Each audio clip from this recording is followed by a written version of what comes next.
Hey, Lele. Hey, Ben. Hey, Jackson. Hello. Hello, everyone.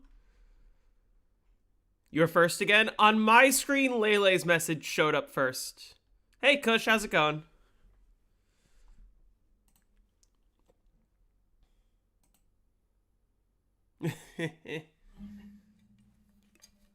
Yeah, I believe Lele was first there. How's everyone doing?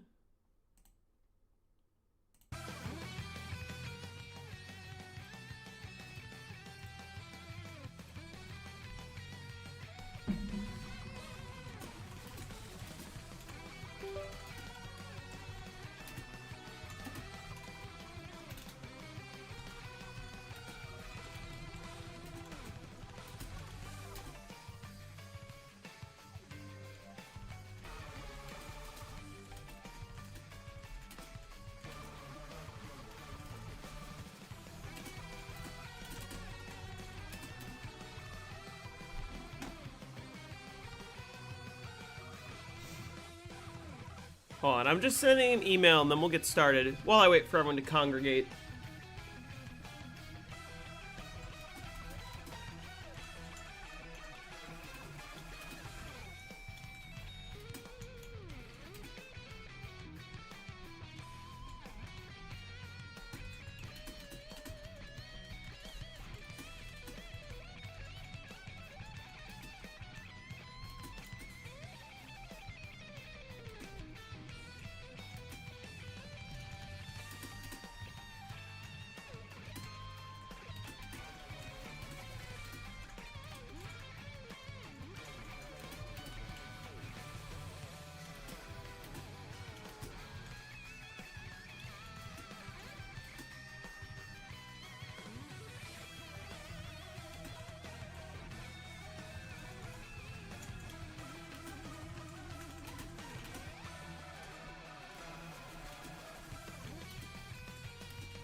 One sec.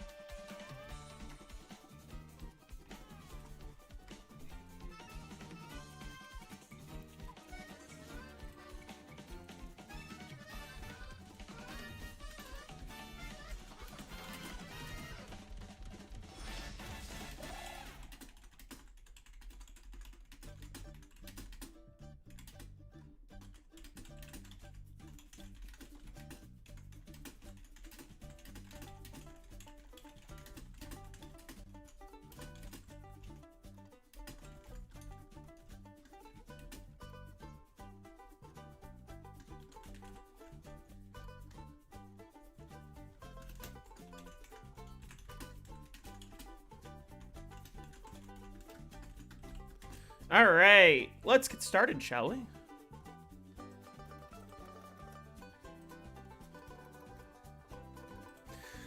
How's everyone doing today? I'm looking forward to getting my first 105.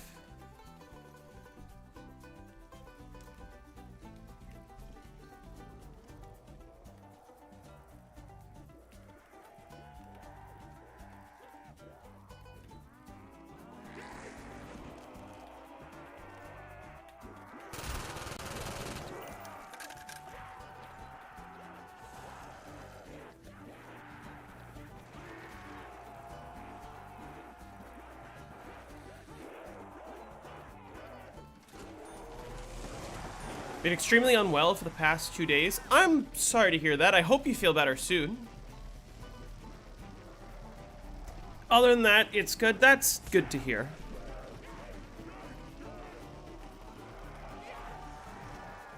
Why did, like, no zombies spawn out of that window there?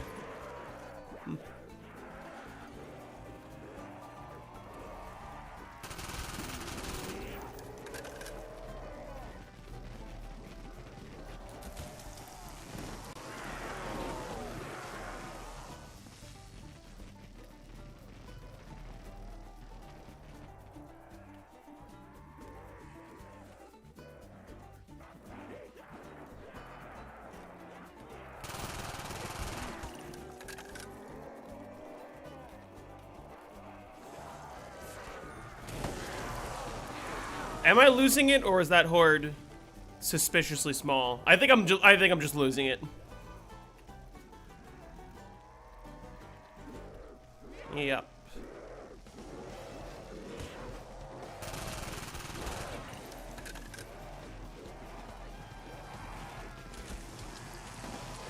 This strategy's so easy. And I'm enjoying it because it's like, it's really satisfying, you know? 5 is a map that, like, feels super tight and feels like, oh, you know, it's like, it's difficult because there's so many tight areas, but like, literally just manipulating the spawns in such a way that you just so cleanly get the horde behind you like this is a lot of fun.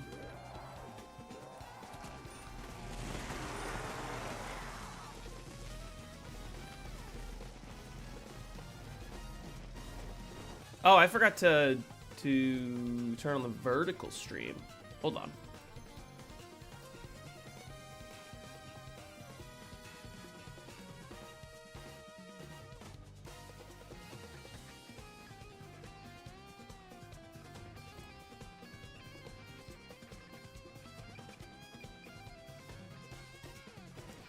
There we go. All right. There's really only one time it can go bad, and that's passing through the quick revive trap when active. I mean, like, even so, it's very easy to prevent it from going bad. You just gotta be focused, and you just gotta, like, remain proactive and not get hit a bunch of times before jumping through the trap, you know? As long as you maintain that, you're kind of chilling.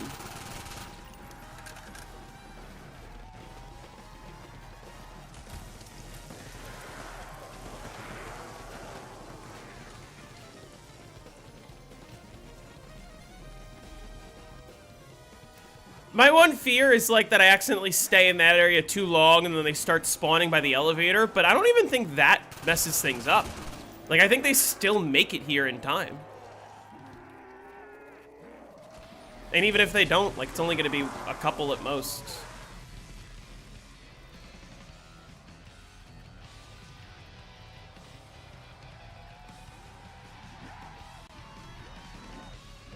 I forget what my previous Pentagon thief round was. Was it on, No, I actually have no idea. It was like 78 or something? You could check the footage in theory, but eh.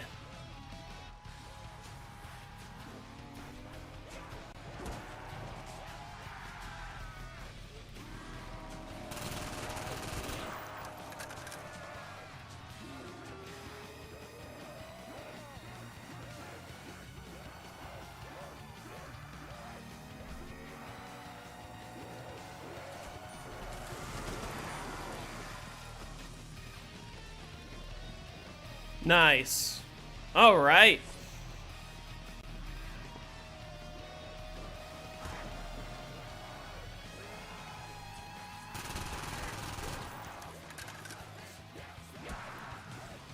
Antivirus. Oh my god.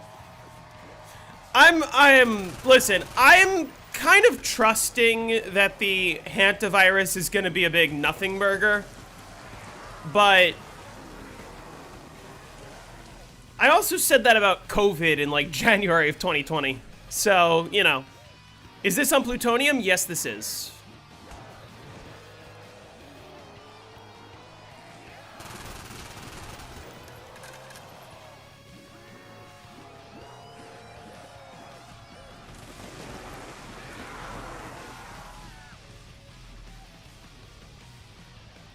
You're caving and downloading? That plutonium is the only way you should be playing Black Ops 1, straight up, on PC. I mean, also in general, but, like, if you're playing Black Ops 1 on PC, you should only be playing on plutonium.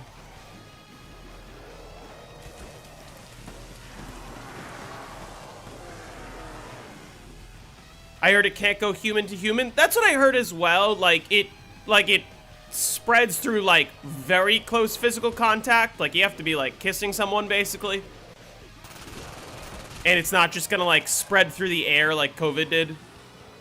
You got a story for me? Oh, do tell.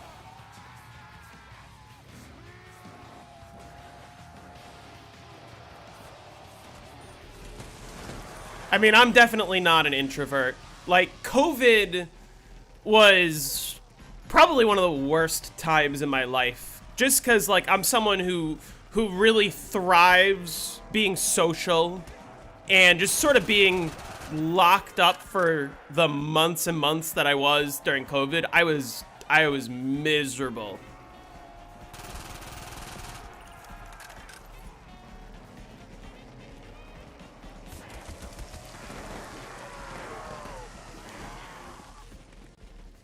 The obvious concern is that the virus is going to mutate somehow and become more transmissible. That's like the fear, but I don't know. It'll probably be fine. That being said, is it really beneficial to have somebody like RFK in charge of Health and Human Services, especially while the US is no longer part of the World Health Organization? Probably not. Right? Would I put it past them to take something entirely preventable and turn it into another deadly pandemic? No, that would be par for the course. Right? It literally wouldn't be the first time. Shocking news. YouTuber hates not being able to go outside. I can't stand it. You guys gotta understand, there's a reason why I don't stream for longer than 3 hours at a time. It's just because I can't fucking stand sitting inside for that long. Fell asleep at 2 a.m., been up since 6 a.m. Had a full energy drink, closed eyes at 4 p.m. and passed out for an hour to find out you're streaming and feel like passing out again.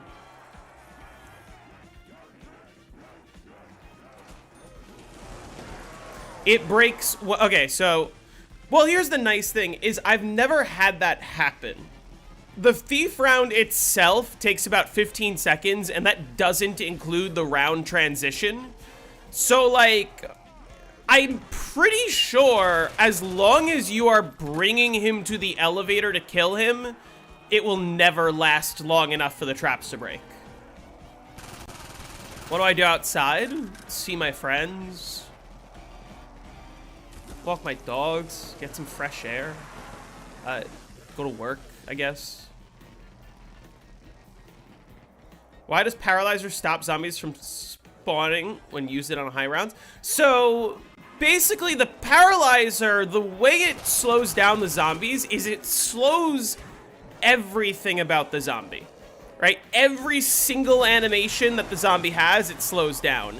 And weirdly, it also slows down the amount of time it takes for the zombie to respawn, right? Even though the zombie died, you would think that a fresh zombie wouldn't be affected, but for some reason, like, when you kill a very, very slow paralyzed zombie, it starts a timer of, like, how long before the next zombie can spawn, the one that would have replaced it when it died, and that timer gets slowed down, basically. So using the Paralyzer, like, slows the spawn significantly. Which is another reason why camping on top of the bank is, like, extra bad of a strategy.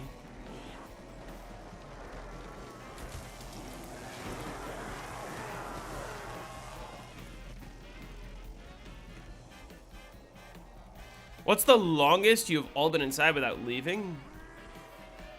Probably a few days for me. COVID was, you know, COVID, I might have been inside for a couple weeks. I don't know.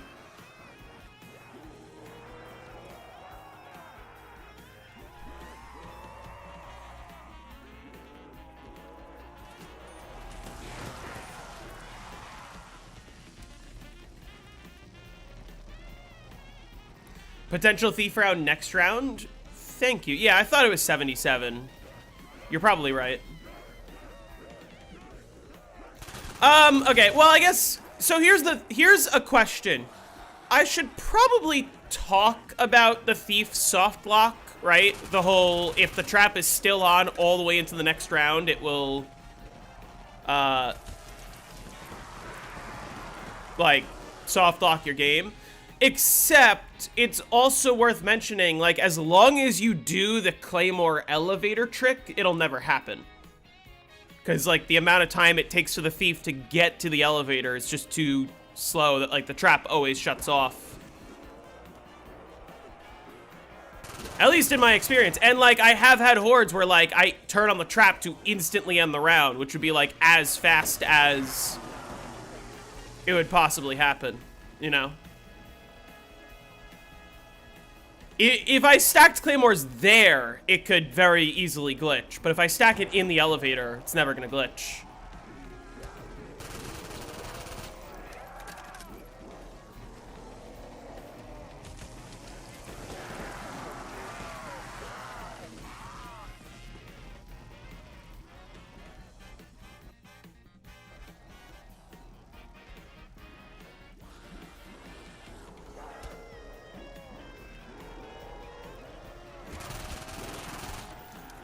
If you run out of crossbow ammo, how do you safely spin the boxes multiple times for a new one and pack-a-punch it?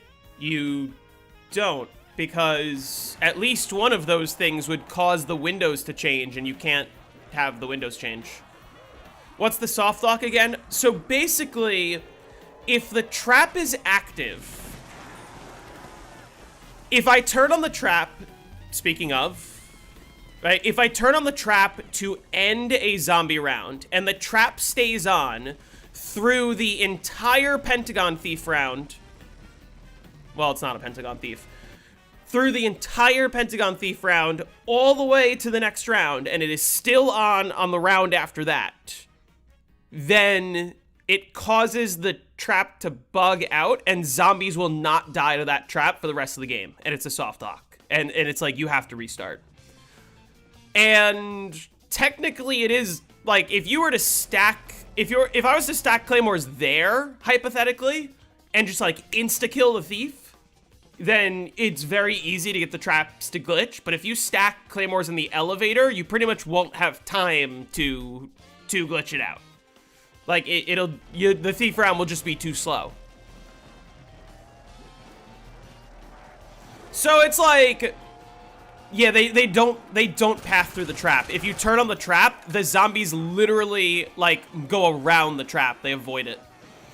That's what happens.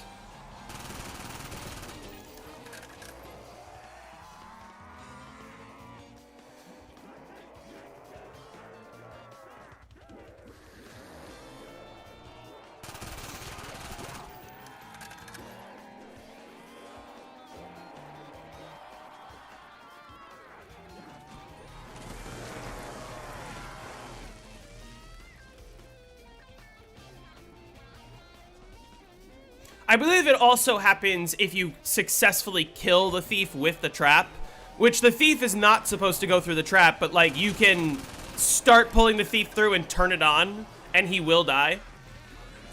But then, if you do that, the zombies just avoid the trap for the rest of the game.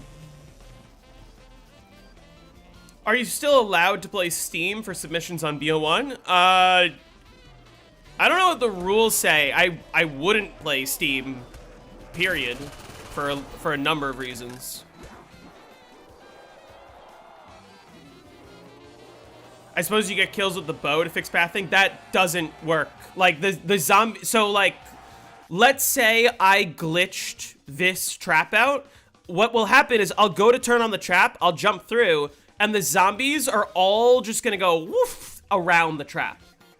Let's say I turn on the trap, and then I stand over here and I shoot the bow through the trap, hoping to pull the zombies through. That's not gonna work either. The zombies are gonna go around to go to the bow.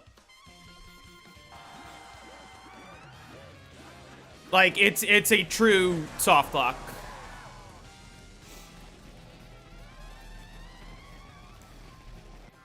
I'm convinced that the charge being forced to half in BO4 when pulling off your specialist specifically was to nerf the Ragnaroks. Well, yeah, because remember on Black Ops 3, how on DE and on Rev, you could deadwire, pull out the rags, do one slam, put them away. Deadwire, pull out the rags, do one slam, put them away. And that's a really viable strategy. That's like the whole strategy on DE. That is a strategy that exists on Revelations that you may or may not necessarily run. And they didn't want that to happen on BO4 maps, so they made it so if you take it out and then put it away, it goes to half charge instantly, and it doesn't, like, preserve its charge. Guys, he isn't for this stream gonna read chat on YouTube? Okay. Yeah, you're right. I'm not reading chat, but in case anyone's wondering, this stream is pre-recorded. I'm not reading chat live. I'm just guessing what you guys are gonna say, but I recorded this yesterday.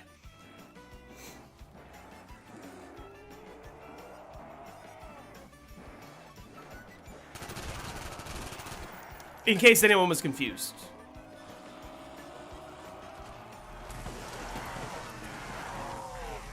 Because, like, listen, you guys might think I'm responding to your messages. I could just be getting them totally wrong.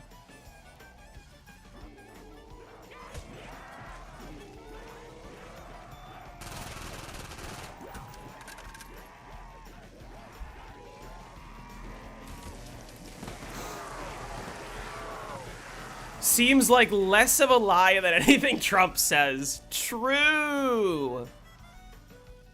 Yep. I connected myself to the MPD to pre-record stream. Also true.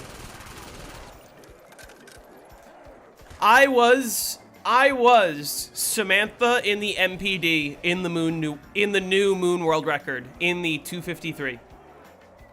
What FOV do I play on? I play on 100.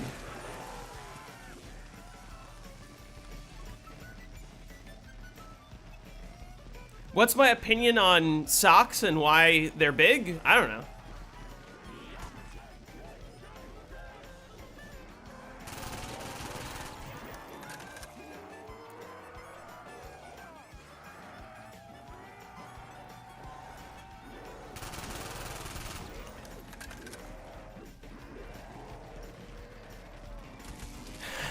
Is Monty a decent landlord? Well, Monty died, I think. Definitely pre-recorded. He said socks. Yeah. I think I meant shoes, right? Is that what you're talking about? I forgot. I gotta check my notes on what happens. What is the best color of grapes? Caucasian.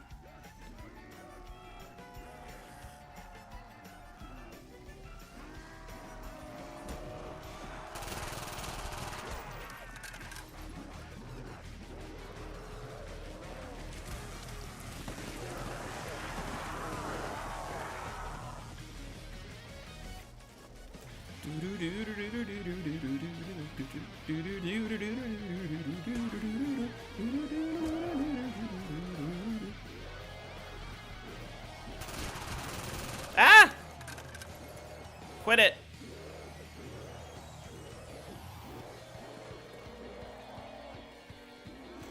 Which BO1 map do you think has the biggest knowledge gap? When you say knowledge gap, are you like, what are you asking? Like, what's the biggest disparity between, like, what the average players do versus what's required for the world record? Or, like, based on, like, the world record, what is, like, the record that has the least amount of, or, like, the most amount of, like, niche knowledge? Is that what you're asking? Shatter their will. Mooned, I think. Thank you for the sub. I apologize if I mispronounced that. Let me know how that's pronounced. Welcome.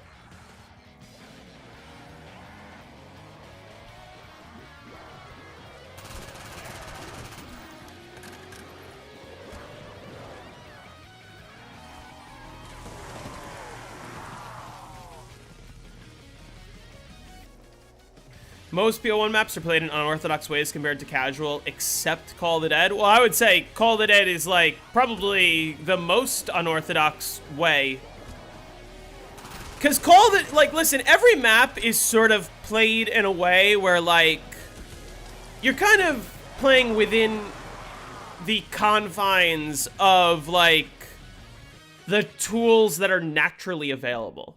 Like, yeah, you know, you can make an argument like the devs might not have predicted that players would trade out their wonder weapon and then hit the box to get the wonder weapon back or something like that. And that's sort of like, it's sort of like unorthodox in a sort of like design perspective. But I think that Call of the Dead is very unorthodox in the sense that the devs definitely did not anticipate that we would despawn the zombies outside the map to progress rounds, you know? Five, I think, is a little unorthodox. Like, let's say we're talking about one of the more complex strategies, 3.0, 5.0, 5.5, whatever. 5 is unorthodox in the sense that, like,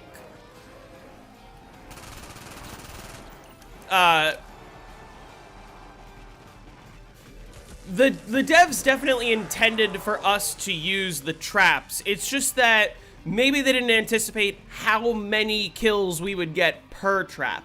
But that's not, like, unorthodox in a sense that they didn't anticipate that we would do that.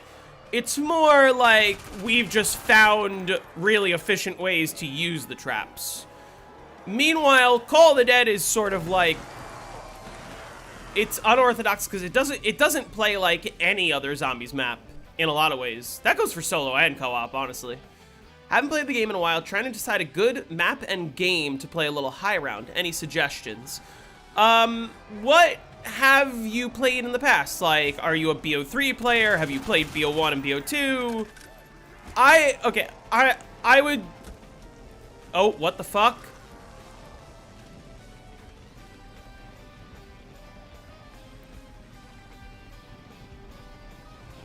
Country thanks you.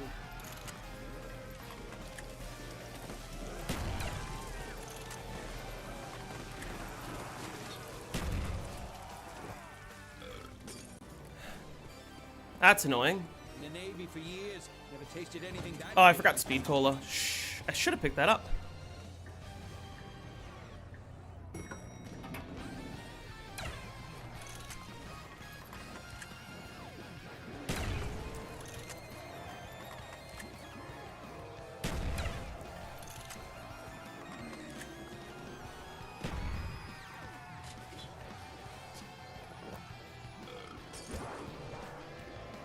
All right, we're fine. Hail to the chief. I don't really know how I downed there.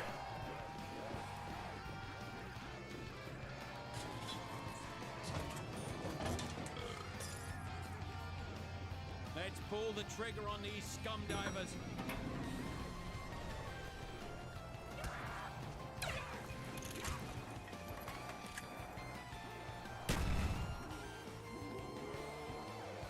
I guess I just got hit a couple too many times before I jumped in the trap and didn't realize. That's okay.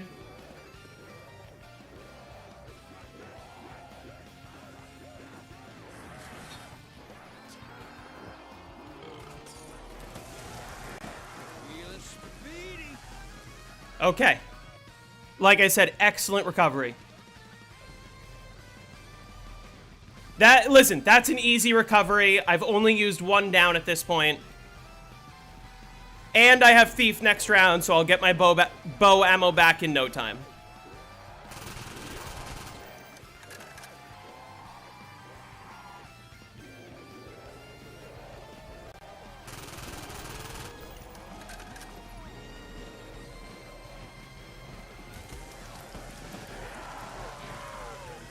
Yeah, I really like the down recovery on this map is pretty easy because you can do exactly what I just did. Just trust your bow. Don't let the zombies get near you, and you're chilling. I am a little disappointed that I'm not doing it flawless, but like, again, we are fine. We will be there in no time.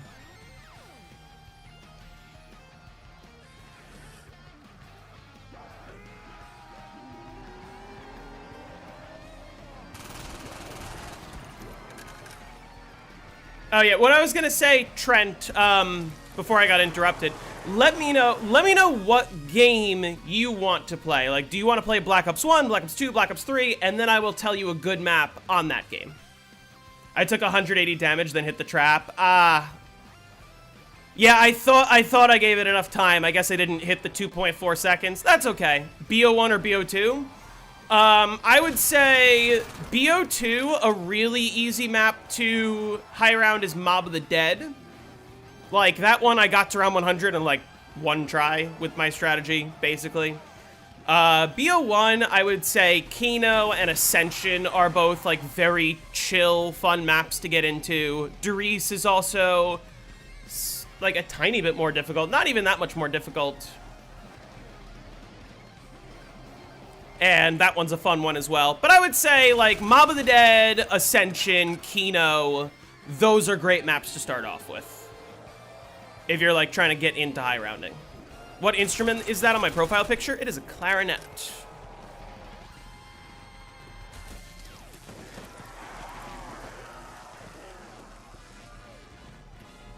Yeah, and I have great tutorials for all the maps that I just said. I have a lot of BO1 tutorials at this point, so, you know, you can take your pick. But I think Ascension and Kino are both extremely easy. Like you will get there in only a couple tries.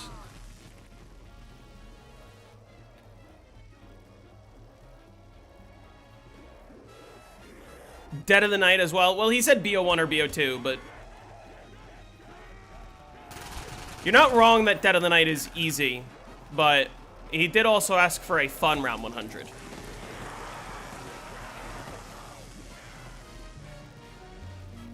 And, okay, we're fine. We have Thief. We're chilling.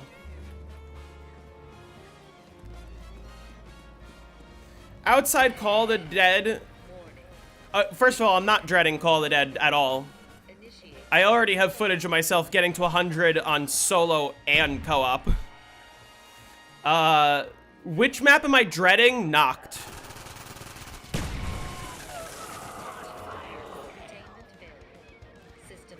For sure.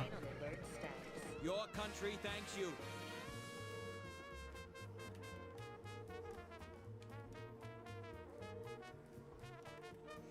Not that Knocked is going to be hard necessarily. It's more... It's just going to be boring. What's the most boring high round? For me, it's Dead of the Night, but, like...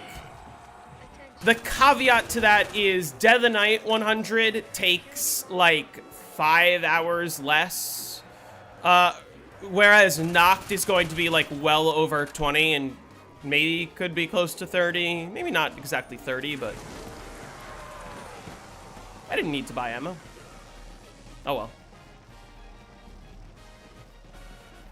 Does despawning make it that much easier? Well, my 100 on Call of the Dead sort of has a lot of asterisks of, like, well, I did it. It's not like a legit strategy, but it exists. But, like, in terms of will I make a tutorial for Call of the Dead, the answer is, like, yes, but it's going to be a little different than everything I've done so far. But I have something planned. I'm not dreading that at all. And I think I'm going to talk a lot about co-op in that one as well. Yeah, so, like, after round 40, Knocked is really easy in the sense that, like, the spawn control is super easy and the strategy itself is extremely safe. The only annoying part is I'm going to have to hit the box, like, 1,000 times. Relatively good odds for round 100 Thief could showcase the bug. You're not wrong, actually. If I do get a Thief, like, on 100, or even if it's on 101, I might, like, intentionally cause the bug to just showcase that.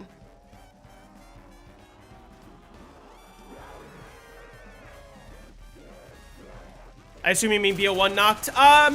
Technically, I feel that way about all 3 Knocked. BO1 Knocked especially. Because BO1 Knocked, it's just like, it's fucking 20 hours of hitting the box. And at any given time, I get hit twice and it's GG. And, like, that's just annoying. But, like, BO3 knocked, I'm gonna feel very similarly about. The benefit of BO3 knocked is it's a lot less trading because I'm gonna have access to Alchem. So, and because the Thunder Gun gives drops, so I actually get max ammo. So significantly less trading, but still it's like, I don't know, 15 hours of hitting the box. I also get unlimited downs on BO3, plus I have Jug, so like, there's obvious benefits to BO3, but at the same time, it's like, they're all gonna be annoying.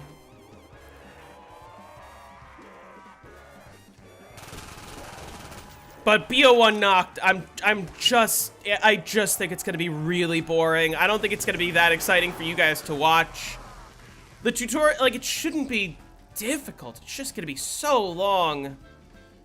Yeah, World at War, in theory, will be the least miserable in the sense that, like, getting to round 100 is quick because 24 zombies per round. But,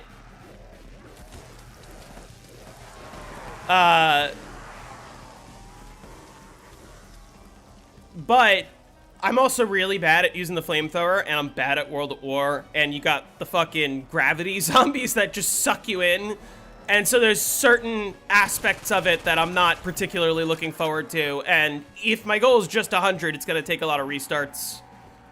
Which knocked is the least annoying? Probably BO3, just because you got unlimited downs, you have Jug, you have Alchem, Thunder Gun gives drops. They're all annoying, but BO3 least. Shinonuma I'm not looking forward to for a few reasons. Trap strategy shouldn't be terrible, but like I know that there's certain aspects of it that can be really finicky, and like it's kind of easy to take game-ending downs, and also the setup. Oy. What is the faster round 100 on BO1 and BO2? Are you asking which is the fastest? Because my brain initially goes to Die Rise. I'm trying to think if like Origins is similar on BO2. Well, if you're speedrunning, that is. I would say generally speaking, Die Rise is gonna be the fastest 100 on BO1 or 2.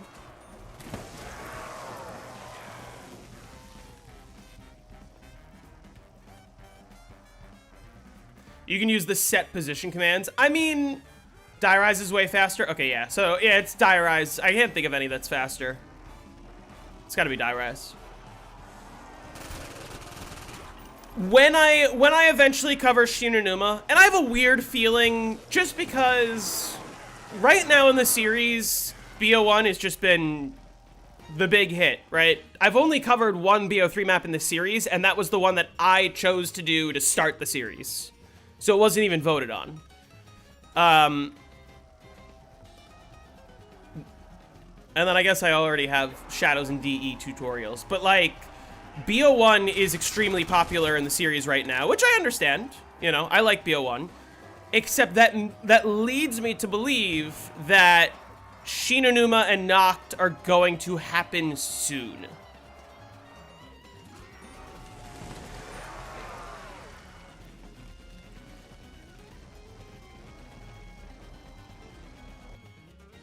And Shinonuma is going to be the first map where I start to have a conversation with people, where I say, hey, listen, fundamentally, I'm usually against patching. I really don't like the concept of patching RNG. I do firmly believe that, like, RNG is a part of the game. Even the restarts for RNG are part of the game, as a pain in the ass as they are.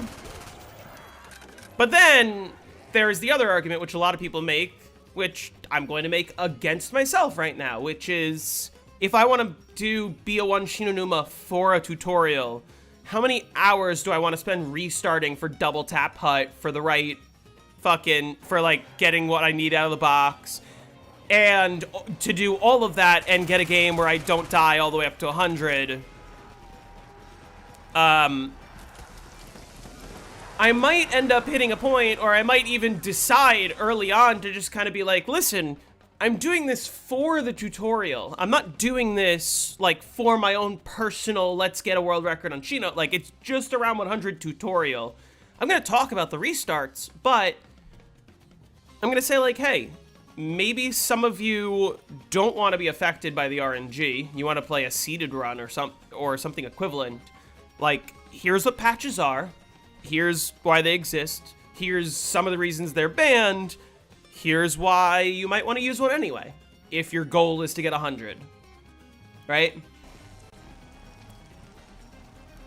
And I think I think it is very meaningful to have that conversation, especially given that up to this point in the series, I have not used any patches. So, Shinonuma, we'll see. We'll see. I'll decide how I feel. I'll decide how egregious the restarts ends up being if I do go for restarts.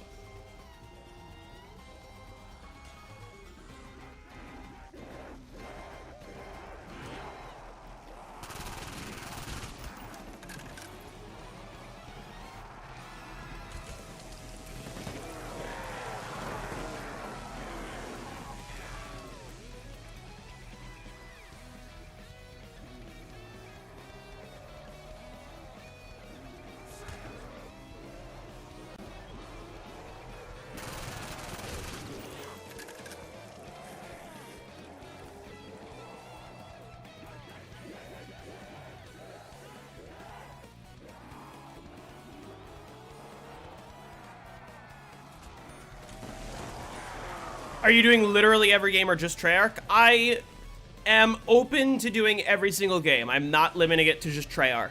The only rule is it has to be voted for in the comments of a video, right? So that's the order that I go in. But non-Treyarch is allowed. I did say, like, I'm gonna sort of create a soft rule that, like, custom maps are allowed, but, like, good luck getting a custom map to get voted for before, like, all the Treyarch maps, or a majority of the Treyarch maps. Every game's allowed, so, you know, World at War through BO7, as much as I hate BO6 and BO7, you are allowed to vote for them. Good luck getting anyone to vote for you. I highly doubt anyone's ever going to vote for it. It is allowed.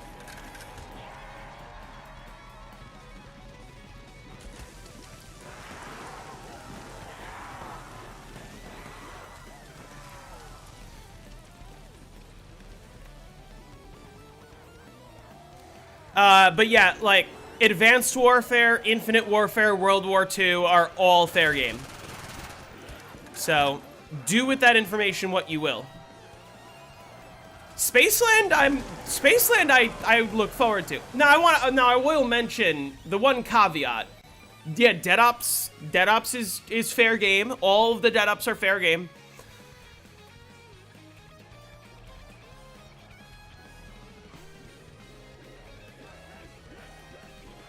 Yeah, Shinonuma is just gonna be a weird one.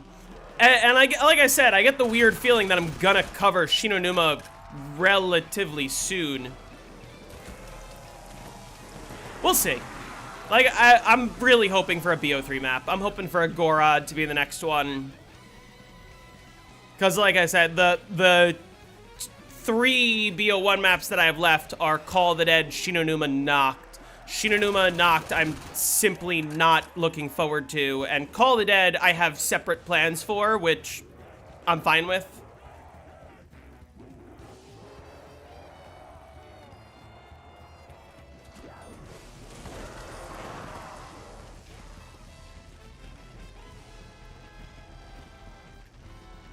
Anyway, oh, here's what I was going to say. So the one caveat with the non-Treyarch games that I will mention, I am willing to cover the non-Treyarch games, and I'm going to cover the non-Treyarch games once they get voted. However, I haven't really played any of the non-Treyarch games, like, basically at all. Exo Zombies I played a few times back when it came out, and not since then.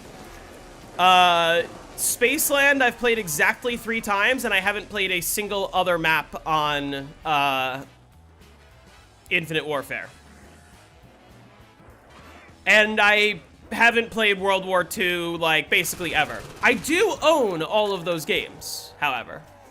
But the reason I mention all of that is because if those maps get voted, there's sort of going to be more of a learning curve, because I'm gonna have to learn everything about how the maps work.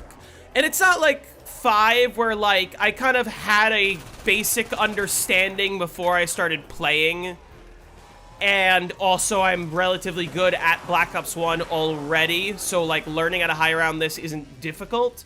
Like, I'm gonna have to learn everything from scratch. And I'm fine with that. I'm willing to do that. It's just, you know, sort of bear with me that those might take longer. But that's it. But yeah, that's the only restriction. All I heard of Exo Zombies is that they're horrible, but I've never seen anyone mention why. It's sort of the same reason that a lot of people don't like Voyage and 9, which is like, it's just kind of absurd enemy spam. Like, there's constant enemy spam, special enemy spam specifically. And when I say enemy spam, I'm really talking about the fucking EMP zombies that disable your exosuit, because those guys are a pain in the ass.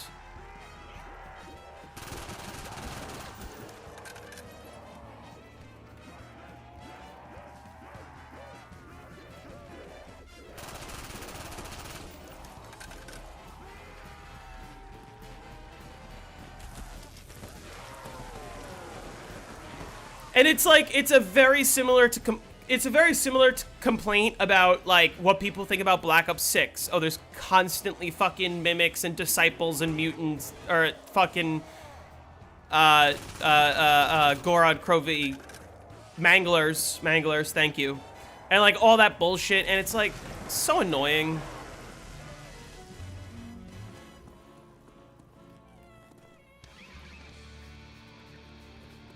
But is exosuit your shield or something else? Exosuit is exosuit. As in, when you play Advanced Warfare Zombies, instead of, like, turning on the power, I think you do turn on the power, but, like, instead of turning on the power, you, like, progress through the map, and then you equip your exosuit. And then once you have your exosuit equipped, you can, like, buy perks and all that other shit. And so, like, on Advanced Warfare, you can fucking jump all the way up into the air and slam down and, like, do all of the exo movement that you can do on Advanced Warfare.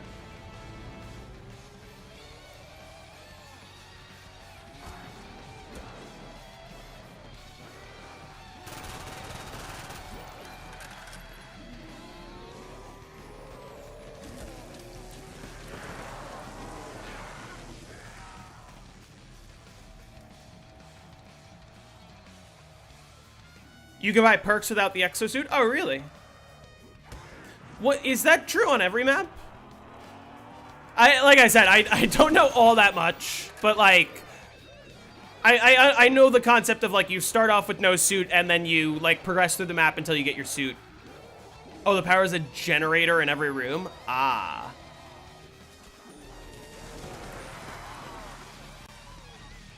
Because, well, because, like, wouldn't you be at a disadvantage if you never pick up a suit?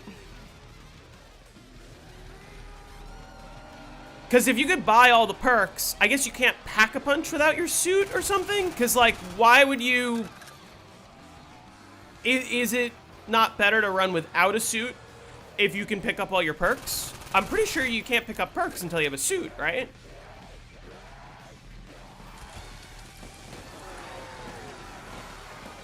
I mean, listen, to be fair, all of you guys know better than I do. Your movement would be horrible, but, like, exo movement's just clunky and annoying on that game. BO3's exo movement was, like, significantly improved, but also what I like about BO3 is that you almost never use exo movement in zombies.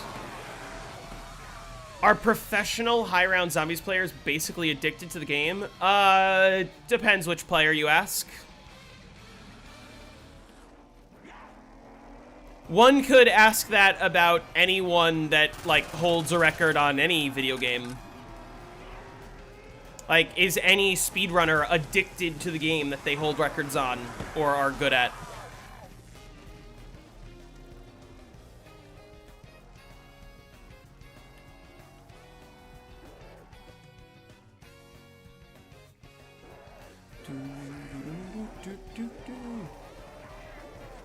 By the way, is the music loud enough? Do you guys want me to turn it up at all, or do you think the balance is good? It's a little quiet on my end, but like I kind of like it that way right now.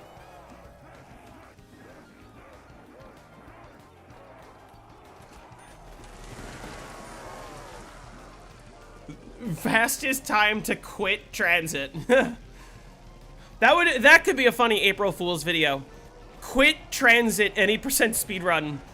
And it's just a YouTube short of me loading in and fucking spamming the leave game button.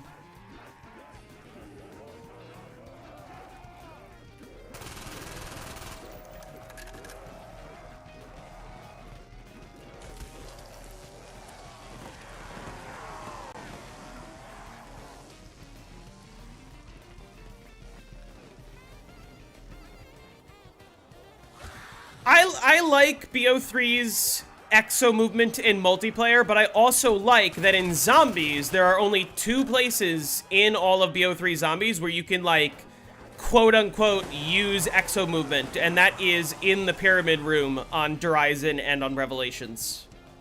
Hey, Matsko.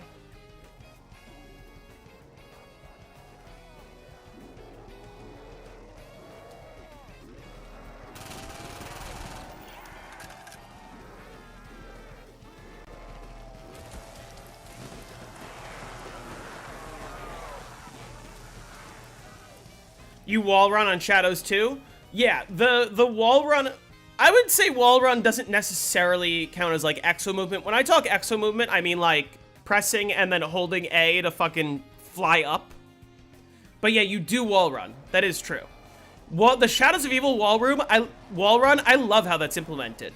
It's such a minor thing, but like it just adds atmosphere to the map, and it just adds like one extra layer of like I don't know how to describe it. That and also the swimming on Zetsubo is really well done. It'd be cool if BO3 had a perk for the flying stuff. It would be cool. I think it would be like overpowered for casuals in a way, if that makes sense. Cause like it would have to be balanced in such a way where, like, I can't just be trapped in a corner and then say, oop, let me fly over the zombies.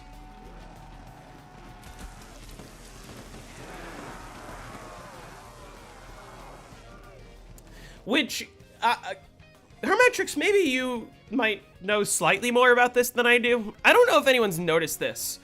On Horizon, when you are in the Pyramid Room, if you, like, fly up over the zombies are able to, like, jump up and hit you, or, like, sometimes hit you from the ground.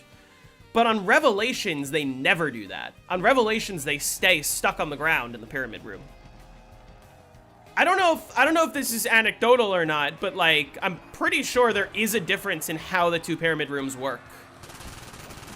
Because, like, I never get hit on the wall run in Revelations, but I do on Horizon.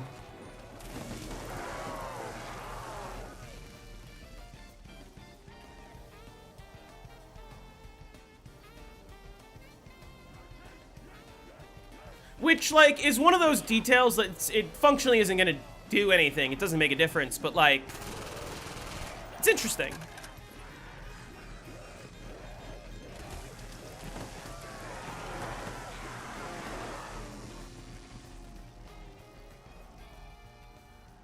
In Rev, they don't do that? Yeah. Oh, yeah. Because obviously on Revelations, you spend very little time in the Pyramid Room at all. Same is true on Horizon, but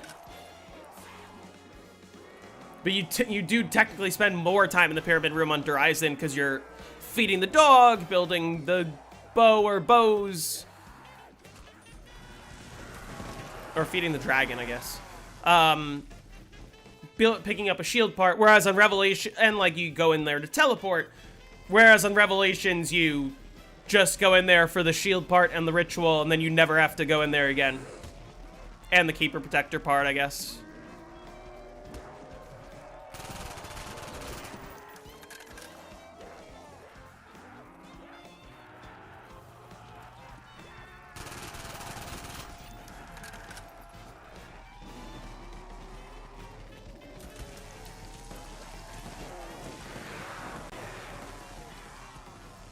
Yeah, that is true, Bagel Bite. So on Ascension only, like basically only Ascension. I can't think of any other map. If you like turn around and aim at the zombies, they're gonna fucking like roll and try to dodge you.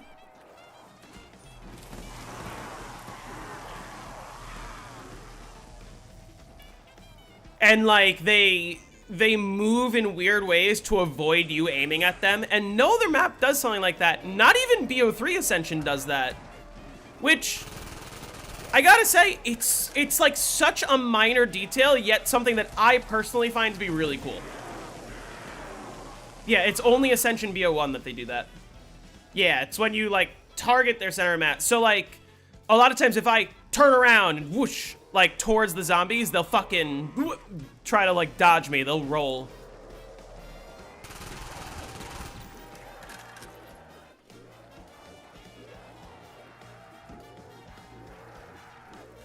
And I gotta say, it feels a little ridiculous watching them do that while I'm holding the thunder gun, but it's still funny.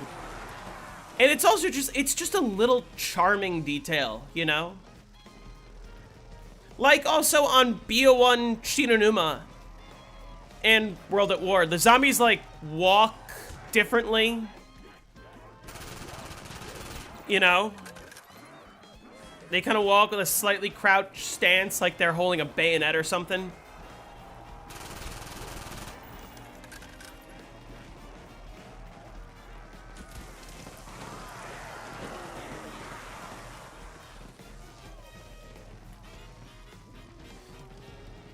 Don't they kind of march on now? Yeah, they do on the early rounds when they're slow.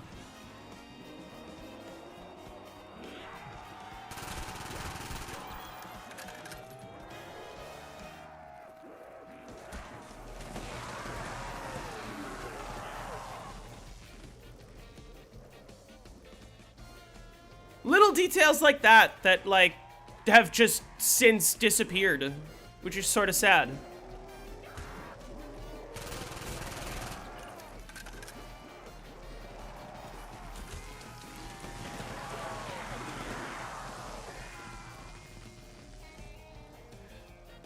I'm trying to think. I guess there are certain... Thank you, Kodzy's YouTuber.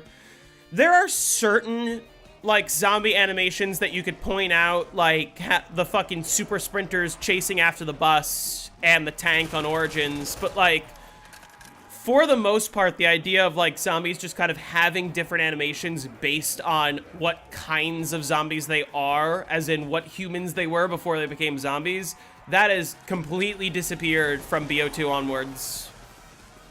Pretty much. I'm trying to think of other examples. I really can't think of any for the most part. Die Rise does have the armored zombies. I don't know if that count. That is something. That doesn't... It's not like what I'm talking about, but it is a thing.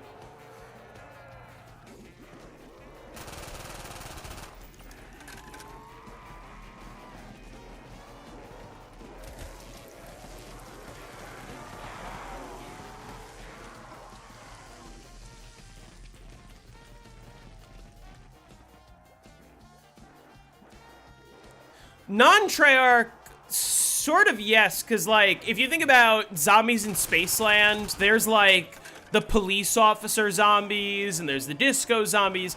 Like, the zombies kind of have personality on that map, based on what they're dressed as. You know what I mean?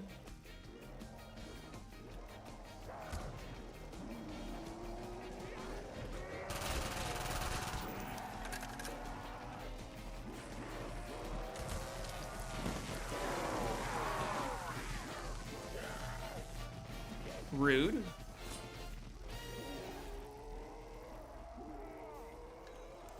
Doesn't Shaolin have something like that? I believe so. The editor likes no music. Do you want me to shut the music off? Oh, by the way, speaking of editor, I took it down on round 81. So, when I talk about Dom recovery, there you go. I was gonna say, you did a really good job with both Verrucht videos, even though I was playing music, like, the whole time. You did a really good job of, like, putting in your own music, and you couldn't hear the music under it. So, I figure the volume I have right now is pretty much fine. Did I intentionally down? I wish. Hey, Void, how's it going?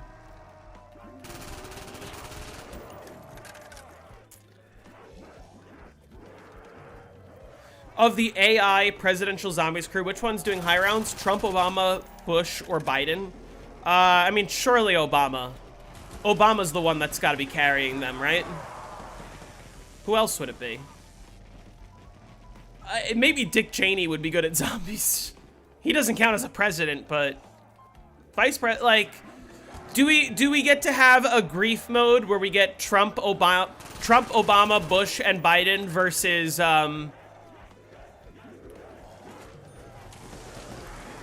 like Kamala, Pence, JD Vance, and Dick Cheney?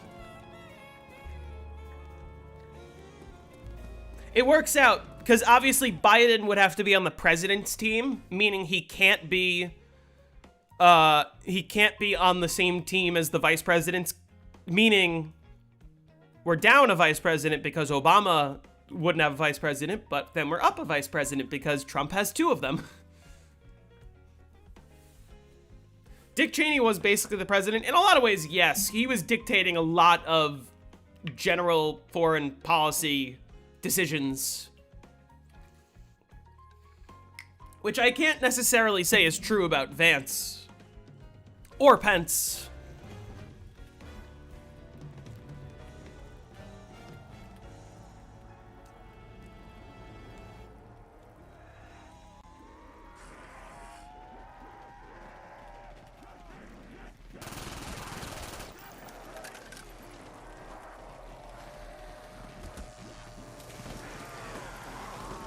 I love that this trap stays on for long enough that even when, like, even when a round transition happens, you can still kill the next horde.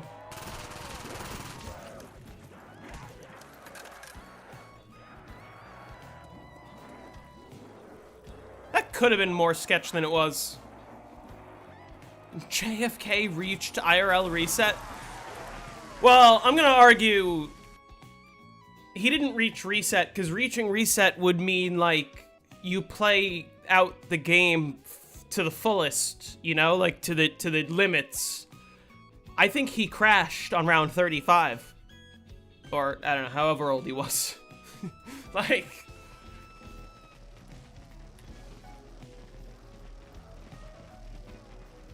JFK crashed early. JFK got a hunk error. That's a young president. Yeah, JFK was very young when he became president. Which, common misconception. JFK was the second youngest person to become president. Does anyone know who the first was? Because it's an answer that surprises a lot of people.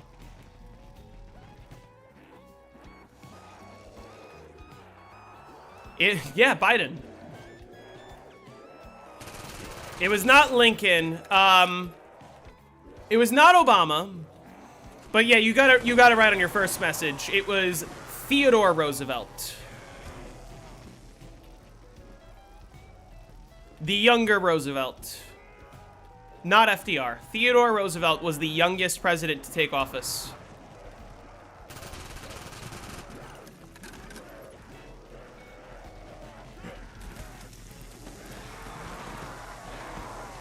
Which, a lot of people forget that he was the youngest, mostly because he sort of didn't appear younger than, like, JFK. Just, you know, because look at him.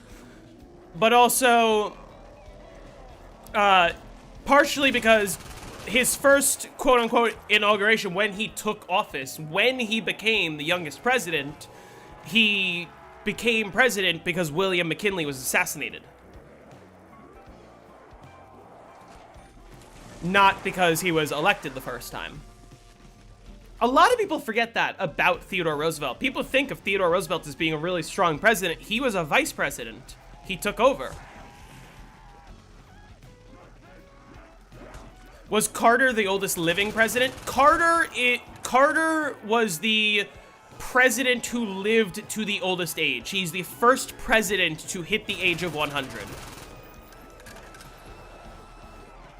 He also, I believe, had the longest ever post-presidency, like, period / retirement. Oh. Cause he left office in the 70s, and he was alive until a couple years ago. Like, he was out of office as president for, like, 50 years. Oh, fuck you.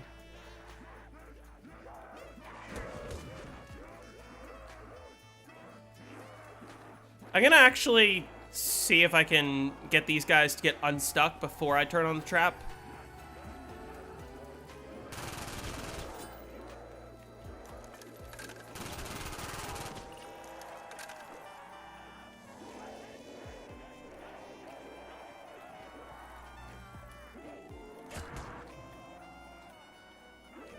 Shit. Okay, let's wait for them to die.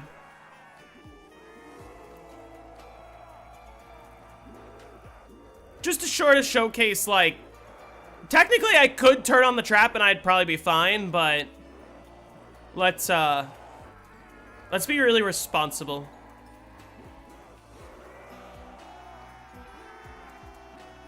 Okay, yeah, like one of them died.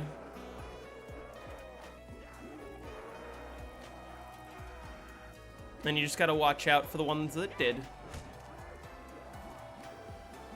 Shatter their will. D. Burr, thank you for the sub. Welcome.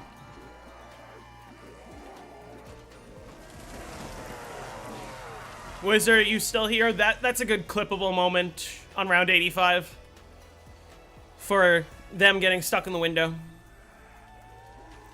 I should run at age 35. The earliest election I would be able to run would be the election of 2036. I will be 36 years old if elected. 5 high round bleed out strat, yes. Yeah, when they get stuck in the door, that's a pain in the ass.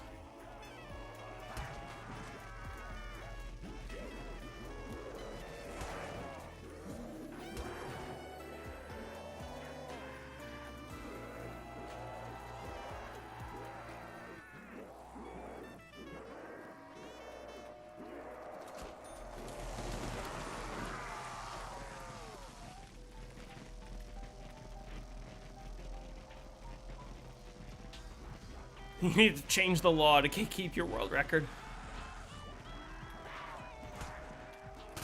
Listen, to be fair, I think that my chances of getting elected president aren't very high, solely because I would be advocating for sweeping change, which a lot of people would call me radical and call me a communist or whatever. But the sweeping change would be, hey, are you fucking serious? Get out. What? Twice?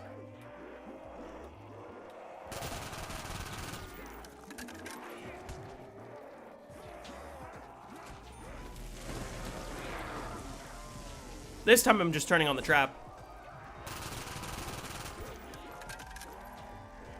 Climb out!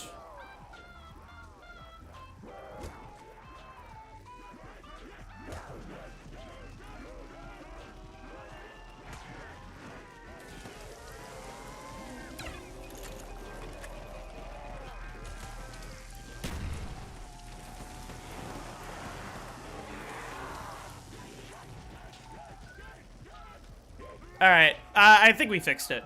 So that's the other way of dealing with it.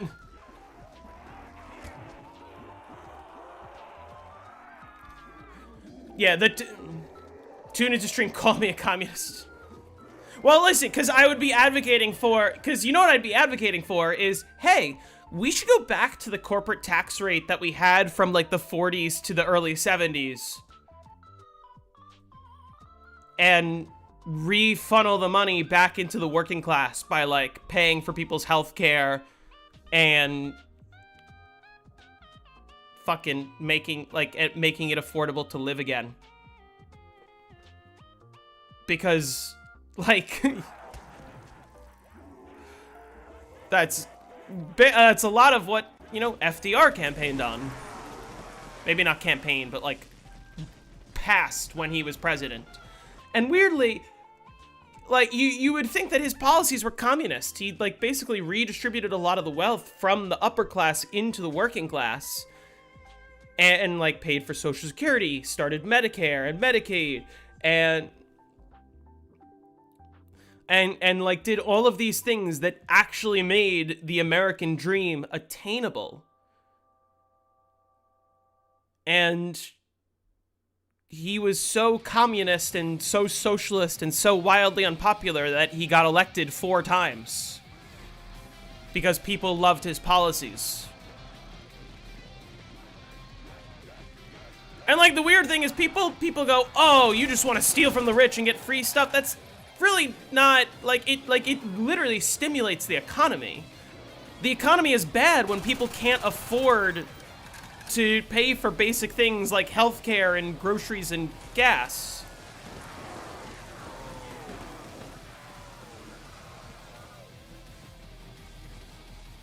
Like, you want the working class to be able to afford to live and to be able to afford to, like, support themselves, because when they're able to do that, they spend more in the economy. And that's why we were thriving for so long in the 50s, 60s, early 70s, even through a lot of the 70s. Like, you gotta consider, under Reagan passed some of the biggest, like, sweeping tax cuts for the rich, saying, oh, the money will trickle down. And, like, in the 70s, we were thriving, but then immediately afterwards, we hit a massive recession once the effects of his policy started kicking in. And the economy's just kind of been getting worse and worse ever since then, where now people can't afford to purchase a home. People can't afford to pay for college. People can't afford healthcare. People can't afford the basic things that they need to survive, and are therefore spending less, and, like, the economy is just objectively worse off. And sure, the Dow hit 50,000, but look at inflation.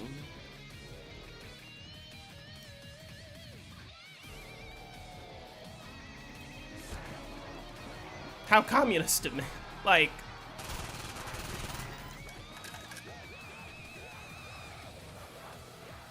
there's probably a correlation between playing 5 and becoming political. Yeah, remember, I am playing as a US president. The one who was killed by the FBI for, I'm kidding. Or maybe I'm not. Who knows?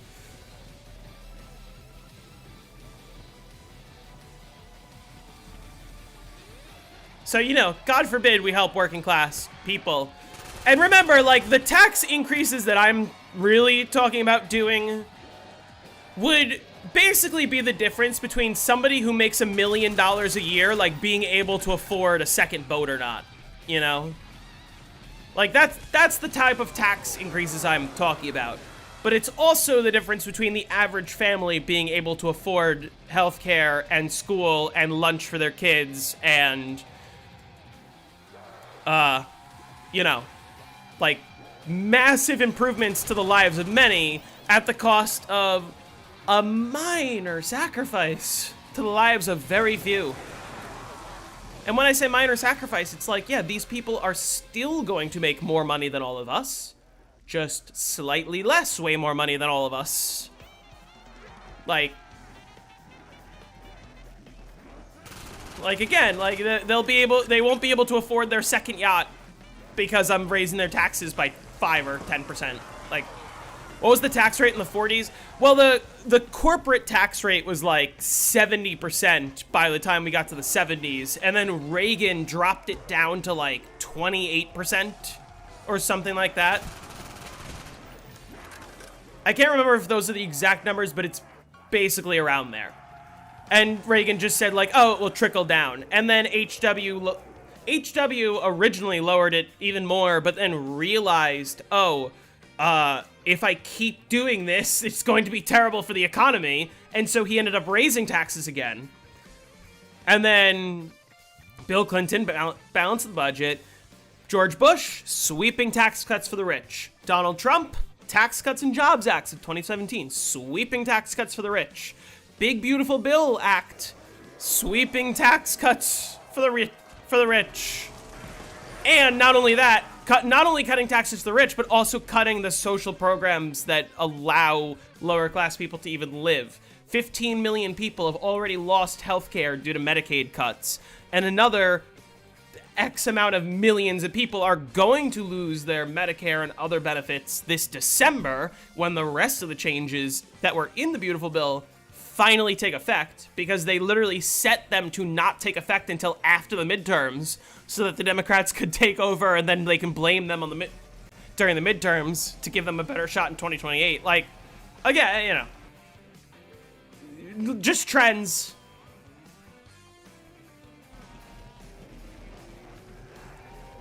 Again, yeah, you're right, Nicholas. Why was it dropped?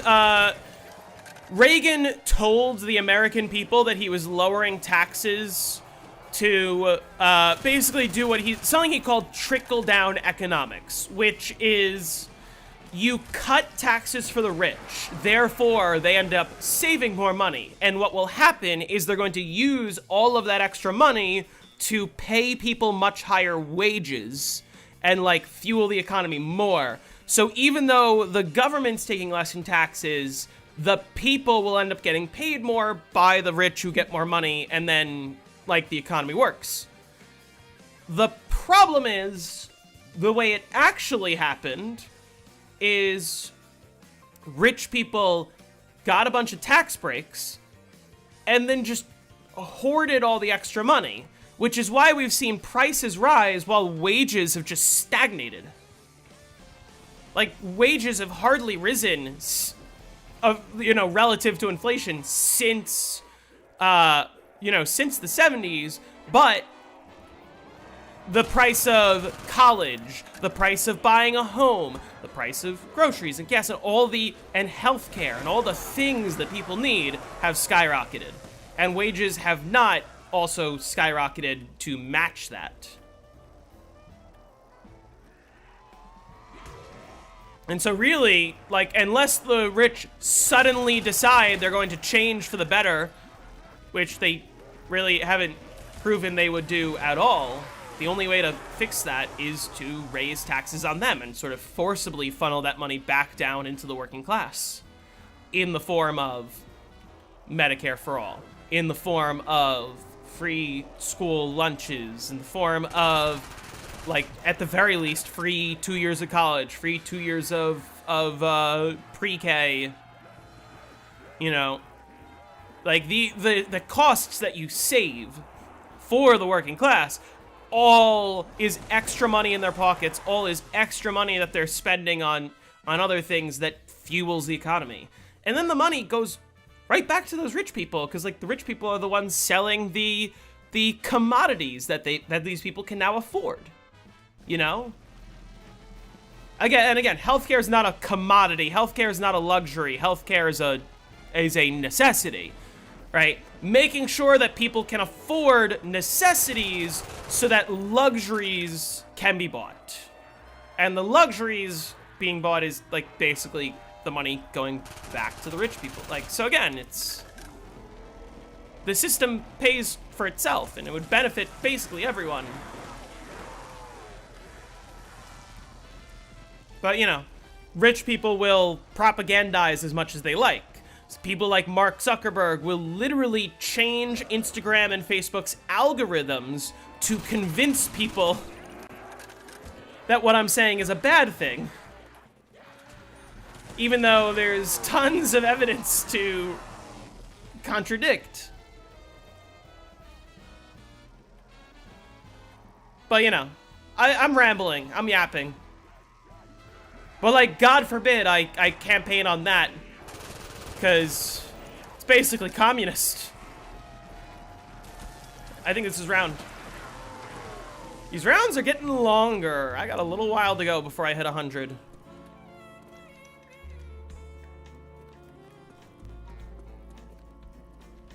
Possible. Yep. Beautiful. Love me a skip round. Initiate security protocol 115.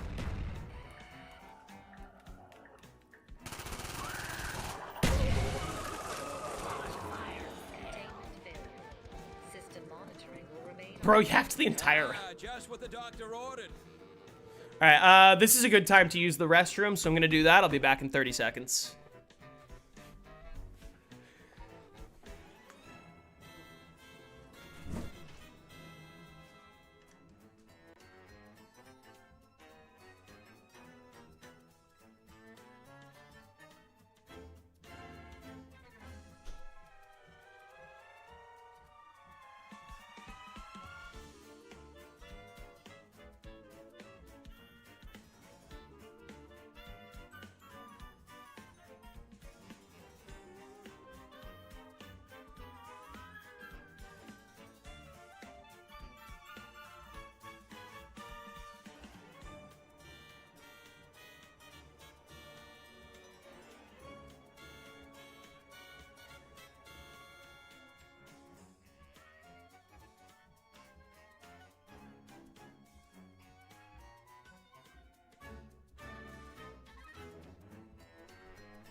It only takes 4 claymores to kill the thief. It does, I believe it takes slightly more than that. Because I did have like 5 here at one point and he didn't die, I think. I might be wrong. But I feel like I've had more than 4 at points and it didn't kill him.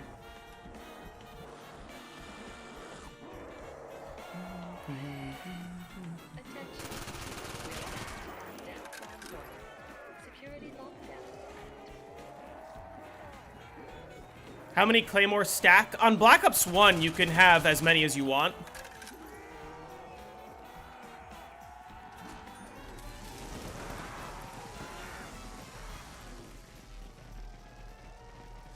You could totally upgrade your MPL. This will help the strat immensely. Yeah, you're right. Paying 4,500 for ammo will be very beneficial for my points. I agree. Don't you crash if you have too many? Yes. It takes like... the exact amount depends on like what map you're playing and what's going on, but like if you have like 100 claymores, you'll probably crash.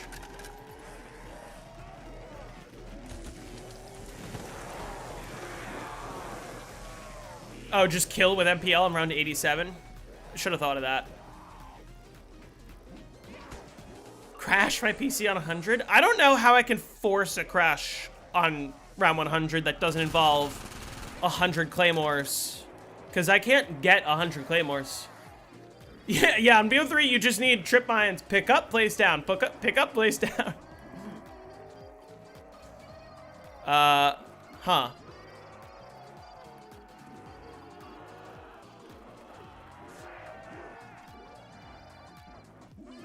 How did this happen? Did I activate this trap while that one was still active? I think I did. I think I just forgot. Would I ever consider a Dead Ops video? Absolutely. Yeah, Dead Ops, totally eligible to be voted for the series. I would love to cover it. And yeah, it won't be a round 100 guide. It will be a beat the silverback guide based on which version of Dead Ops gets selected.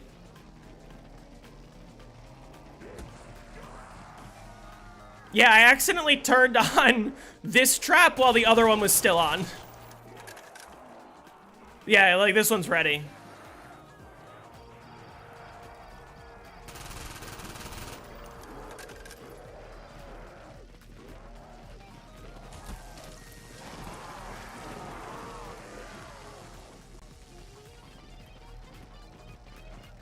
Wait, what are my thoughts on Israel? Oh god, I don't want to get into that.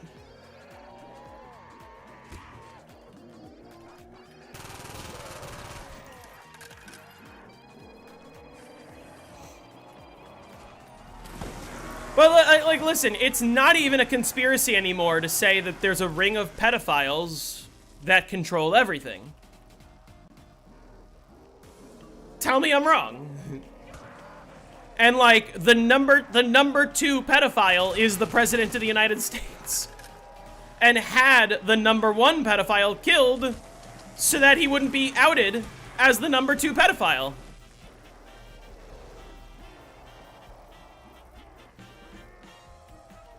Thoughts on the Roman Empire? Sad how such an important country and such an important and impactful empire still managed to fall.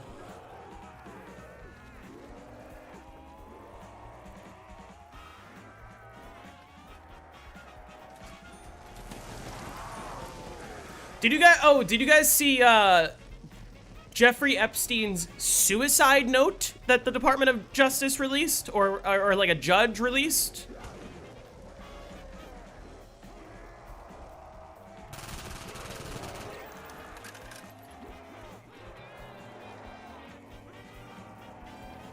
You had Grok translate?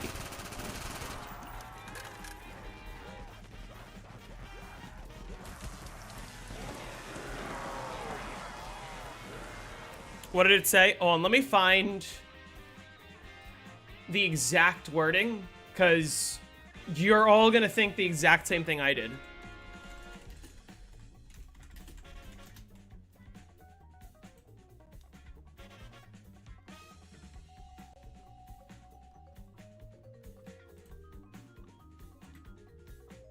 Okay, so hold on.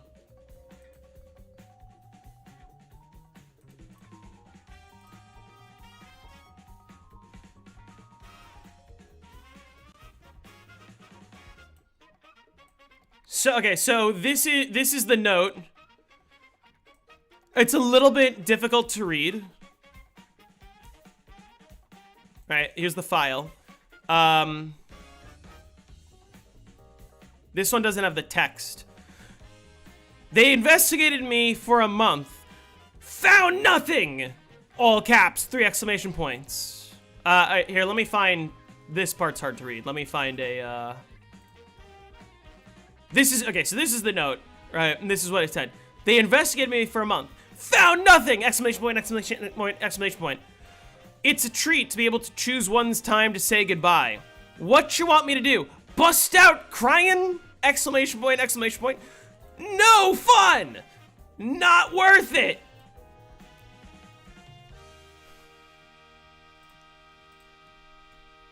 Who does this sound like to you?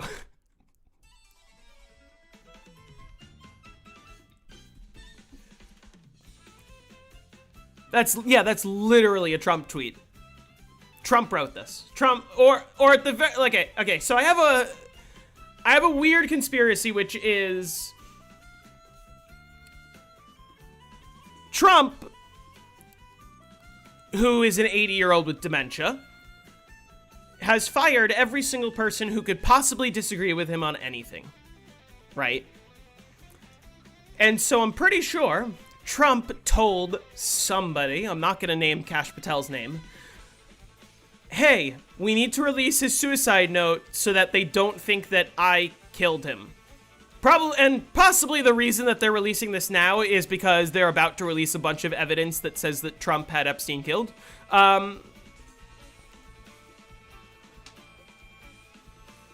And Trump told them what to write in the suicide note, and then got mad at them unless they wrote the exact words that Trump said, the exact way that Trump said it. So they wrote this suicide note like one of Trump's own tweets.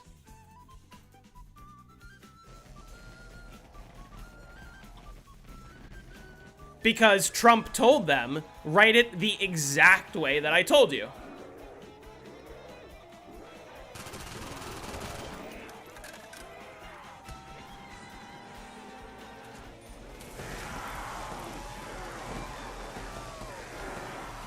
Yep. Listen, this is how empires fall, but, you know, the one thing that I will say is, like, Trump's approval rating right now is 32%, which is, like, sort of it is unprecedentedly low.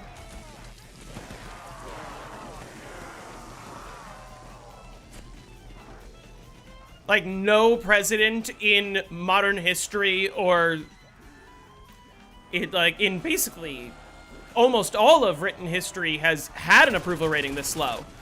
And what that shows is like 60, well over 60, almost 70% of the population disagrees with Trump's ideas, disagrees with Trump's authoritarian power grab.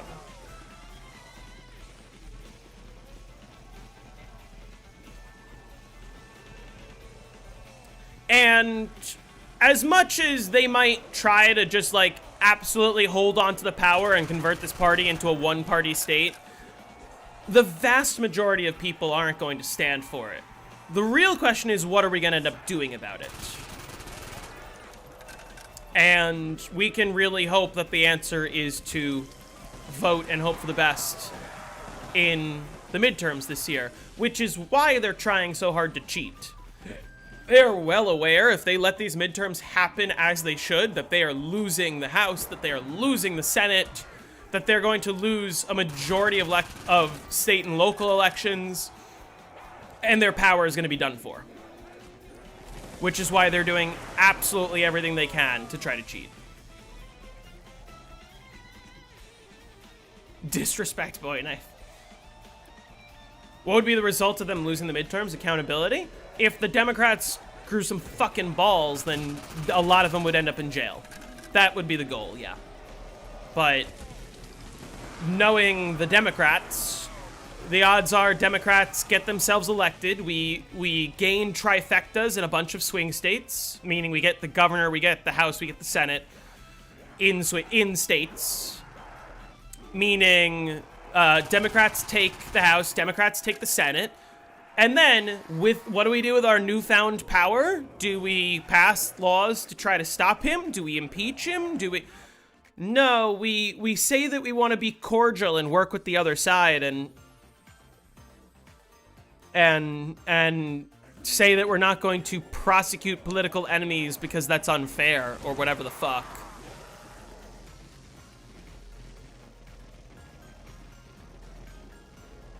Yeah, we have more Trump resistance. LGBTQ people get their rights back, but like we still go to war with Iran. We still get tax cuts for billionaires. Like we get a couple more years of milquetoast. And then 4 years from now, when things don't get better, or 6 years from now, when things don't get better, we sit and go, oh, I don't know. And then we elect fucking, I don't know, Ted Cruz or whoever the fuck to just continue exactly what MAGA did with a different face. Yeah, the Dems have to kiss the wall too, exactly.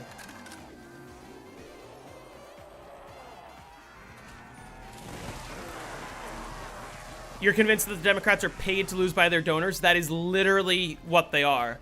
Remember that a majority of the Democrat donors are these, like, corporations that set up super PACs to keep pushing these, like, neoliberal, like, maintain the status quo, don't do that much for the working class, so that people will be constantly dissatisfied and they'll keep losing so that they can get the Republicans back in power to pass even more sweeping, radical, like, let's fucking cut even more taxes for the rich and whatever else.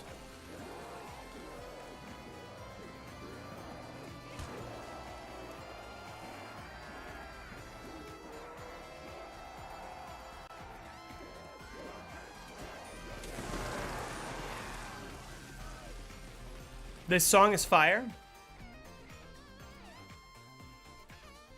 Super Mario Kart's Rainbow Road.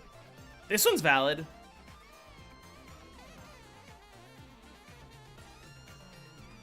Was this used in the Kino video? That's funny. Which, by the way, when we do the 5 video, I'm gonna finish the script for that after today's stream, and hopefully I can get that done. If I don't get it recorded today, it will be recorded tomorrow. I did already finish half the script. I have been working on it.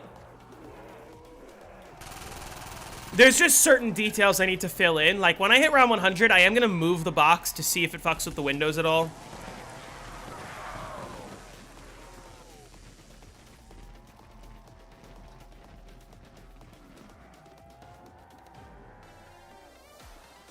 But I was gonna say, when you start working on the 5 video, I want you to use a lot of jazz music. Like a lot of really, really jazzy tunes. Because I want to fit the classified vibe.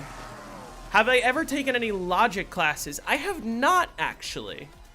That is something I'd be interested in if I was still in college, which I'm not, unfortunately. Yeah, Republicans are not conservatives. Conservatives believe that a small government is most effective. They believe that we should cut spending. They believe that, like, less regulations is better for business. Yeah, you could argue that, like, yeah, they're already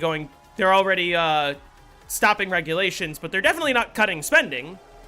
Like, Trump is spending more than any president, period. Any president in history.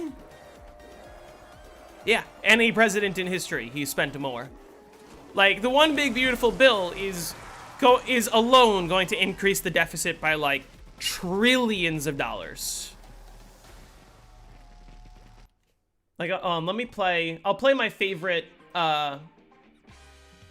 jazzy song in this soundtrack, which you have to include. And I know I use it in a few videos, but you gotta include it.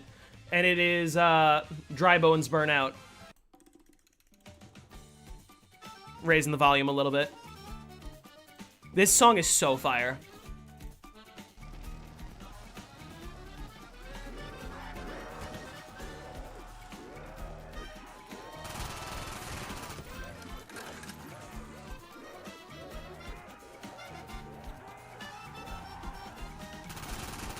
Yeah, Dry Bones Burnout, for sure. I guess you could get away with Dolphin Shoals, probably. Like the Mario Kart 8 version of Dolphin Shoals.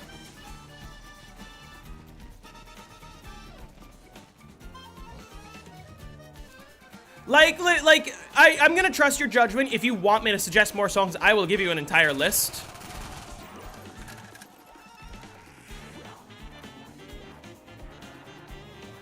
I forgot to hit the trap. I thought I was going over here.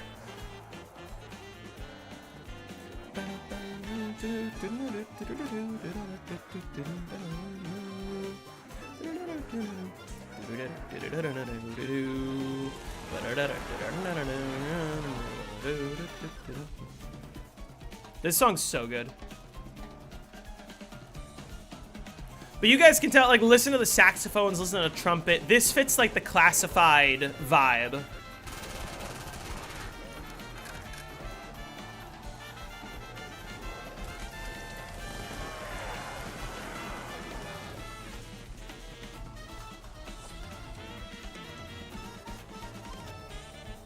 Fuck off with this shit.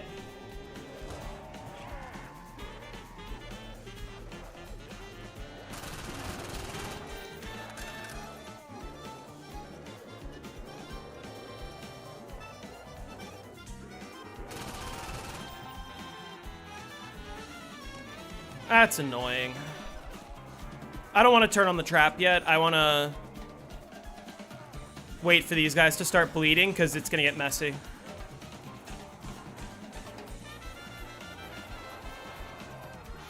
I think one just bled.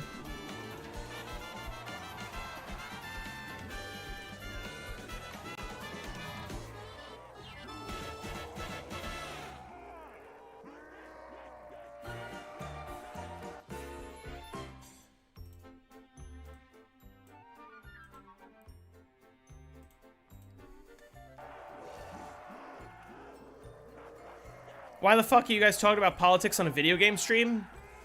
Well, it's my stream.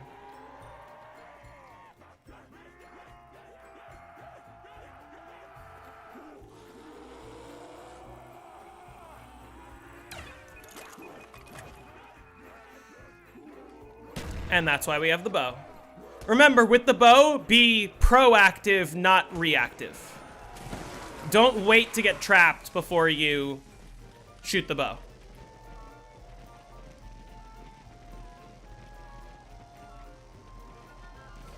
Oh yeah, no. To talk about Trump's not gonna get a third term. The reason that I think Trump isn't going to get a third term is because J.D. Vance is going to be president by the end of this year. Because Trump will not be in the land of the living.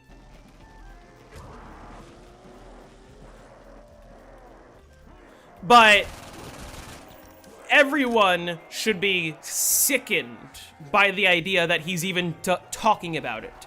Everyone should be sickened by the idea that he's selling Trump 2028 merch.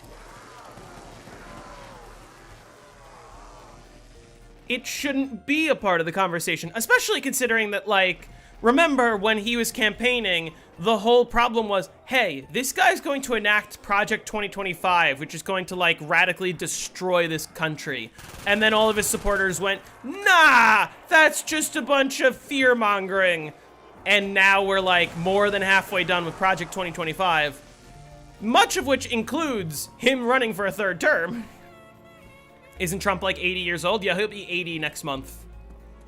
Yeah, he's selling merch with Trump 2028 in the White House gift shop. And a few months ago, or maybe last year, he had a bunch of like world leaders from Europe and I think maybe Asia all visiting the White House. And he fucking took them on a tour through the gift shop to show them the Trump 2028 merch.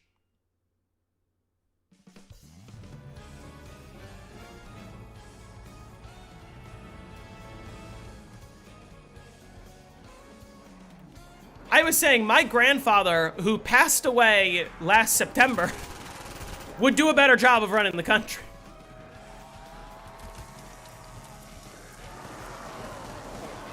Did it offer the Trump shoes or Trump phone? No, the Trump phone still hasn't been shipped or anything like that. A lot of people paid for it, though.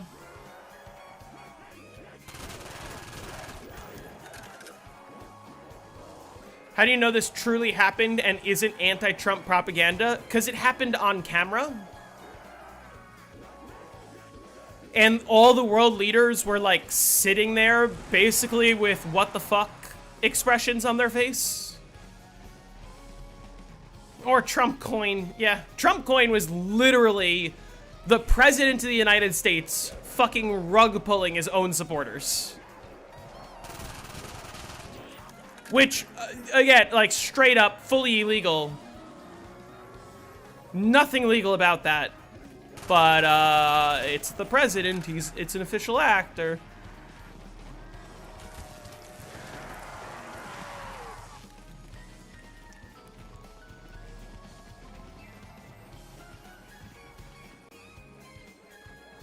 Do-do-do-do-do-do.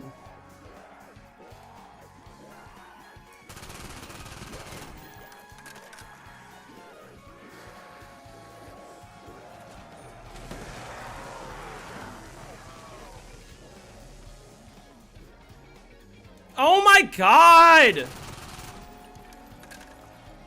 Fuck off with that! Why is it happening so many times? It barely happened last stream.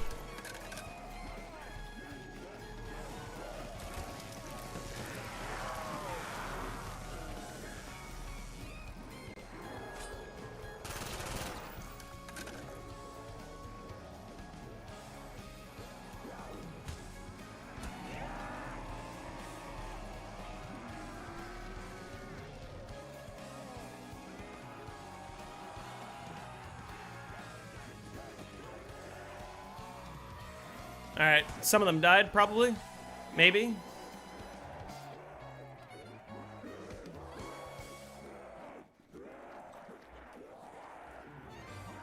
Did I see some of them die and the rest, like, continued to be stuck? Even though, like, one climbed out? There's another dead. Climb out! Okay. What? Sorry.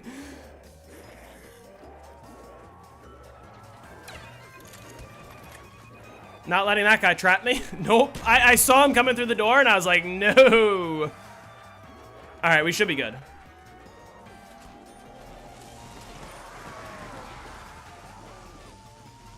Anyway. Yeah, I need an upgraded MPL. Yeah, you're right. How do we get rid of the zombies without a wonder weapon? So that was a... If the zombie is in the exact same spot as it was 30 seconds prior, it will bleed out. So when they get stuck in the window like that, if you like shoot them and they don't get unstuck, you have to deal with it by just like letting them bleed out, basically. Yeah, this is 2.0 strat.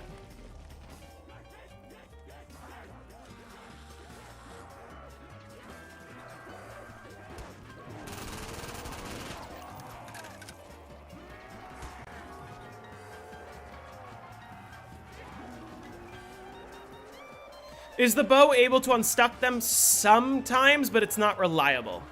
The same with the MPL, like sometimes you can just shoot the MPL into the window and it will get them unstuck, or like knife them and it'll get them unstuck, and then sometimes it doesn't work. This is not the strat that they do for the world record. The world record strat is quite a bit more complicated. It gets more kills per trap activation. And like you don't just run the same loop like I'm doing, where I'm basically just going in one circle around the room and killing them with the trap. It's like you kind of keep jumping back and forth through the traps. It's hard to explain. Like, you would have to watch footage of that strategy to understand what I mean, but...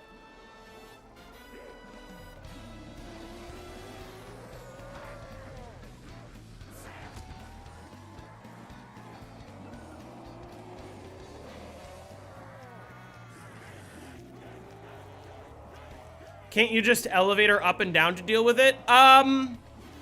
Maybe you could, except I feel like that would just complicate things more. Because you're right that it might get them unstuck. I wouldn't know for sure if it would. But then you elevator back up, and then suddenly they're just kind of like spawning all over the place again, and you have to regather the horde, and it's probably going to cost you a bow shot.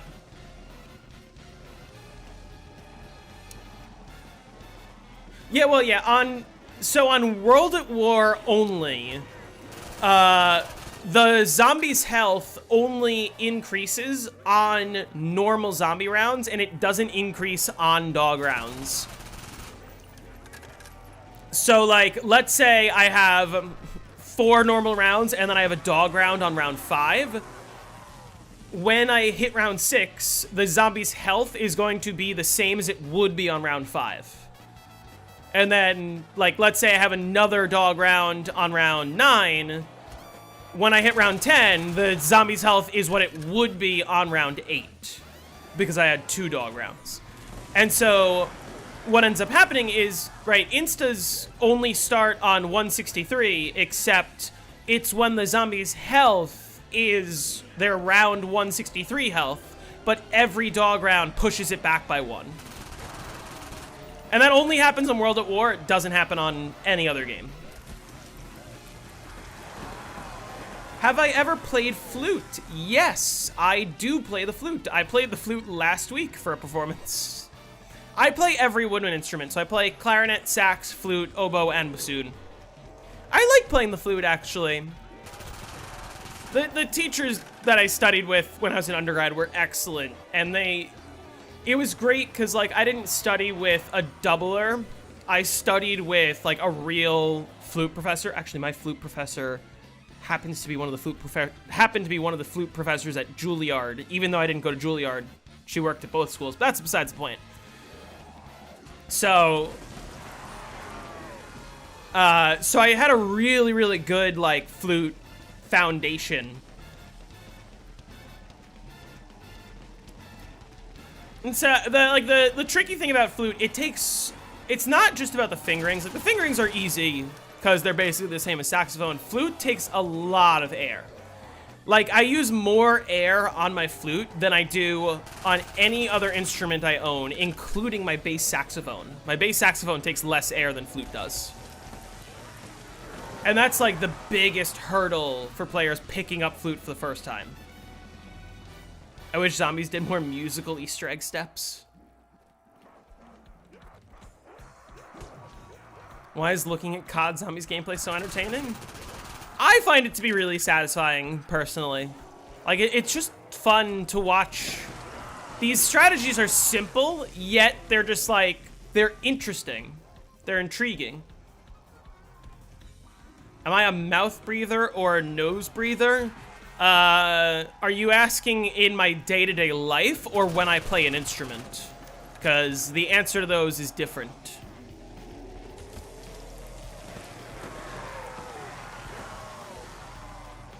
Because, like, you know, on a conceptual level of, like, I have a master's in woodwinds, I do, like, take my breathing patterns relatively seriously, and it is important to sort of, like, understand the flow of air. Day to day, I breathe with my nose. Like, that's kind of my default setting. But if I'm breathing into an instrument, I take deep breaths with my mouth. How? The answer is I don't think about it. Was I ever into grief mode? I love grief mode. Although, what I normally like to play with my friends is I like to play something I call hardcore grief, which is just like regular grief mode, except you play starting on round 15, headshots only, no magic. So you are left with no perks, no box, only wall weapons, and you have to go headshots only. And it turns grief into less of a, like, survive longer than your opponents and more into a actively work to get your opponents killed, and that's how you win. Like, use the zombies against your opponents, and that's a way more fun game mode.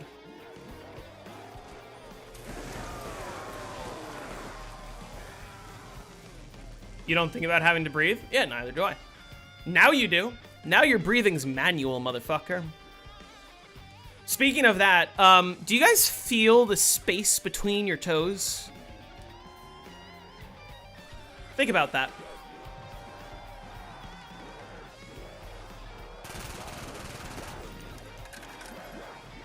Yeah, do you feel it? Like, feel how your toes rub up against each other, always? Feel the clothes on your skin. All right, I won't do too many more of these, but one more. You all lost the game.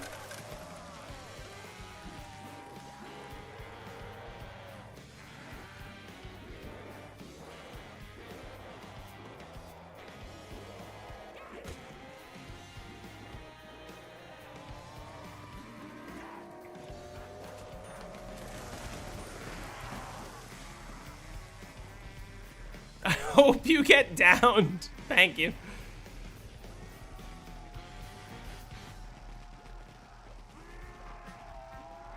Dude, okay. How many of you guys... I don't know if this is just a me thing, but whenever I scroll Instagram, I get a lot of schizophrenic people. Like, literal schizophrenic people that, like, have access to a phone for some bizarre reason. And I always like commenting on their posts, like, you need to remove the blue wires that are under your skin.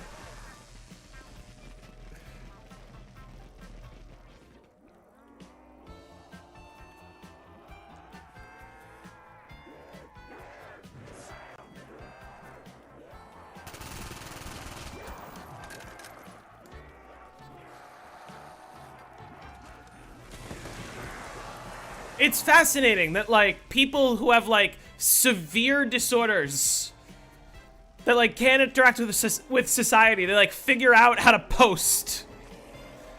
Why don't you aim for headshots? There. Happy?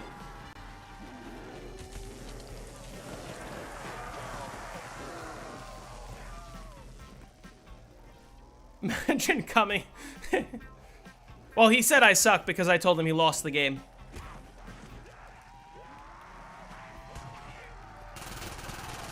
There you go.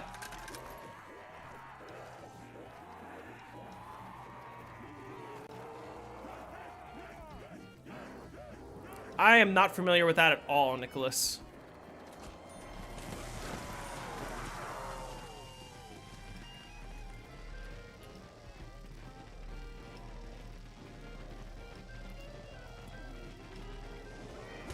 I can do one more if you'd like, but I don't want to torture you all. I did lose like 9 viewers during that sequence.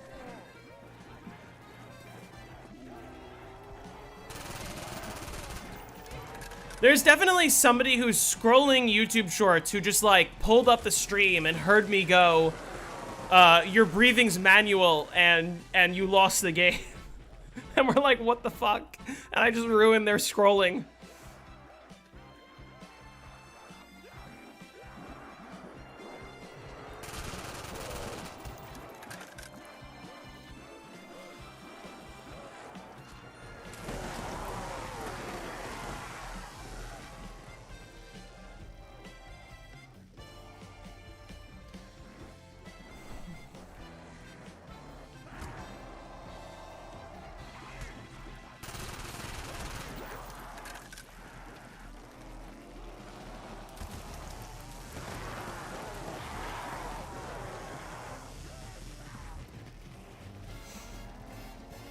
What is my favorite COD Zombies? It is Black Ops 1. I just love how satisfying this game feels to high round, even though it's slower. Black Ops 1 to me really does feel like they absolutely nailed the difficulty aspect. Would you ever consider making a plutonium on all your plutonium settings? Yeah, I've been wanting to do a video like that for some time. I just sort of haven't gotten around to it, but I probably could do that pretty soon. I was gonna do a video where it's just like everything you need to set up to high round, and I would go through plutonium settings. I would talk about, like, I would separate it into, it would be one video separated into the different games. So I would talk about, like, hey, here's how to set up plutonium. Here's how to set up World at War strat tester, BO1 strat tester, and CT5, BO2 strat tester, and B2 op, BO3 boy community and strat testers for that, and then BO4 project BO4 and like all the settings, and talk about all that.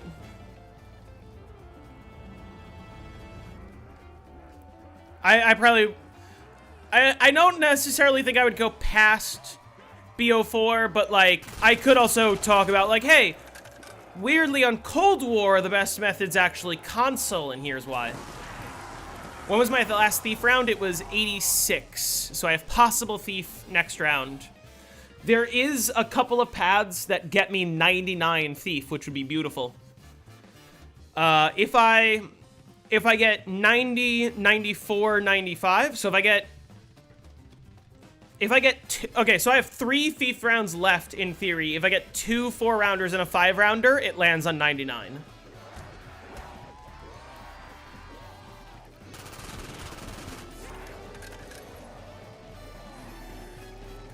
I could also get 91, 95, 99, so a 5-rounder, a 5-4-4 or a 4-5-4 or a 4-4-5 gets me 99. There's also the 4-4-4 possibility, which gets me 98, which technically is less optimal, but like 98 versus 99 will be good. What I don't want to happen is I don't want to get a 5-5-4, because then that puts me at 100. And I don't want my Thief round to be on round 100.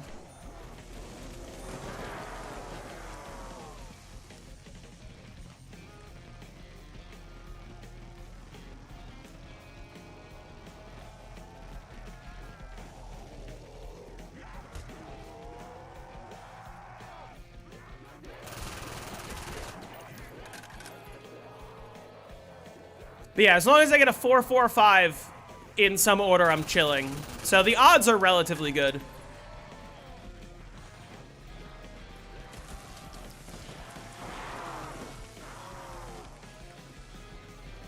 Fuck off with this shit. Yeah, like, okay, there. That time, I shot the zombies and I actually got them to climb out of the window. I did take it down, yes. I took it down around 81. You can go back in this stream's footage if you want to see how that went down. Oh, was it supposed to be that trap? It was supposed to be that trap. Oh, well. No big deal.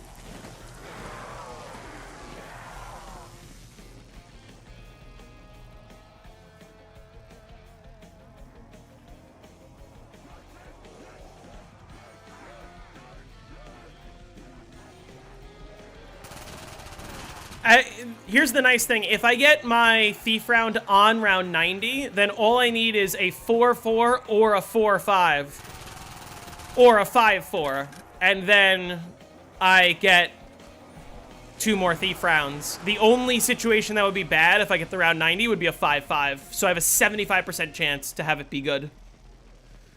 Have you been seeing stuff on YouTube about a game called Motor Slice? I haven't, actually. I'm unfamiliar.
Did you ever play that shitty Mario Kart mobile game? Mario Kart Tour? I'm proud to say I've pretty much never played it. I don't even think I downloaded it. I think I just like watched gameplay and was like, this ain't for me.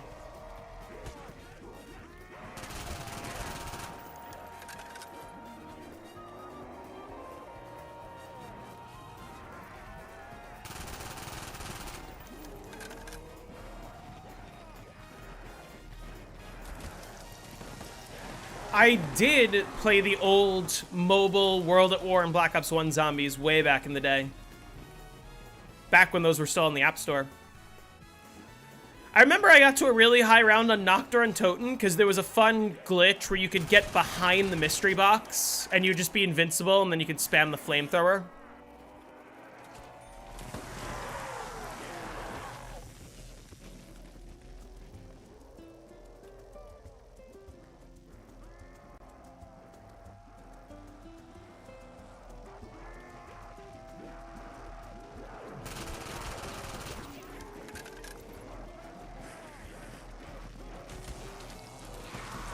Apparently the guy with the high round world record on Kino still has his game saved? What do you mean by that? Oh, on mobile, you mean? Who has the record?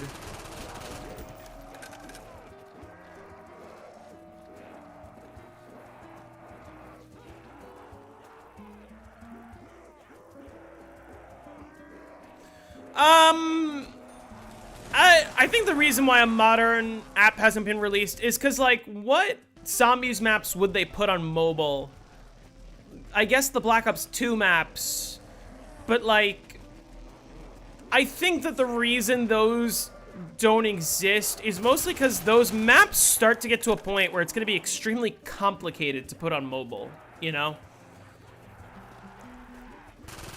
Developing an app that runs smoothly and, like, has zombies the same way as World at War and BO1, but also has buildables and all the moving elements that go into the Black Ops 2 maps. It's a lot going on. And then Black Ops 3 maps would be, like, way too complicated to be playable on mobile. So you'd either be, like, toning down a lot of the aspects of it or just, like, outright completely changing it. Yeah. Or Origins in your phone would be impossible. BO2 survival maps, maybe? Yeah, but, like, even so, is BO2 survival maps enough to warrant an app? I don't know.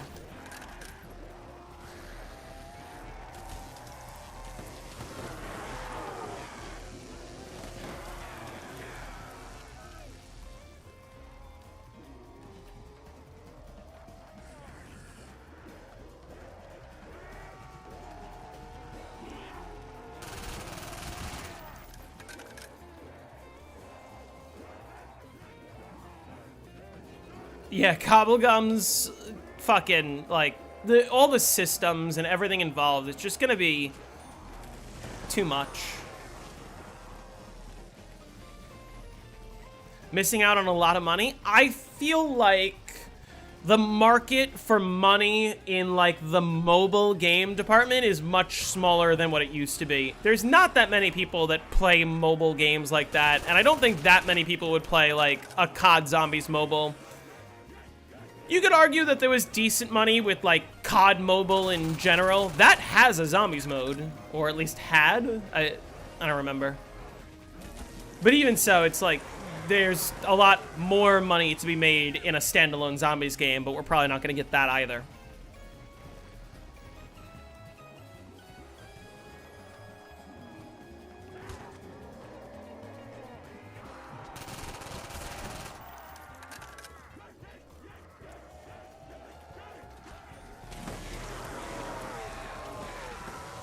Round 8,200 played over years? Over how many years? You remember the guy who tried to convince everyone that he got to around 250,000?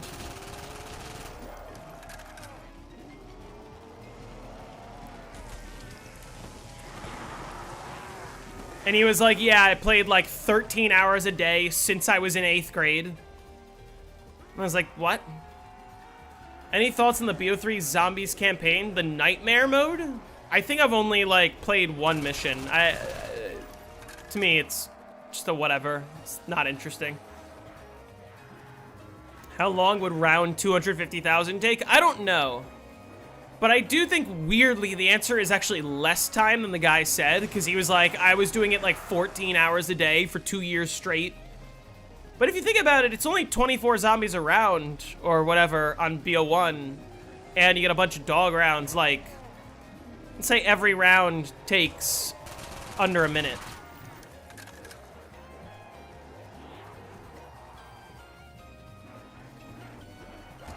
Like, if you were playing 13, 14 hours a day, you could do it in only a year or two.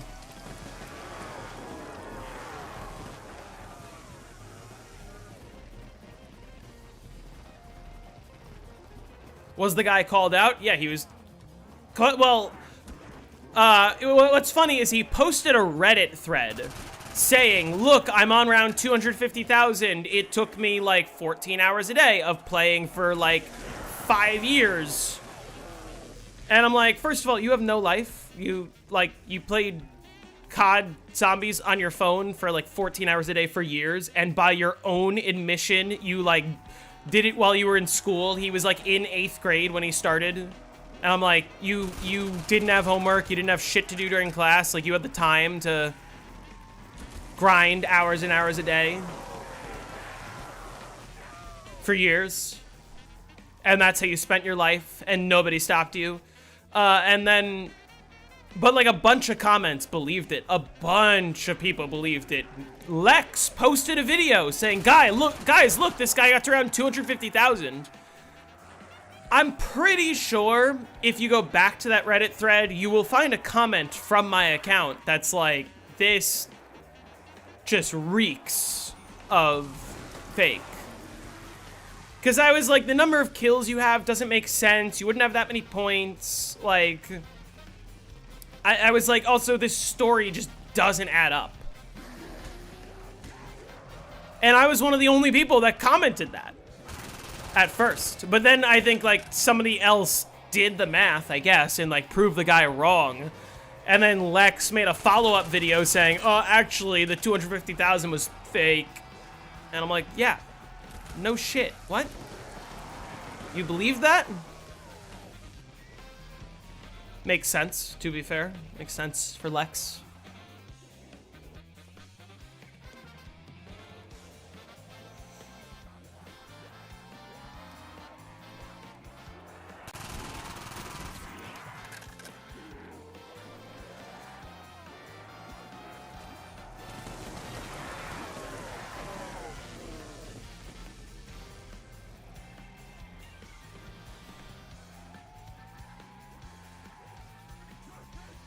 Okay. I am gonna say one thing, which is slightly concerning to me. Right now, the rounds are taking me like 15 minutes, give or take.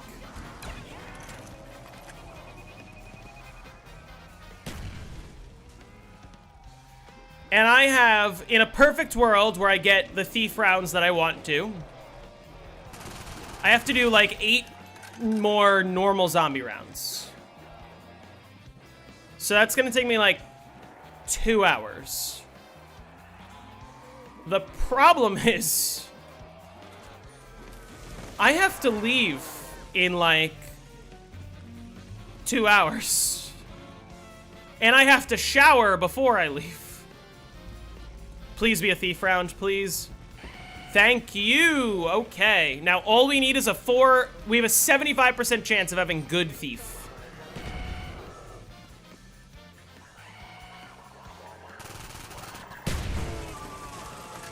So I'll show you, right? Okay, right now the trap is still on. As long as it shuts off before the next round starts, we're fine.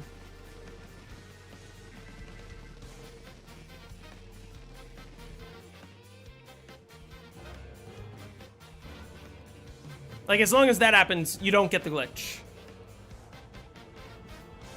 So, like, basically, that's the reason you put the claymores in the elevator and not at the teleporter. Because if it was at the teleporter and I insta-killed him, I could have glitched that trap. And that was, like, the fastest that a thief round could be, pretty much.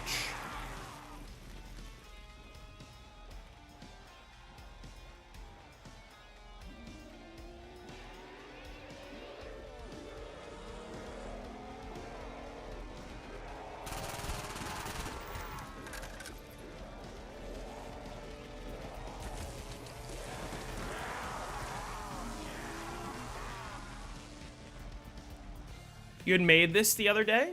What is this? For those who haven't seen the pathing electric trap bug on 5. I see. It's an explanation.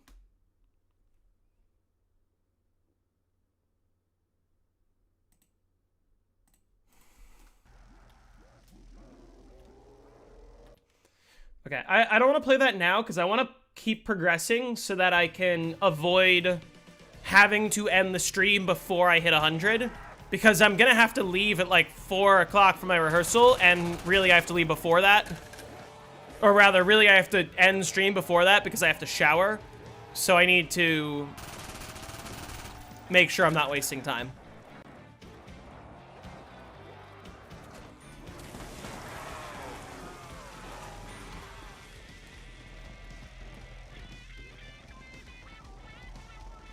The previous round was 14 minutes, so hopefully I get my 4-rounder, 5-rounder. All the rounds take 14 minutes, and I'm done with the stream by like 3:50.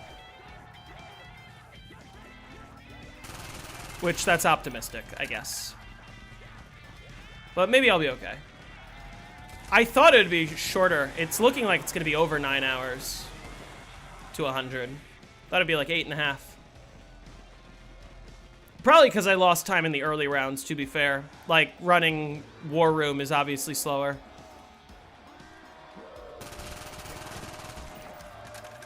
Because I'm going to be real disappointed if I'm like, guys, I have to go, and I'm like ending the stream on 97. That's going to be annoying.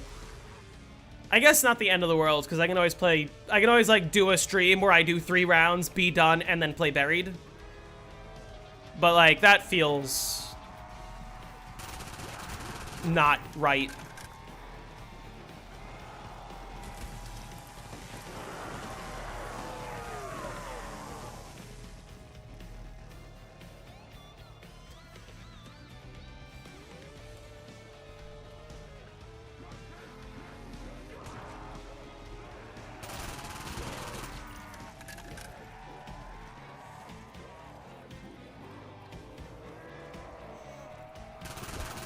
Could use some ammo soon. Oh, how did I run out of ammo? Ammo! That's an order!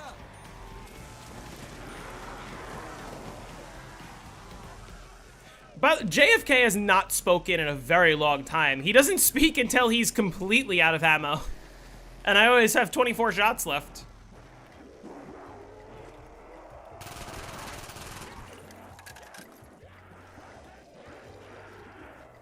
Are we sure a 14-minute average is right? No, it's not going to be a 14-minute average. I'm just trying to play as quickly as possible.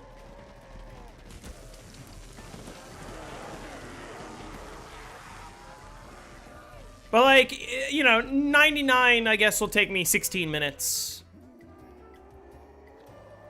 Or better yet, I'll get a Thief on 99 and I'll be blessed.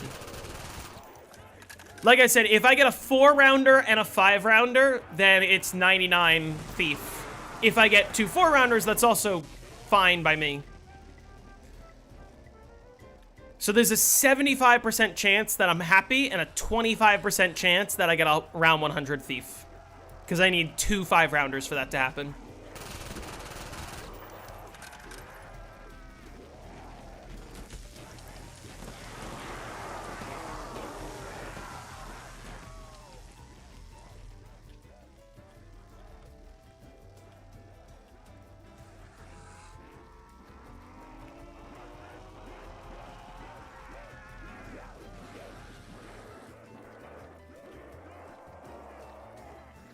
And I guess there's a world where I can run 2.5 to fix that, but I don't want to start switching things up right now.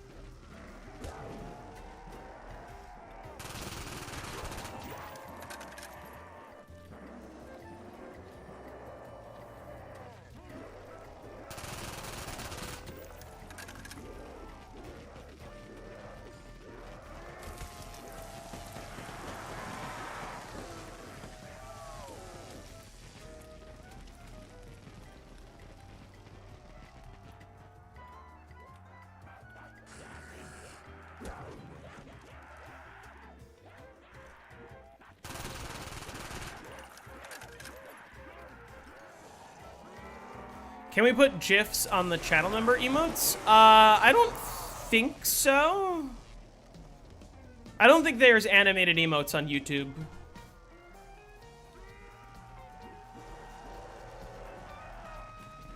What happens when you hit round 100 on every map? I mean, likely the answer is I go back and do, like, a 2.0 version of the series where I go back through all the maps that I've covered and say, okay, let's say you're already good at the strategy that I taught you. What is the advanced strategy? What is the world record strategy? Like, what are the improvements? I could also talk about no power. I could also talk about first rooms. I can also talk about, like, speed runs, round speed runs. There's a lot that could be explored after I round 100 every map. And that's, like, again, assuming that I finally get through every single map ever, which Might take me years.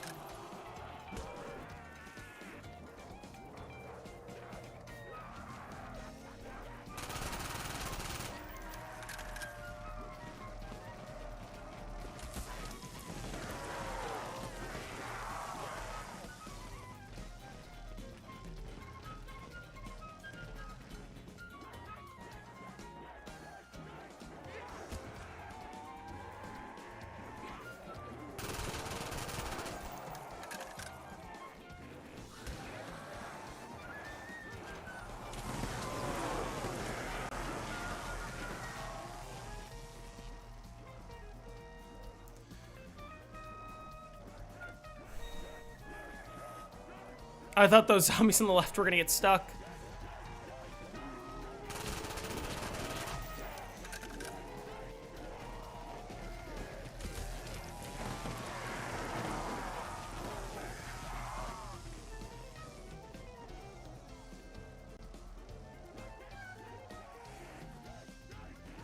Hey Ben, how's it going?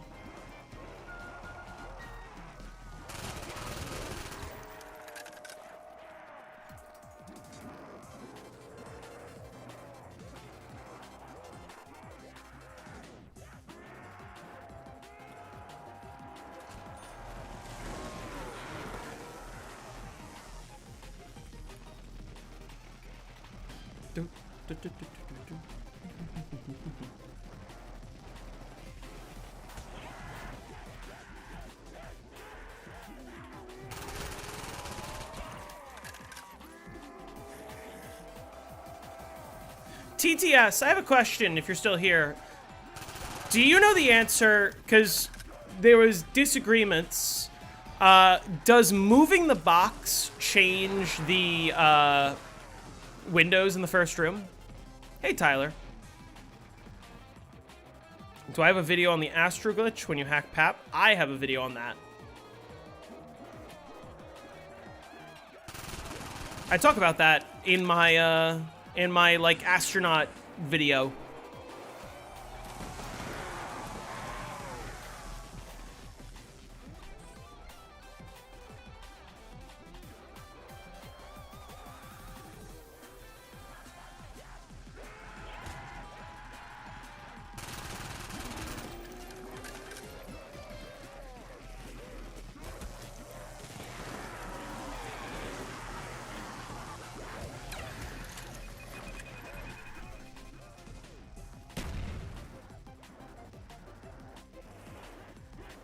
Go crossbow.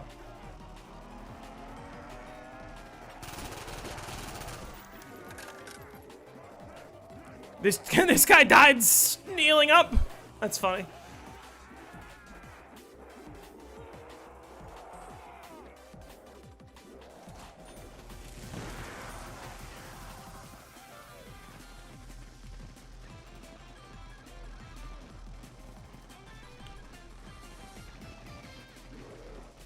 All glitches that fuck with zombie pathing. I'm trying to think of others. Besides the 5 and like... unlist that. I believe that would be relisting it. Or just listing it.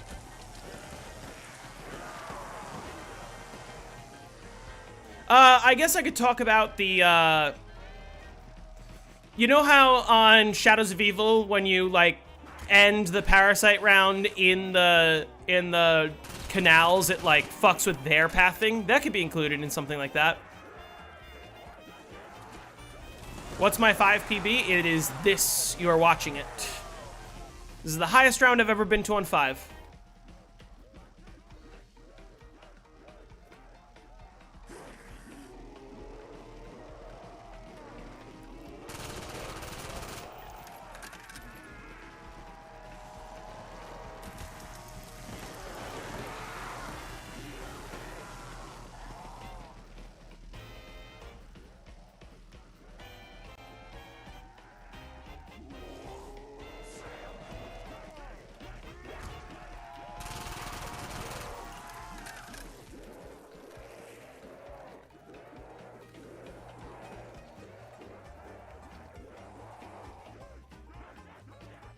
Look at that. Switch to switch. Whoop.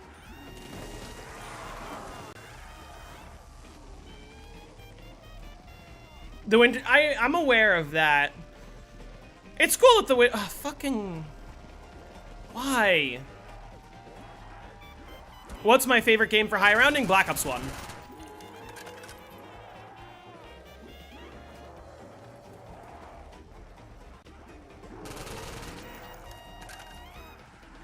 How did one come out and not the rest?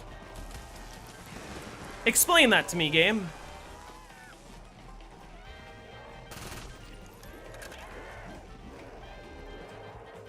Weirdly, I think that timing worked out really nicely, where like they died as the zombies in the trap were dying also.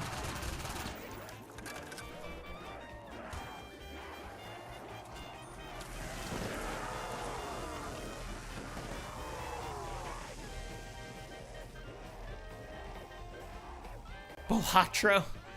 Bloons? I haven't played Bloons in a long time, and I haven't played the newest Bloons games.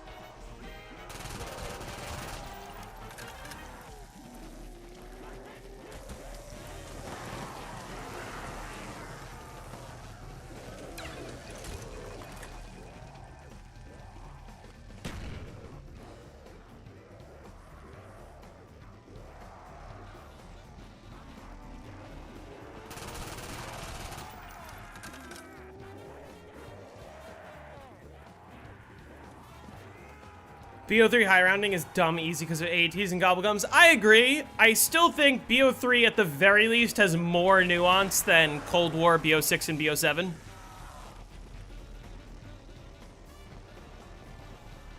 But, like, I think BO3 high rounds would be a lot more interesting without a 255 cap.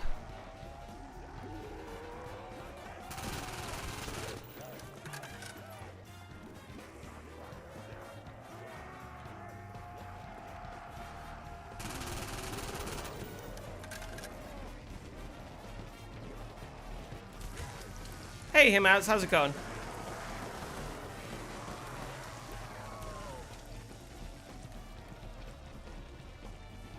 This should be basically the end of the round. Just about, maybe, hopefully.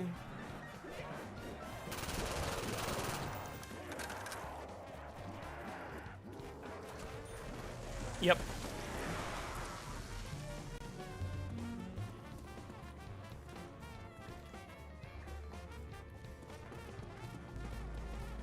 I don't know why they put a cap in. I mean, the short answer is they put a cap in so that people wouldn't notice the fact that the round counter breaks. Also, I think they put it in because they didn't think that people would hit 255. But boy, was that misinformed. And what was more misinformed was not uncapping it as soon as they recognized that players were better. Because should have been a... It is an easy fix. Maybe it's slightly harder to make the round counter work, but it can't be that hard.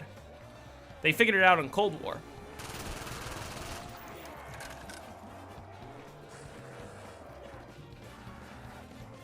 It's not to prevent any of that. It's literally to prevent people from noticing that when you go to 256 that the counter goes back to 0. Suicided at round 121 on Horizon. Yeah, it's a boring map. I would go for a 255, but I was sort of in the same boat where, like, the last few times I tried, I was just like, eh.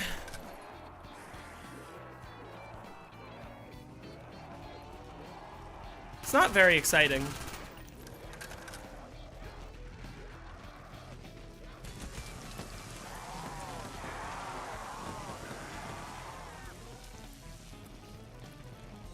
High rounding on ZNS and Gorod is a lot of fun. I disagree.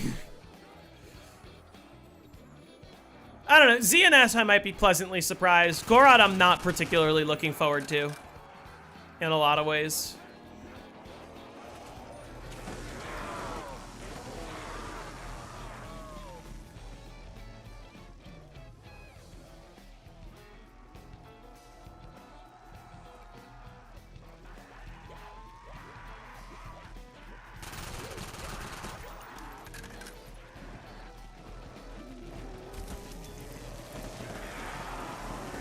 Worst rounds, Dead of the Night. Sounds about right. I do not like Dead of the Night.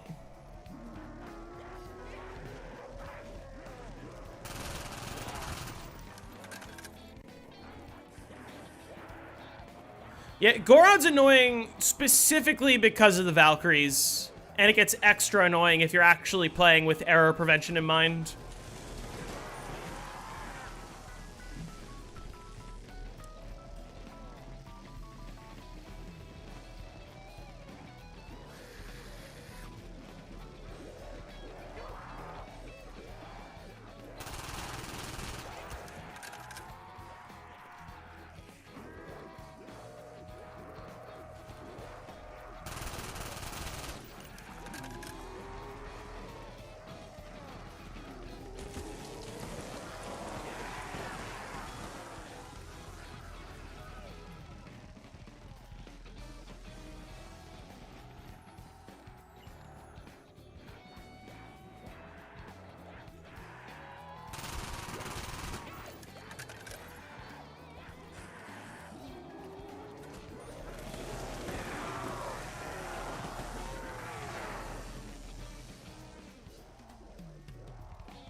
Have you heard about the last domestic producer of brass instruments being shut down in the US? Which one is that? I think I heard something about this.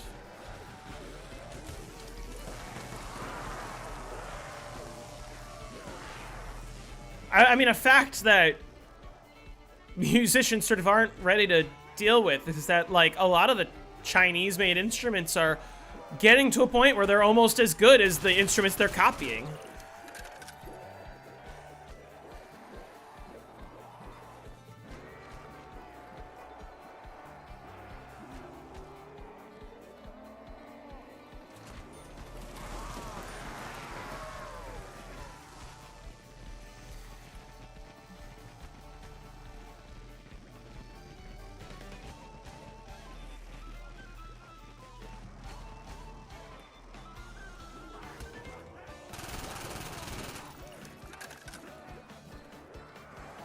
What's my instrument? I play every woodwind instrument.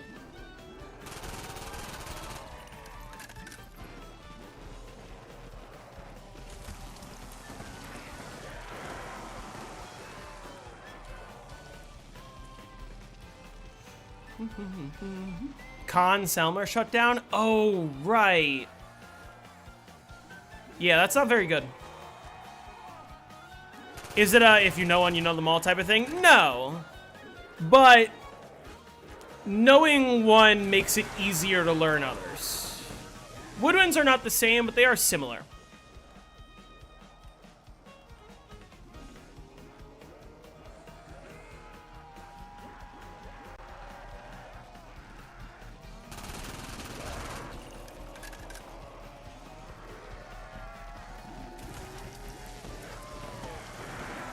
Yeah, in some ways, yes.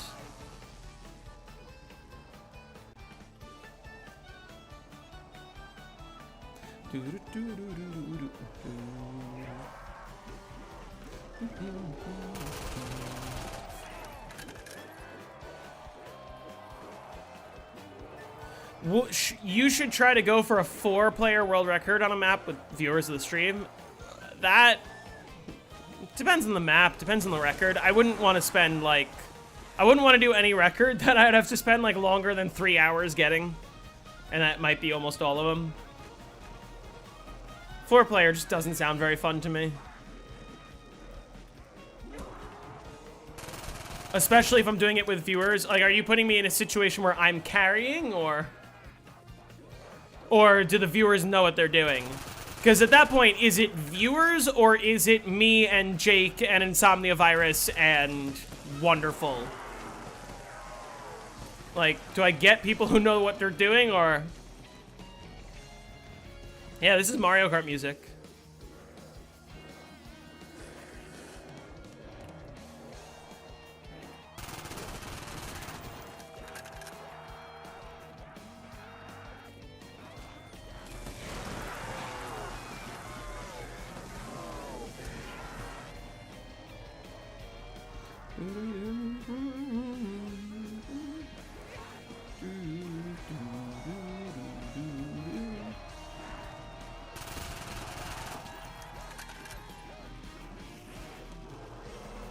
I could make an argument, you know, like me and Jake and Skittles and Crafted Sam could go for like 4-player Call of Dead, and the 3 of them are viewers of mine. I think that counts.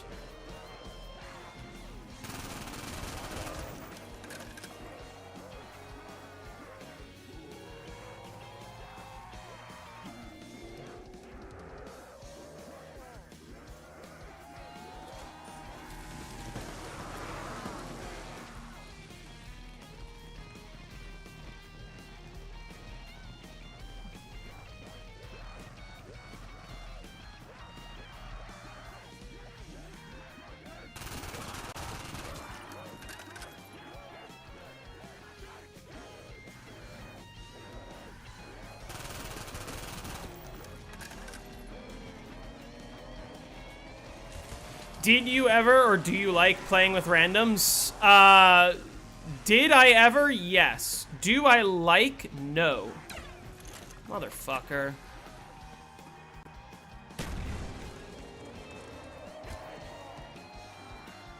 They got stuck in the door. Which, by the way, incredible recovery from that, if I might say. Because as soon as I noticed, like, oh, these zombies are going to be fucked. They're going to be spawning all over the place.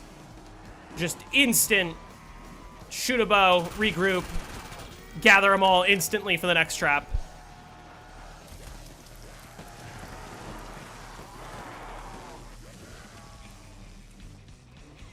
A public match carry challenge would be fun. No, it wouldn't.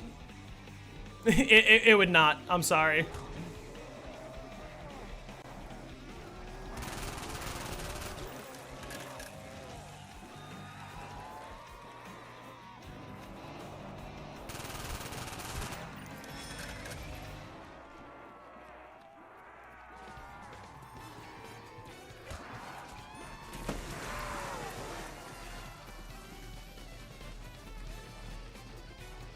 Thoughts on the upcoming midterms? I mean, Democrats are going to sweep, and they know that the Democrats are going to sweep, which is why they're doing everything in their power to rig the elections in their favor, to redraw maps in their favor, to prevent people from voting. Either the Democrats win and enact sweeping anti-Trump change, or they let them get away with stealing the election. That's the only way it goes. Or they try to steal the election and it gets violent. That's the other option. Which, I'm not calling for that. I'm calling for generally the opposite, but don't be surprised when people find out that their votes no longer matter. What else do you do to defend democracy?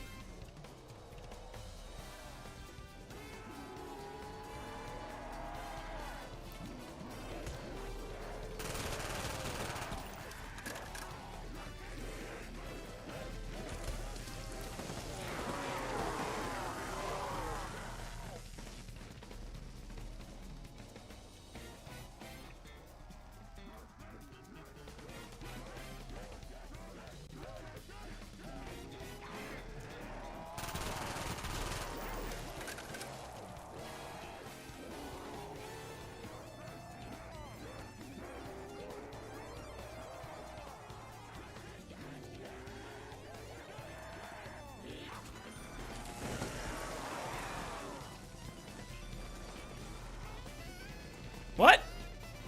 What was that?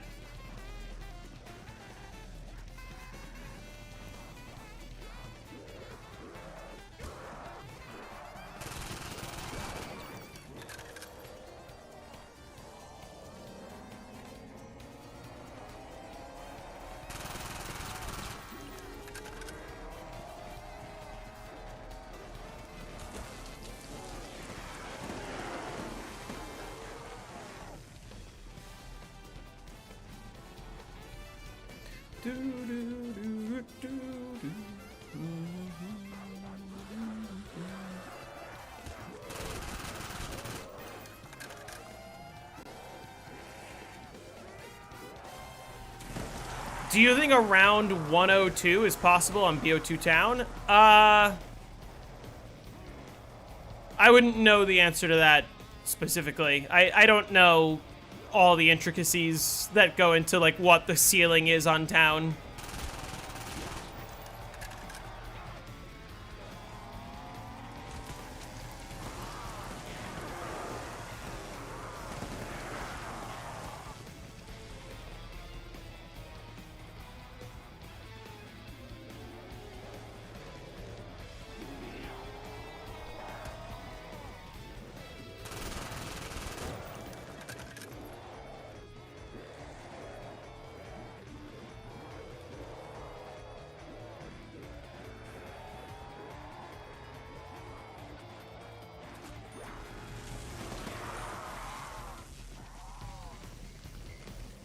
I think you could stop the MPL now. You technically might be right. You might be right about the idea that I might have fewer than 217 trap pulls between now and round 100. I don't know for sure, but math could check out. That being said, the MPL's a little bit less about points, even though, like, you know, it's always a good habit to build points. But it's also the reason I like to shoot the MPL when I get into this doorway, because it stuns the zombies and it stalls them for a little bit, which clumps them up a little bit nicer. So, like, I shoot here, and it stalls the zombies, and now they're really clumped up well.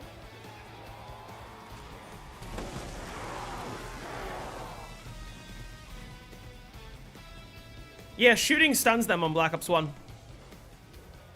Can you hit 200 running this 2.0 strat? Yes, you can, but you can't hit the world record. You would have to do a different strategy to beat the world record. But you can get to 200 for sure. Yeah, it's pretty much only BO1 that does that. I don't know about World at War, specifically. I think this is round.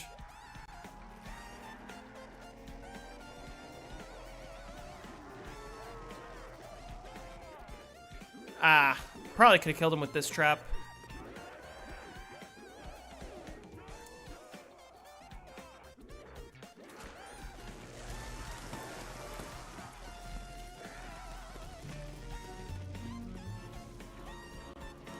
You can not get involved in politics. Politics is going to get involved in you. Have I done round 100 on World at War, Dries? I have not.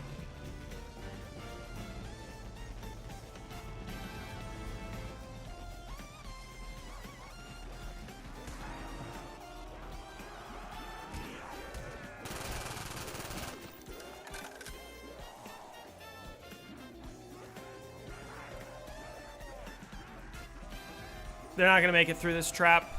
Yeah.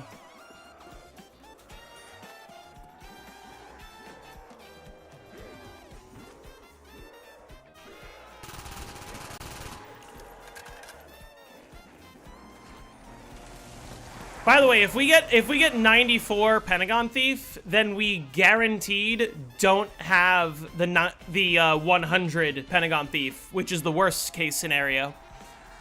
We want either 98 or 99. If we get 94, that's guaranteed.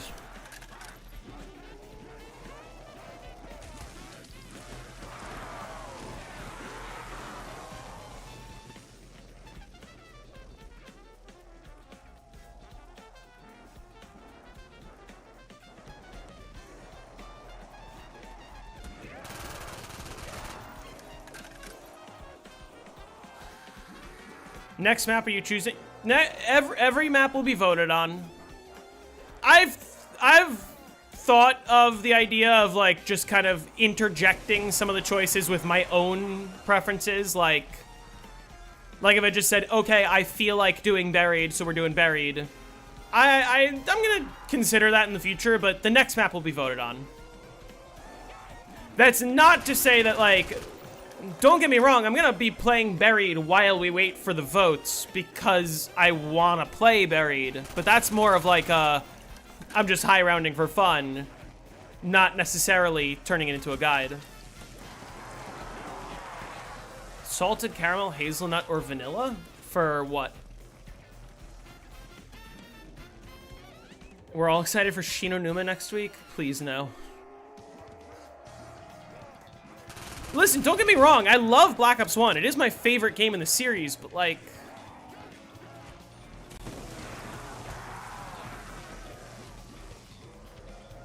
Can we switch it up a little? I haven't done any BO4 map. I've done one BO3 map.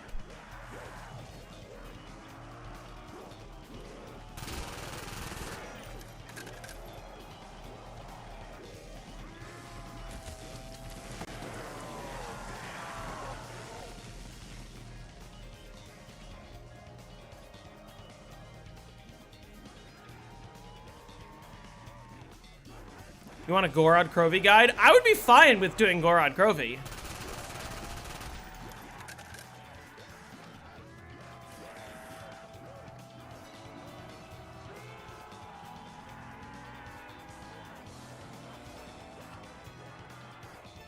Plutonium also has like a, isn't it like a console command that you can type in that just fixes the WAF? Or something like that? It's like a DVAR. There is a category for WAF being fixed on World at War. It's just that hardly anyone plays it.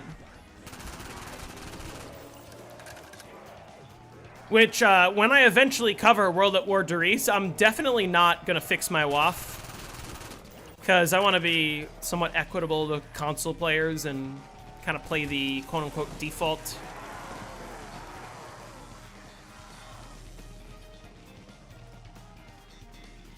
Transit guy would be fine. Die Rise would be fun.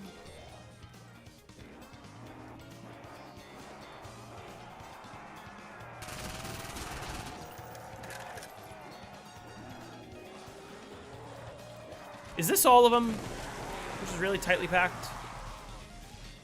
Yes, it is.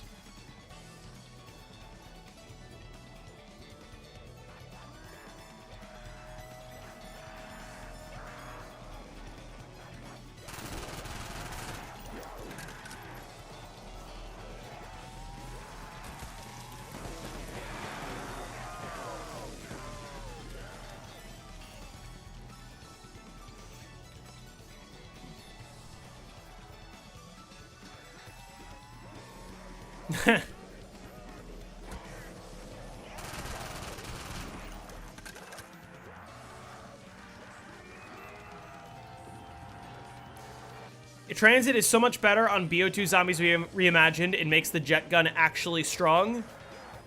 Explain to me how the jet gun isn't actually strong the way it currently exists. Because it's one of the strongest weapons in all of zombies. It's infinite ammo, infinite damage.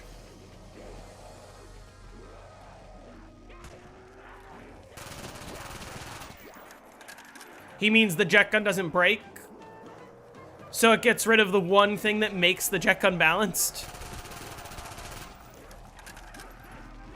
That and I guess the cooldown. There's probably still a ridiculous cooldown. I wouldn't say it's the best already. Because remember, jet gun, if you're like trapped in a corner, it's not gonna save you. And that, like, that's not...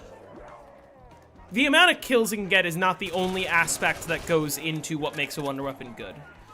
But still, jet gun's, like, very close to the top in terms of just power.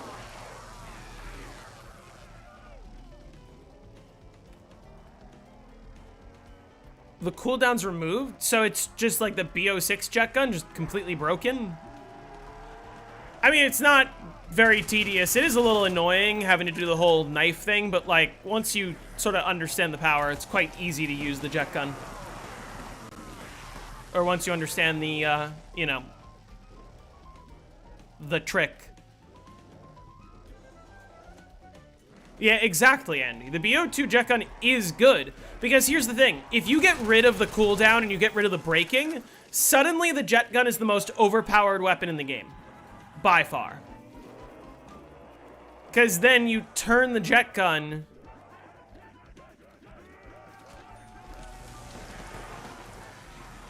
into a weapon that has infinite ammo, infinite damage, can't break, no cooldown, like, that's just busted. That's broken as hell. You could argue, yeah, it's more fun to use that way. In some ways, that's true, but, like, it's not balanced. Hey, Zeus, man, how's it going? What happened? I caught the end of your stream. I need to help you get that 50.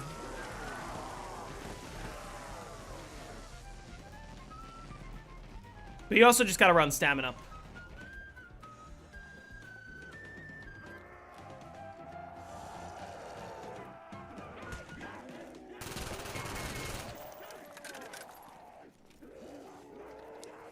And stand at the Galvanical spot all game.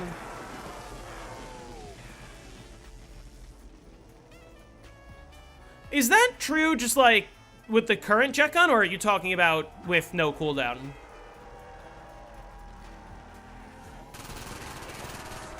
Like, is that something I could theoretically teach to people in a tutorial?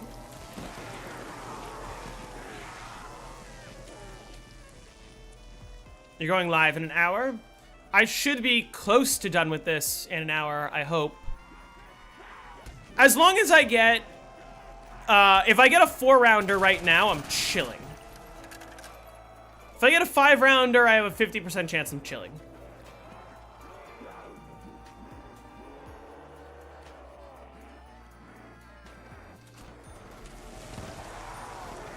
But also never buff in any way. What do you want them to buff? Yeah, I guess you could buff the movement speed, but like, if you buff the cooldown, it's broken. If you buff the fact that it breaks, it's broken. That's the only way you balance an infinite ammo, infinite damage weapon is by making it slightly annoying to use.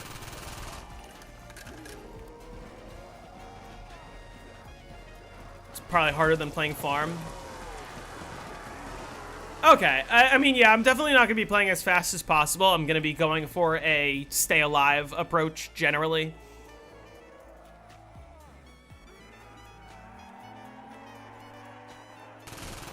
I wish that BO2 had a crossbow. That would be beautiful for something like that. Like, you mess up, just pull out the crossbow. Add passive cooling and reduce cooldown time. I guess. You could reduce the cooldown time a little bit.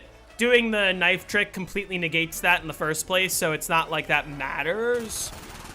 And I would be in favor of passive cooldown, meaning you should be able to put it away and have it cool down. But also, it doesn't matter super much that you can't cool it down while it's not out, because obviously the only thing that you'd want to have is a faster weapon. But what weapon are you killing the zombies with on high rounds? There's none. You're just using the faster weapon to help you gather zombies before you jet gun them.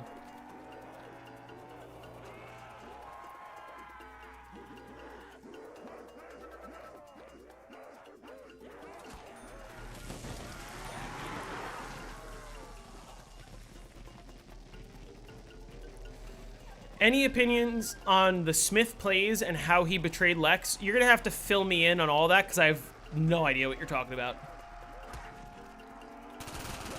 Like, any drama like that related to those guys, I have no idea what you're talking about. Nor do I really care to, but...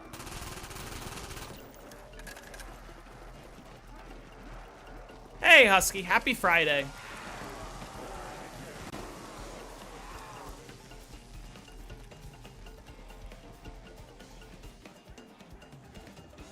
I remember, like, stumbling upon the Smith plays having, like, a Minecraft channel. Or was that too pro for you games? I can't remember.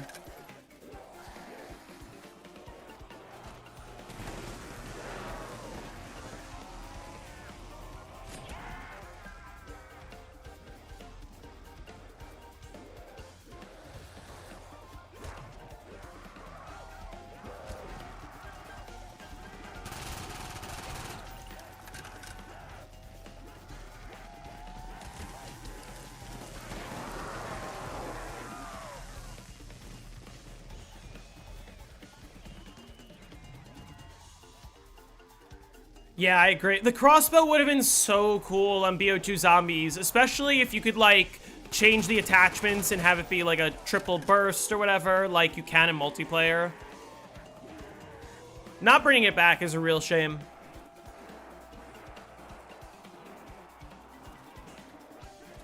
Oh!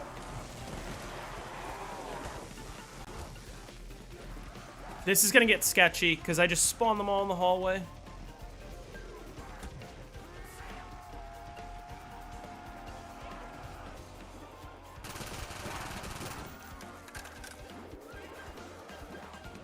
Which, yeah, in practice, it doesn't even matter. Like, there was one straggler. I'm your 8th favorite YouTuber? Who are the top 7?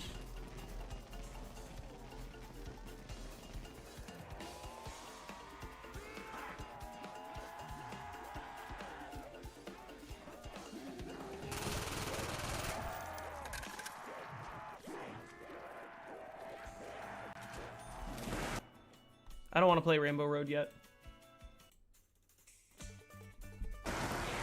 I'm a contender to move into the top 5 this year? Well, alright, I'll keep working towards it.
Five is, I wouldn't say 5 is growing on me. I'm just loving it, period.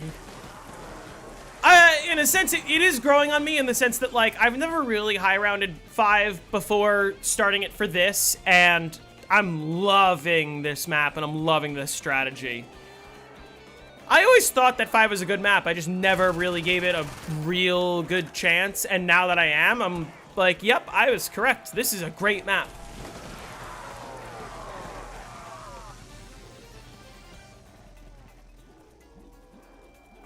I used to stream this game to 1 viewer for a very long time. I play this game off stream a lot. I always loved the game.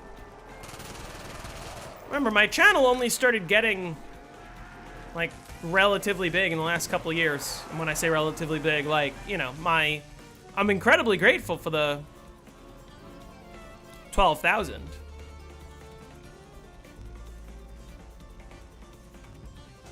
Ah, shit.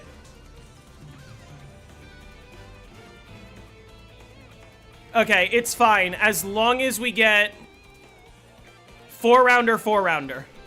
We're chilling.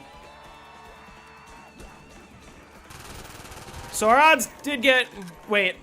No, that doesn't make sense. As long as we get a 4-rounder. So there's a 50% chance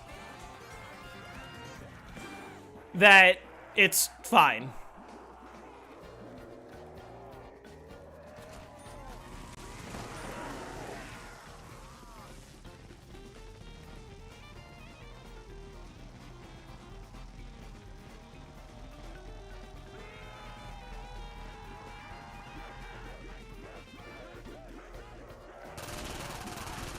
You know, it's about the love of the game.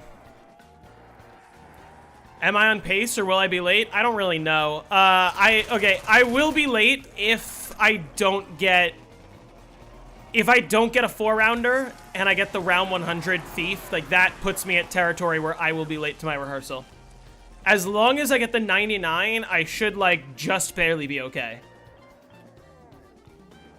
But, like, getting the 100 thief as opposed to 99 adds 15 plus minutes to my time, and I'm already cutting it really close, where, like, I predict I'm gonna end stream at, like, 3:50, and I'm gonna have to bolt to shower, get ready, do all that. I can pause and come back later. It's just like I feel weird. I would feel really weird pausing on round 98. Because, like, I want to get this done, and you guys all want me to get this done, too. Especially, it would be really weird for me to pause on 98, knowing that 99 could be a special round. Just do the stream after I get home. The problem is, I can't really stream tonight because I have friends coming over. We're doing movie night tonight. Me and some of my friends. Including Wonderful, by the way. Wonderful's picking the movie. He'll be attending virtually through Discord.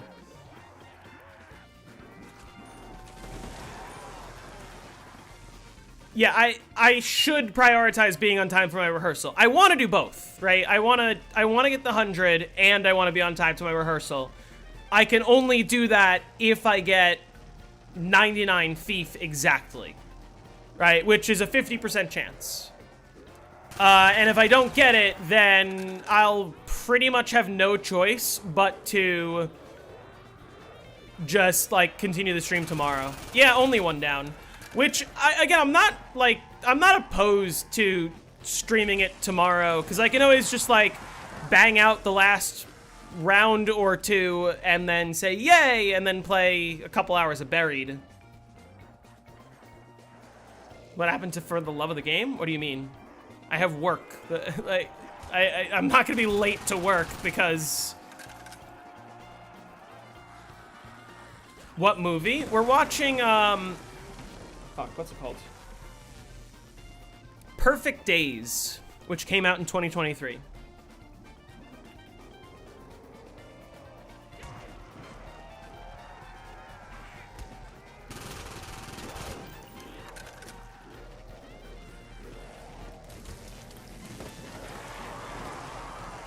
For the love of the bills. I realized just now you meant, like, paying my bills, which is true. Also, work for me is fun, because work is I'm going to a rehearsal for a show that I'm playing this weekend. Like, that's what I do. Whiplash is your favorite movie? That's a good movie. But, Unhinged? I haven't heard of Unhinged. When did that come out?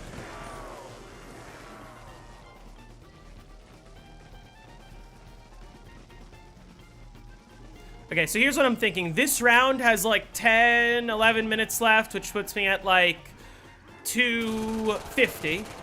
Then hopefully next round is Thief. Or rather, no, next round is Thief. And then I have 96, 97, 98, which is 15 minutes each, maybe 16 minutes. That's 45 minutes, which puts me at like 335. As long as I get the 99 Thief. Actually, now that I'm doing the math, I might just be okay regardless. Because I just have to finish this round and then do... I just gotta do 96, 97, 98, and hopefully I don't have to do 99. I should be okay.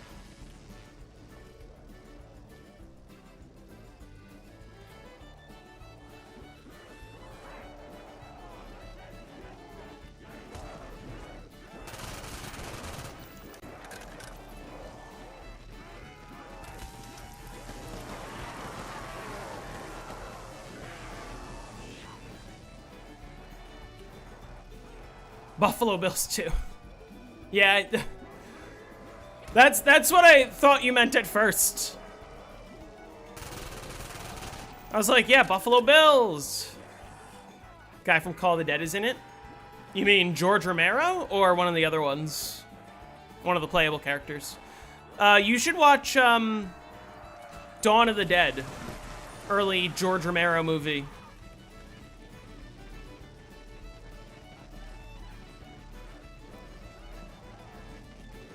It would be cool to have a zombies map in a shopping mall like that movie.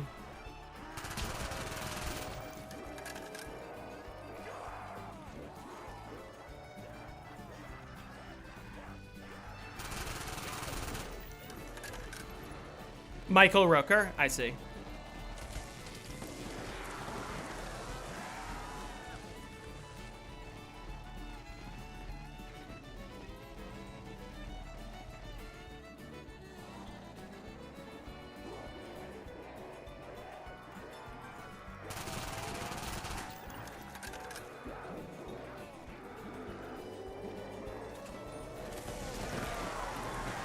Yeah, we're getting the 100 this stream. And like I said, like, listen, you can count all of the attempts where I like failed while trying to set the windows and like fucking died on round 3 and round 7 and whatever. But in terms of like the games where I got a setup,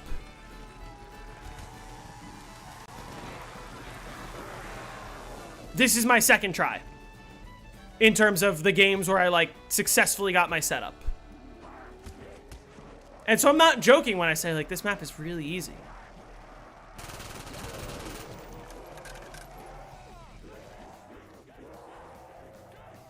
Thoughts on Vrabel situation?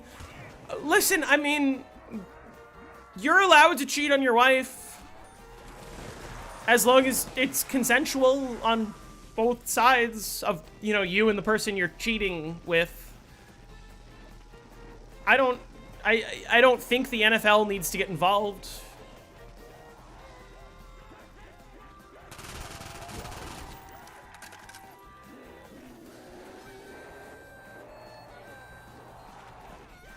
The fact that you said it's my second try? Dude, I've never high-rounded this map before, and I'm telling you, hey, I got a full setup twice, and on my first try I got to 78, and on my second try I got the 100. Like, it's that easy.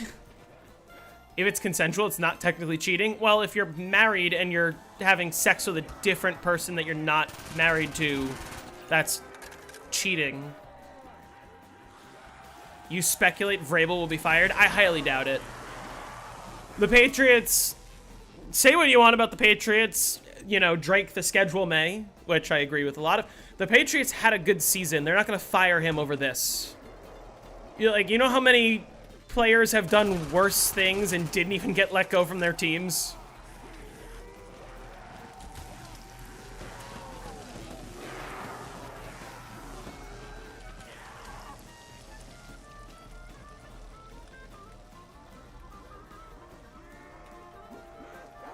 Yeah, Stephon Diggs was found not guilty. Granted, he was let go by the Patriots.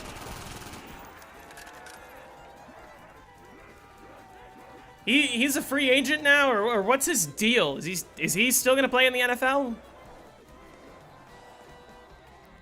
Stephon Diggs, it's one of those things where, like, listen, I thought he was a good player. I was happy to have him on the Bills in the sense that him and Josh Allen were an amazing combo.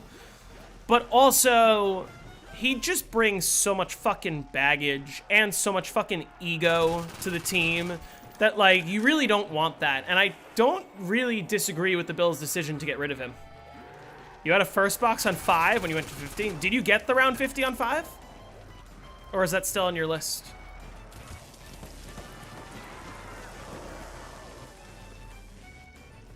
Hey, Bajer. How's it going? Vrabel brings more baggage? Not more baggage than Stephon Diggs now.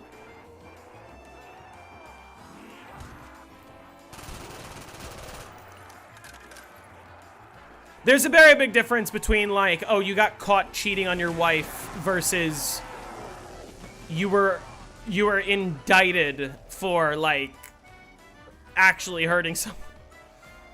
You even despite the fact that he was found not guilty, like, that's already more baggage. Vrabel's not going to be charged with anything.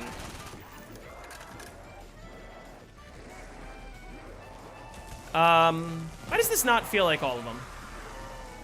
Oh, this is a new window for them to get stuck in. The fuck?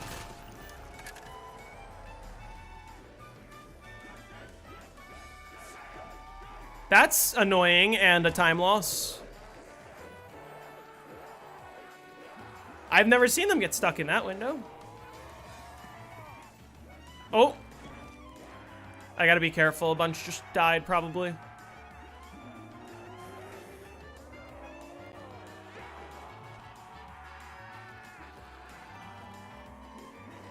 Alright, we're fine.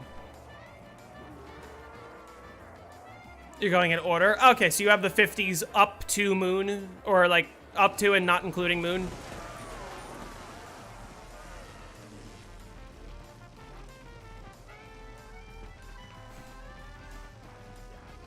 Yeah, they get stuck in this window a lot. I've never seen them get stuck in that window till just now. Listen, I'm not disagreeing that the head coach has to set an example, but also the head coach's job is to coach football. Like, cheating on your wife is not a fireable offense. I'm sorry, like...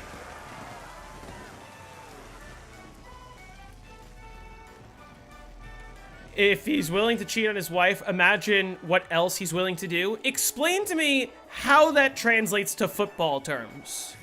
If he's willing to cheat on his wife, he's going to cheat at football? How does he cheat at football?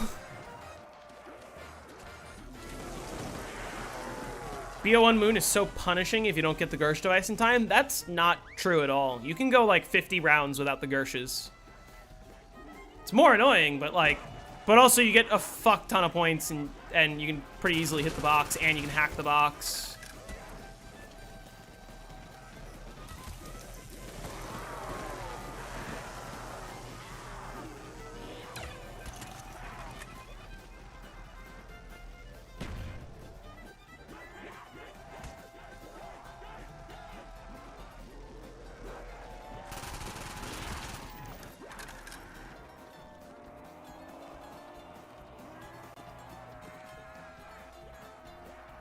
Fix the free agent market for his benefit? Explain that.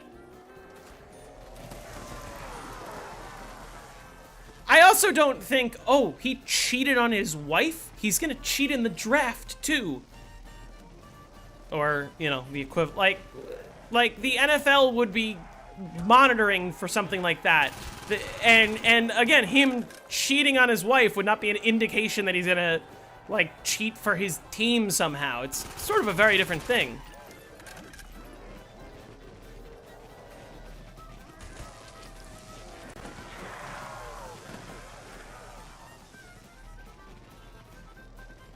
Okay, yeah, that I don't think he should be going back to the NFL if he's fucking in jail right now. Till your glorious king Bo Nix comes back. Poor Bo Nix. Losing out on the most important game of his career. Because I really would have loved to see the Broncos actually put up a fair fight against the Patriots. The fact is, they had Jared Stidham fucking playing the game of his life, and they still managed to keep that really close. Like, close enough that you were like, damn, Patriots, what the fuck? You're about to be the AFC champions, and this is how you're playing? Conflict of interest. Dude, cheating on your wife is not a conflict of interest for the NFL. Like, that just doesn't make any sense to me. If you're cheating on your wife with a player on the team, I guess.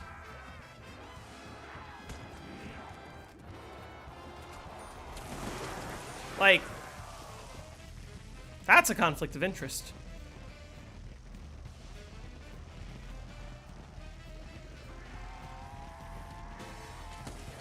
Oh shit, why did they fucking die, huh?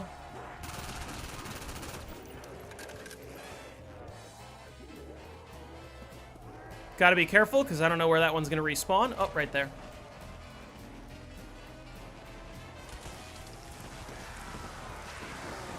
If he's willing to cheat on his wife, he's more willing than other faithful coaches to do something weird. Yeah, but again, what? What would he do that the NFL wouldn't catch him on? First of all, second of all, cheating on your wife, you could argue there's much more of an emotional aspect where, like, if you're sexually attracted to someone, it's gonna be like the hormones in your body that are driving that decision, not necessarily.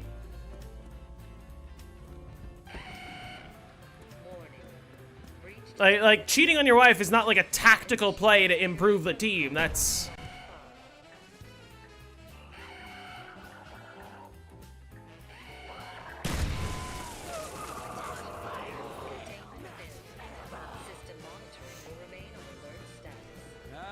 Just what the doctor ordered. Best BO1 map. This map is a lot of fun. All right, so, okay.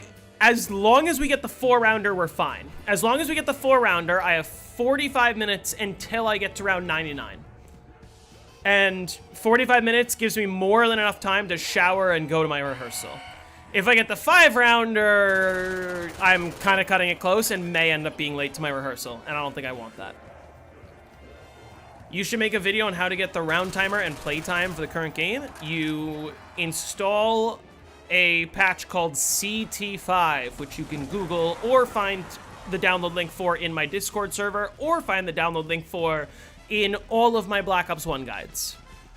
And then you install it, and then you have a timer.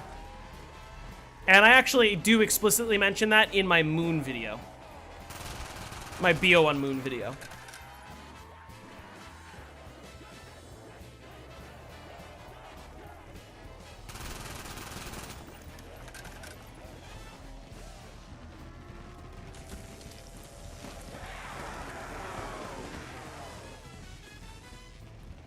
Speedrun my commute. The problem with that is the way that I get to where I'm going involves a lot of the trip on like a 1-lane road that's kind of busy and I can't get around people.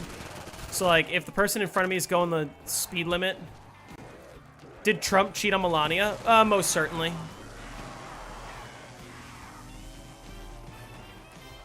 What is your job like as a musician? Well, what do you want to know? What specifically do you want to know?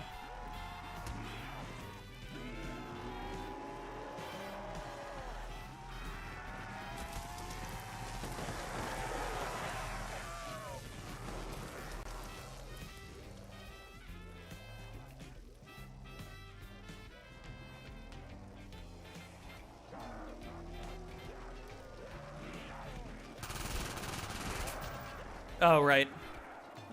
No ammo. JFK hardly talks. How did you get rid of your stage fear? That's easy. I never had that fear. Do I have a video on my Shadows of Evil round 255? I do. I have one video where I talk about the strategy and show like how to get to 100. And then I made a separate video saying, hey, I got to 255 using that strategy. Here's like all my game stats, and also here's more of what you need to know if you want to go past 100. So 2 extensive tutorials on Shadows. Just like, what do I play? So I play every woodwind instrument. I play clarinet, saxophone, flute, oboe, bassoon. I'm mainly a classically trained musician, so I play a lot of orchestra gigs. Orchestras will hire me to show up and play saxophone or whatever for their concert. And then I do a lot of pit orchestra gigs. So, like when companies put on musicals, they hire an orchestra to accompany the cast. And I play in those orchestras. So like similar to what a lot of musicians do on Broadway. By similar, I mean exactly the same. Many of my close friends sub on Broadway. Some of them played on Broadway. Like, I have subbed for off-Broadway shows. I sub for a lot of shows in the area. I play for a lot of shows. So, like, the show that I'm doing this weekend is actually children's theater. But the pay is good, so fuck it. And they're doing the music. They're doing a musical. I'm actually not going to say what musical they're doing. But they're doing a musical. And I'm part of the band that accompanies. You are right, I don't need a cheat sheet for the first step of the lightning staff. I need one for the second step. Do I do teams or I'm a solo player? I primarily play solo and occasionally with a partner. It's my favorite mode.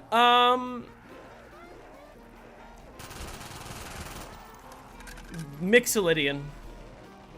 What state am I from? The best state in the United States. Yeah, CT5 only works for plutonium, and there is zero reason you should be playing on the Steam version. It is less safe, it is less stable, If you are playing on PC, play on Plutonium. There's no reason not to.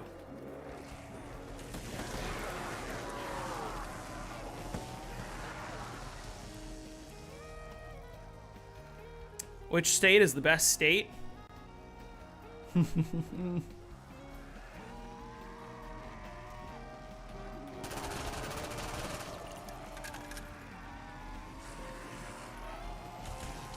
Listen, you know that my state is the best state, obviously, because Donald Trump was born here. Are the BO1 weapon skins from Nexus? Are you asking about my gold crossbow?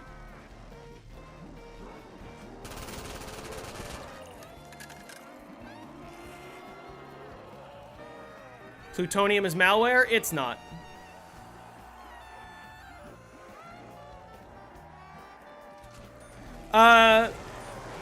So the gold crossbow, this is actually gold from Black Ops 1 multiplayer. What I did was I went into the game files and I switched the file names for the gold camo and the Pack-a-Punch camo. So now my Pack-a-Punch is gold. Florida? No, Donald Trump was not born in Florida.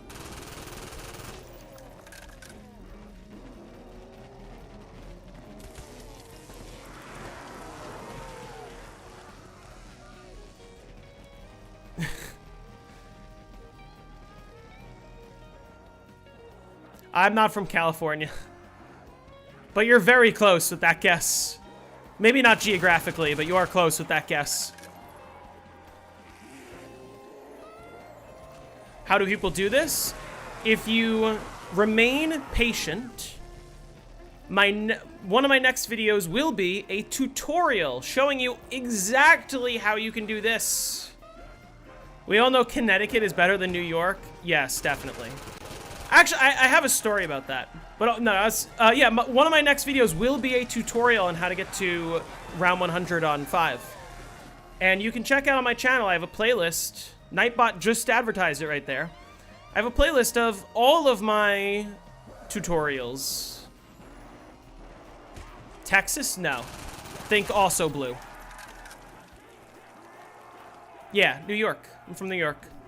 Okay, no, here's my story. So, the other thing that I do for work besides music is I teach CPR classes. And nowadays I mainly teach in New York City, but I used to, like, travel a lot. You're from Rochester? Really? That's funny. I have some friends that are from Rochester.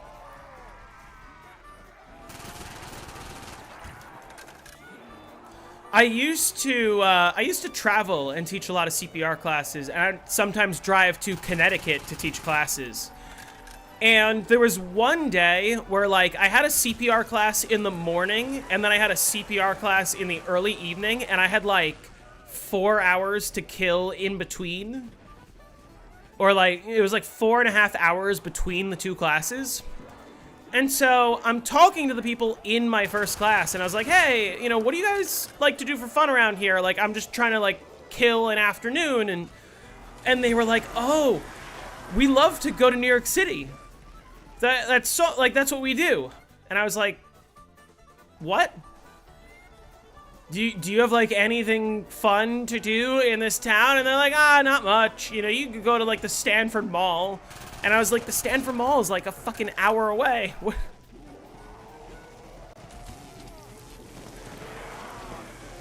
You took an 8-hour CPR class? Who the hell is teaching that? Mine are like 2 hours.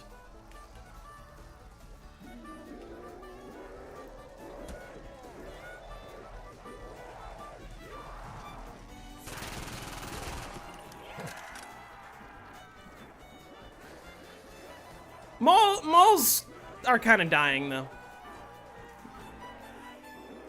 What's my favorite high round map? Moon. Both moons, but Black Ops 1 over Black Ops 3. It was deep water certification. Well, that's lifeguarding. That's not CPR. Follow-up question. I teach lifeguarding classes, and they're normally 20 hours, not 8. So what the hell?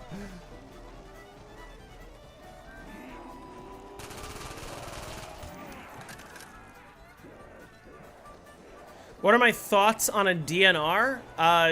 The purpose of a DNR should be strictly for people that know that they are already dying. Like, you have a terminal cancer diagnosis, you're in your 80s, like, you know that you're close, and you don't want to be resuscitated because you know that if you end up in cardiac arrest and you're resuscitated, that you're going to be living in pain. That's what DNRs are for. Some people are dumb and think that DNR means, like, a doctor won't try to save you. That's not true. It's like that's not exactly how that works.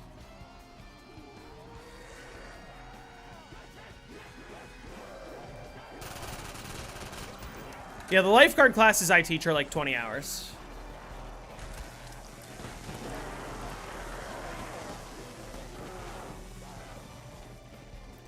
If Double Tap 2.0 replaced Double Tap 1.0, it would make LMGs overpowered. That's not true at all. If Double Tap 2.0 replaced Double Tap 1.0, it would have no difference on the game, basically at all. Other than the first 30 to 35 rounds. Is it true that you can get sued if you conduct CPR on someone who has a DNR? The short answer is no. It kind of depends. Here's the thing about DNRs. DNRs, you do not deal with DNRs. You do not touch DNRs unless you are already in the hospital, right? If you are a bystander who notices somebody collapse and you begin CPR and then later find out that that person had a DNR, you are not responsible. You are not a doctor. You should not be dealing with the DNRs. Only the hospital deals with the DNR. Right? The hospital could be sued if they rescue someone with a DNR, but no CPR training will teach you, or rather, no casual, like, lay responder CPR training will teach you what a DNR looks like, and they explicitly tell you, help everyone, you don't have to worry about it. Alright, I'll see you later, Zeus Man. I'm gonna pop in once I finish up here. What about a paid employee at an established company? What employee, what company, and what situation? Yeah, DNRs do not resuscitate. If you sign a DNR for yourself, if you're in cardiac arrest and you're in a hospital, they will not try to resuscitate you.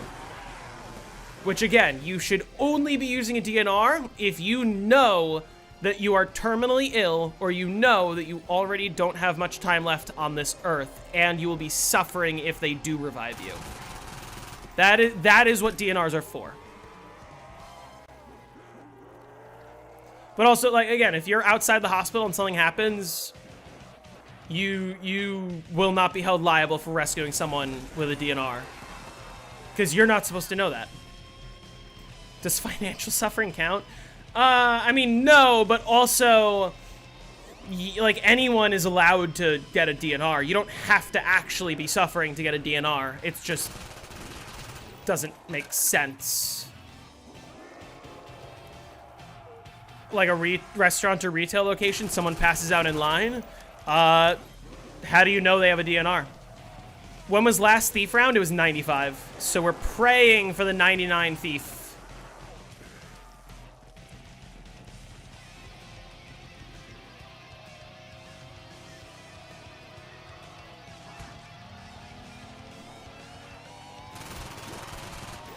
Well, no, I'm saying if a hospital revives someone with a DNR, that's considered a form of malpractice. So the hospital could be sued by the person or by the family. But but a random person cannot be sued. Would you rather attempt round 100 on Ascension 3 times or attempt round 100 on Call of the Dead for 1 mil? I've been to round 100 on Call of the Dead on both solo and co-op. And I've also been to round 100 on Ascension more than 3 times.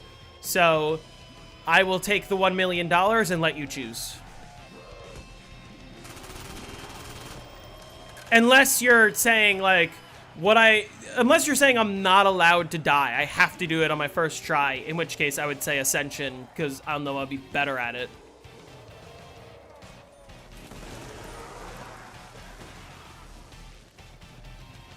I mean, yeah, I know, Jay Edits. I'm getting around to it. It's on the back burner.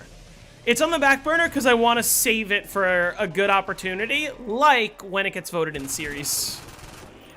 And also when I'm sort of slightly less lazy and not working on other videos.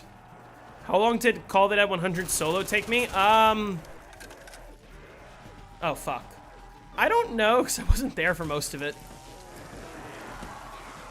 Which is a weird thing to say. Because that doesn't make any sense, but trust me, I'm telling the truth.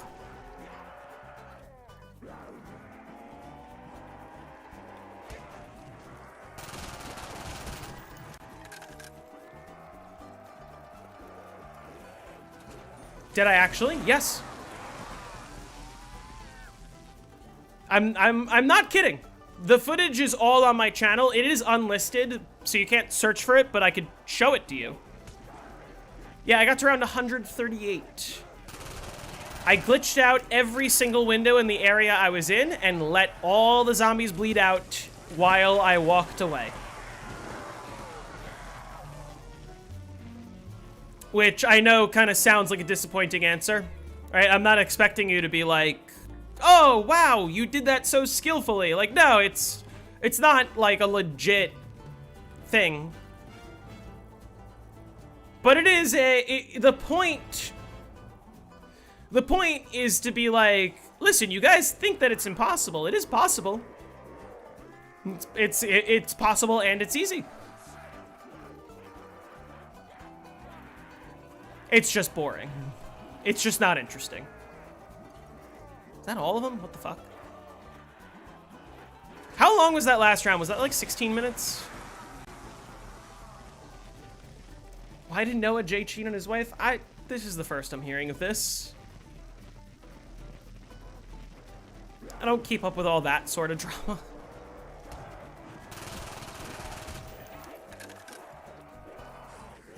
Sounds like you just did the 5 table glitch on Call of the Dead. Well, not exactly, because the 5 table glitch wouldn't get you to round 100 AFK. Yeah, there's a lot more that goes into it. I play on controller.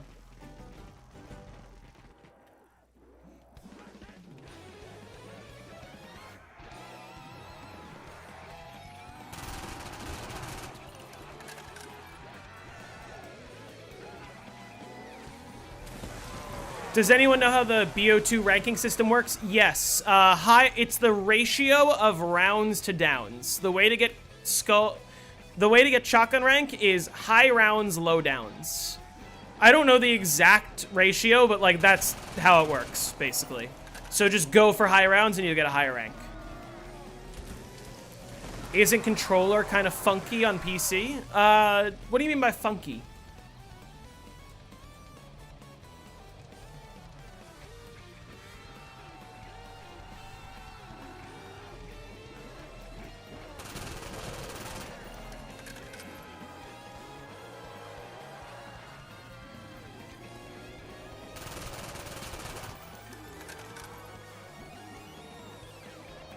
Tried it once and the acceleration felt off. Oh, wait.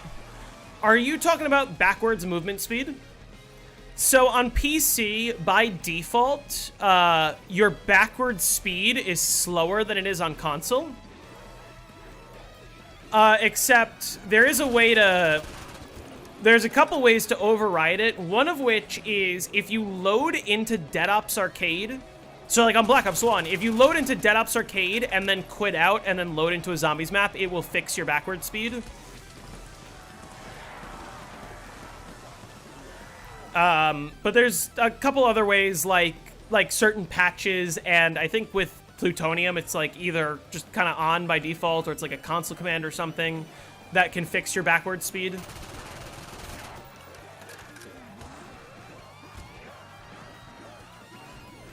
I'm playing wired. Although, sometimes I use wireless. Don't you also have to play for like 5 consecutive days? For what?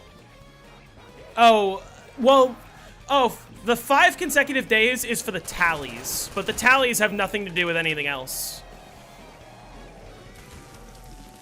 whether you have like a skull or bones or knife or shotgun is determined by rounds to downs, and then the tallies are the number of days in a row that you played.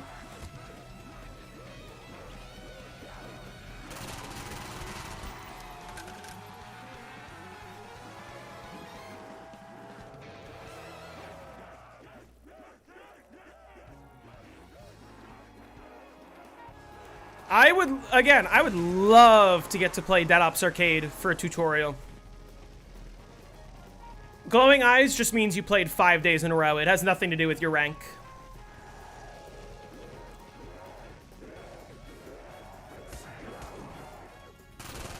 I mean, yeah, I love the BO2 ranking system because it does actually feel like the best players are the ones who naturally get shotgun rank. And it's not like it's not necessarily something that you can just grind for by getting a bunch of high rounds and then boom, you're level 1,000. It's something you actually have to be good at the game for. The only problem that I have with the system is that for many people, they fucked up their rank in 2013 and 2014. And like now they're good at the game, except they have so many games where they died on low rounds that like the amount of high rounds they'd have to play to counteract that and get shotguns is just ridiculous.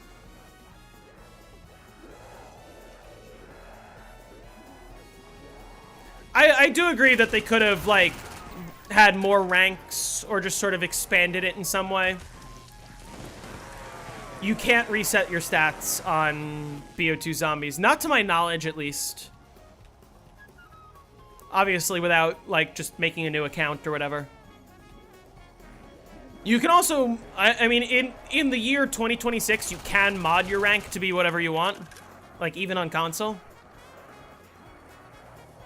Oh, yeah, on PC, you can reset. Not on console.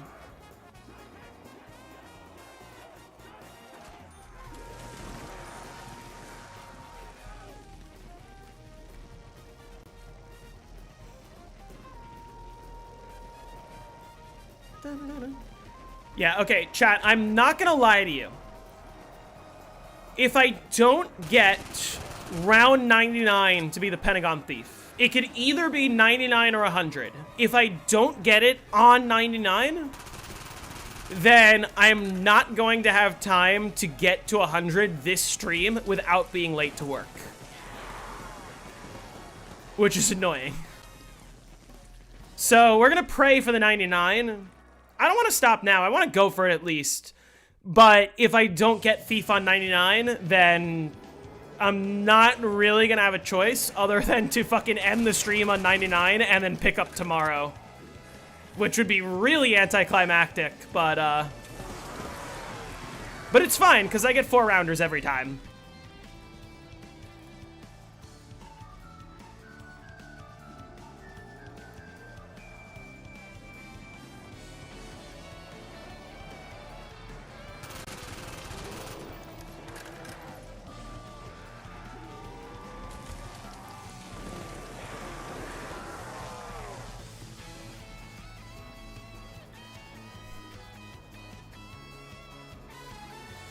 Well, okay, yeah, I mean, what I would do is I would just, like, stream for 20 minutes to beat round 99, and then I would probably just continue with, like, the buried game that's ongoing on my other, Like, I'm still in a buried game that I started weeks ago.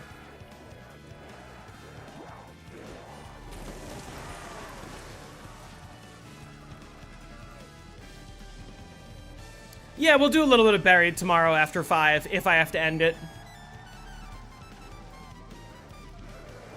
That'll be fun.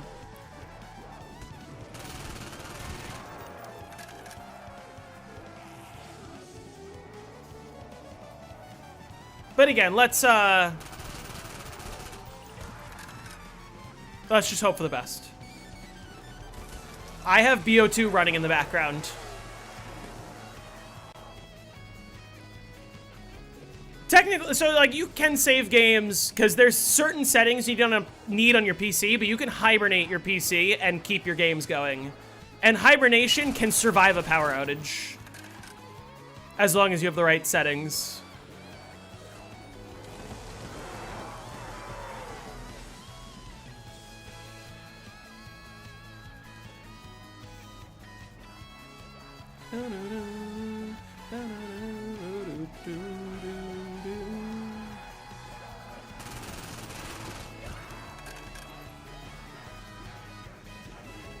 Does Hibernate negate 25-day error? No, but 25-day error has been solved, which is there's a console command that just fixes 25-day error, at least on World at War BO1, BO2. So you don't have to worry about that. If you 25-day error, just type the command. Plutonium does work offline.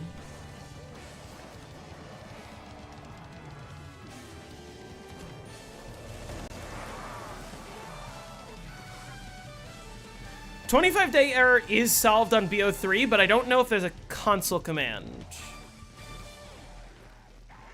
Like, we know what the answer is, but like, you have to do some BIOS shenanigans, I believe, to bypass it. Do you need Black Ops copies to play on Plutonium? You need to have the game files. They do not discriminate on where you get those files, but you need to have the files.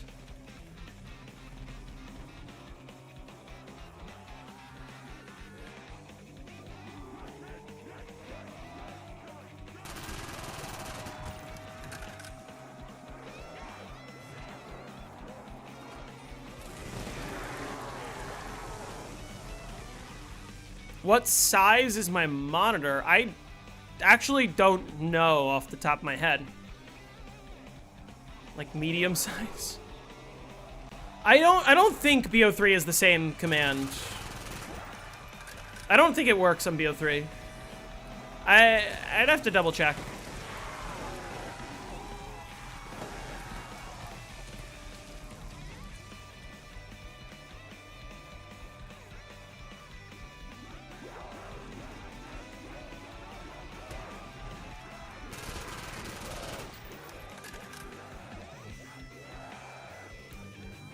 Why don't the zombies take stagger damage on BO3? What do you mean by stagger damage?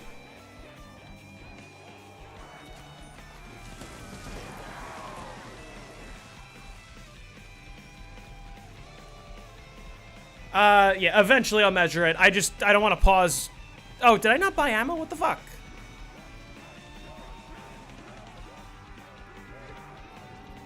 I just don't want to pause right now because I want to make sure that I can get to 100 this stream, if I can get to 100 this stream.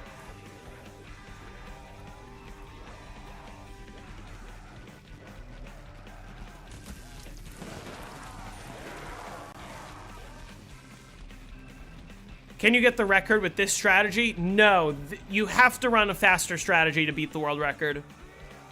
What are we measuring? The size of my monitor.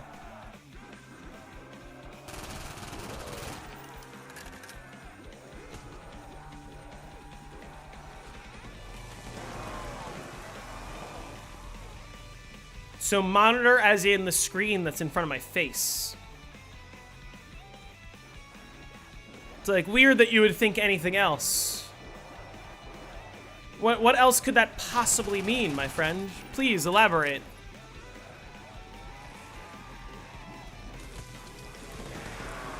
Is it 3.0 you have to run, or is it 5.0? What does the world record use? I want to say the world record runs like 5.0 or 5.5, one of those. You can do 3.0 and probably get close. I don't actually know.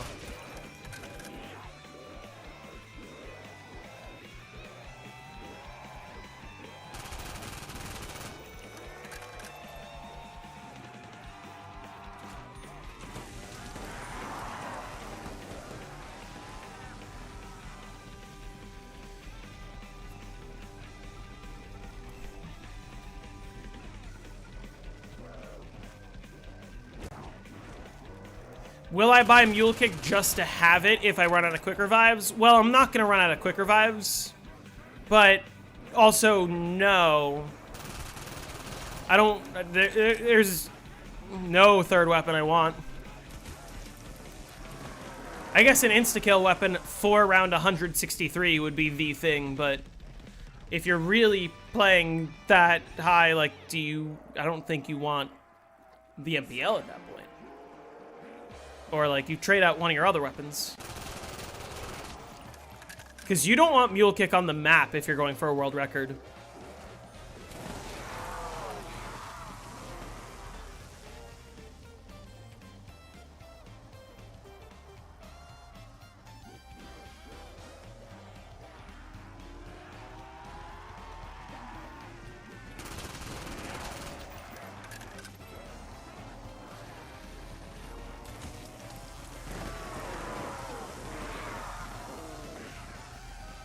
Stakeout or M16 instas? Which is faster? Which did the world record use? I don't know the answer to either of those questions off the top of my head. You would have to consult.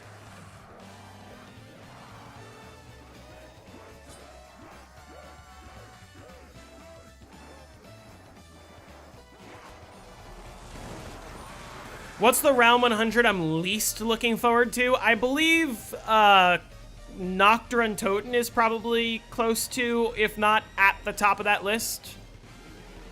Frankly, all the versions, but especially BO1.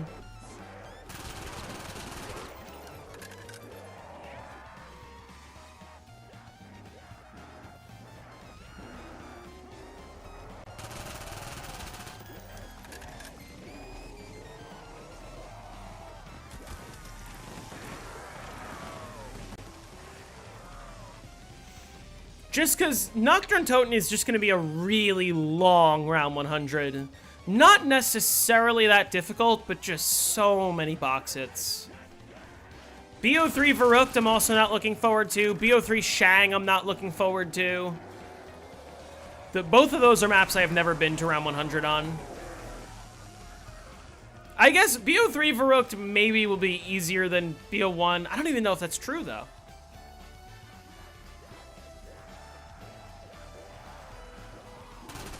Explain how zombies in BO1 knock don't hit you as long as you move. I don't know what you're talking about. Yeah.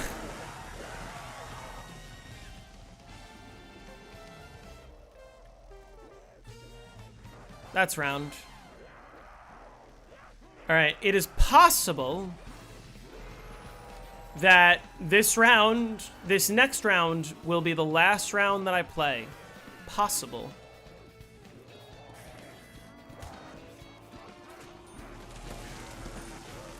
Let's hope.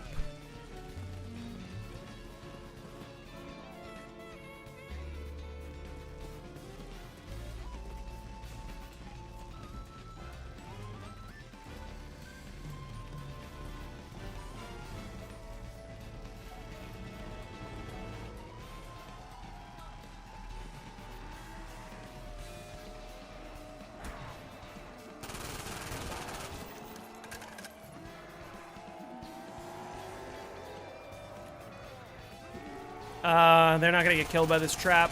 It's gonna shut off. Yep.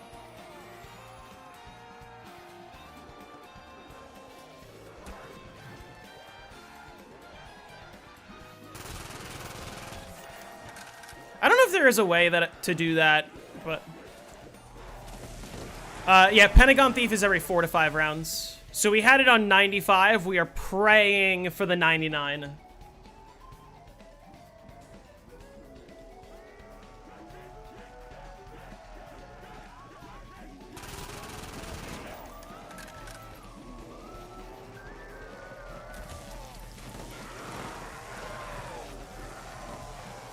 Because I don't want it to be on 100. That's going to be annoying.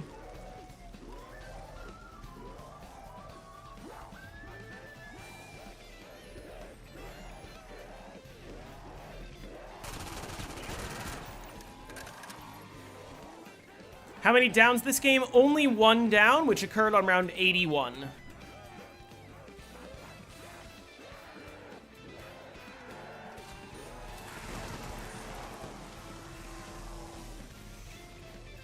How many attempts have I done?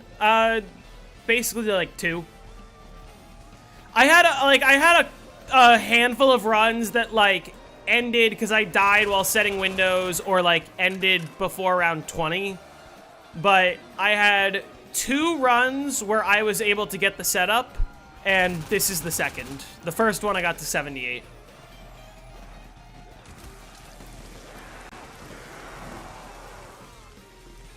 And, like, I guess you could count the attempts where I, like, died while trying to set windows because I was, like, almost set up. But I wouldn't count the ones where I died on round 7.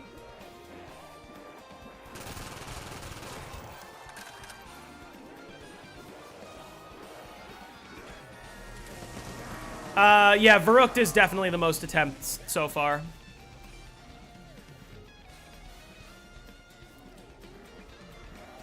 Five didn't take less attempts than Kino. Kino was actually only 2 attempts.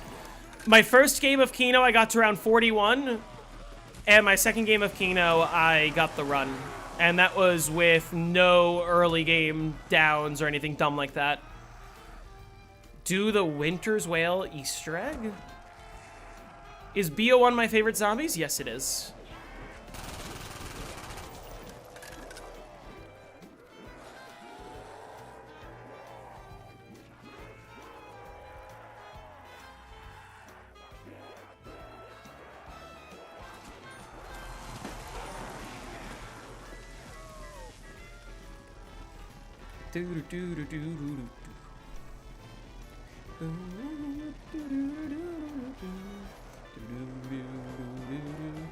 Did I build the teleporter enhancer yet? No, not yet, actually. Darice, I think, was like 4 attempts? Maybe 5? I can't remember. Origins was like 5. Mob of the Dead was 1.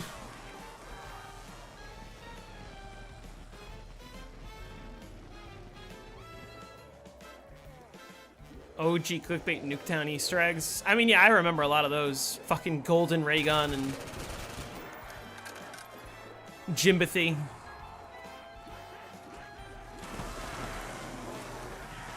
Those were classics.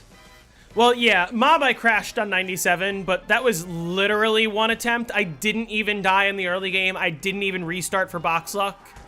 I just got the ray gun on my first box hit and said fuck it and got to round 97 and then I crashed. And I was like, I could spend another 12 hours getting to 100 again, but like I've already been to round 100. I already have enough footage. It's fine.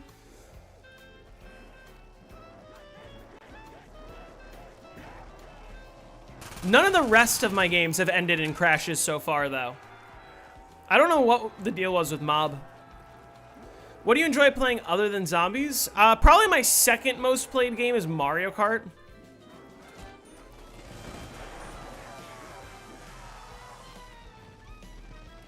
Yeah, it did. We were on round 103 on Call of the Dead, and that ended it, which sucks. That was the thing I was much more upset about. Besides, like, oh, it's annoying to not like get the satisfaction of getting the 100 on screen to show you guys, but like, whatever. Yeah, it wasn't a game crash. It was a full, like, my PC just froze. Straight up. I don't know what caused it.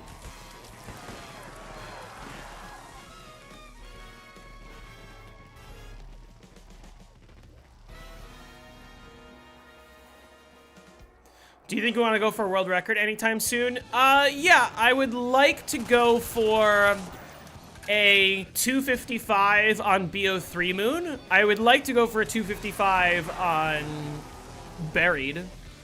And obviously in the back of my mind, I'm still very interested in like dedicating a lot of time to BO1 Moon. My only concern is like I play these games at such a slow pace that like BO1 Moon, I'm gonna have to genuinely invest a lot of time into to like get good RNG, get a good run, and like play well. And I just feel like this series right now is sort of consuming too much time for me to like really grind BO1 Moon. BO3 Moon's just a one and done 30-hour run. Buried will take a long time, but the strat's easy. All I need to do is not crash and I'm chilling.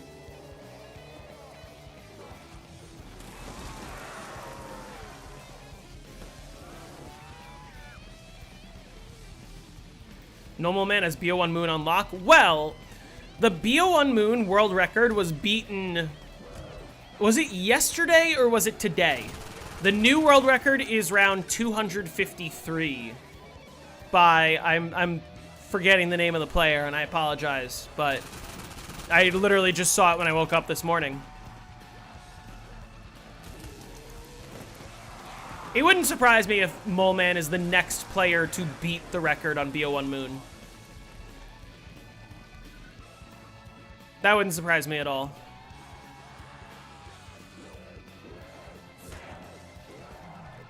Levy Does Gaming? Is that what his name is?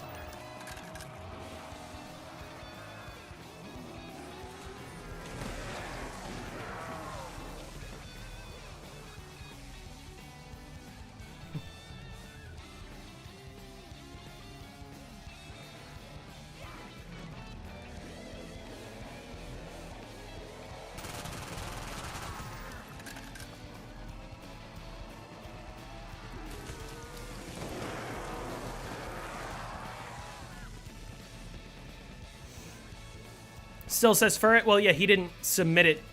Like the game just happened. The game just ended yesterday. It's not going to be on the leaderboards right now.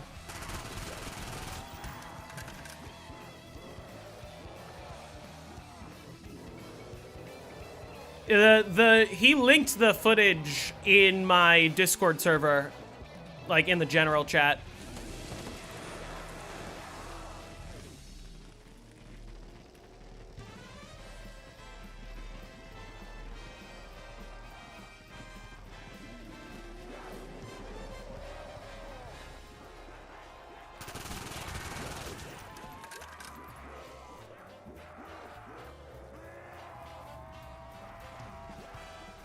$260 on Moon. I would love to go for a $260 on Moon. I do believe it's possible. How do they review those runs? Do they really have to watch the whole thing? Do they have to watch the whole thing? Yes. Do they watch the whole thing? Nope.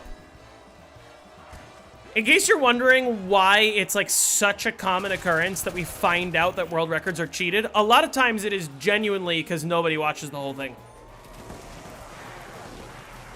Hello, I have a question. In your opinion, what are the best two COD zombies right now? Black Ops 1 and Black Ops... Man, you guys are gonna hate me for saying this. Black Ops 1 and Black Ops 4.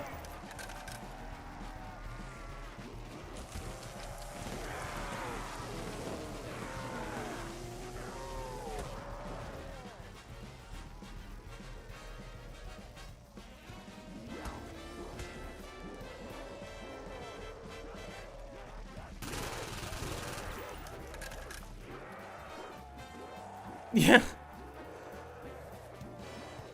Hate to say it. It's true, though. It's true. Well, I don't know. The Black Ops 3 is a close. Black Ops 2 is close.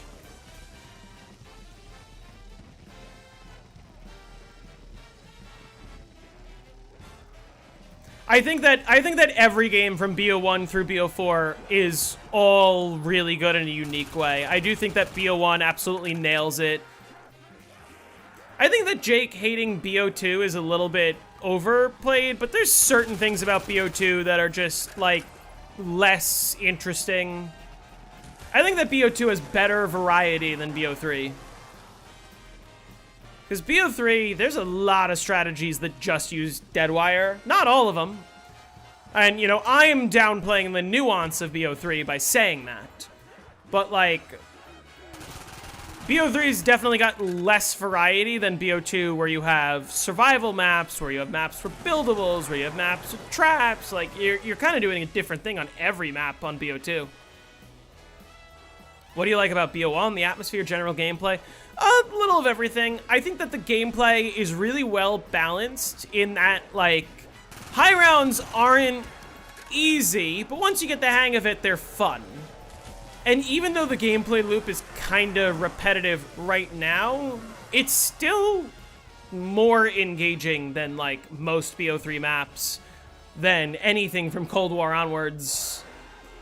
Also, I've said this before, if you really think about it, BO1 doesn't have any bad maps. Right? The maps that people consider to be the worst on BO1 are usually like 5 and Shang, but both of those are good maps. They're just hard. Like, I think the worst BO1 map is like Nacht and Shinonuma, and those aren't even bad BO1 maps. Those are perfectly fine. Verrucht is great, Darius is great, Kino's great, 5 is great, Ascension's great, Call of the Dead, Shang, Moon, all those are amazing maps. Like, the worst maps on BO1 are, like, B tier. And you even got Dead Ops, you know?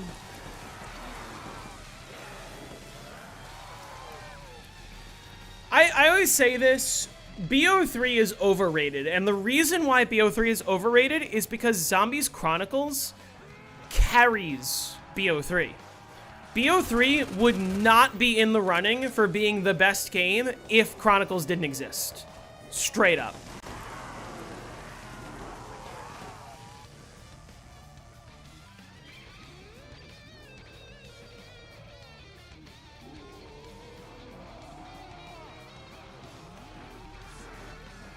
And yeah, and Chronicles is overrated in the sense that every single Chronicles map, the original version's better. Or equal. There's no Chronicles map that is better than the original.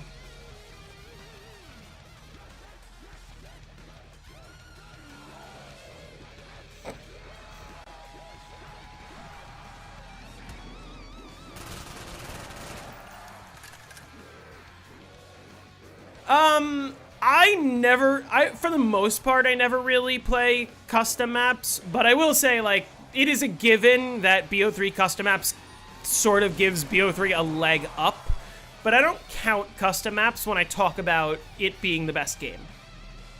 Or not the best game.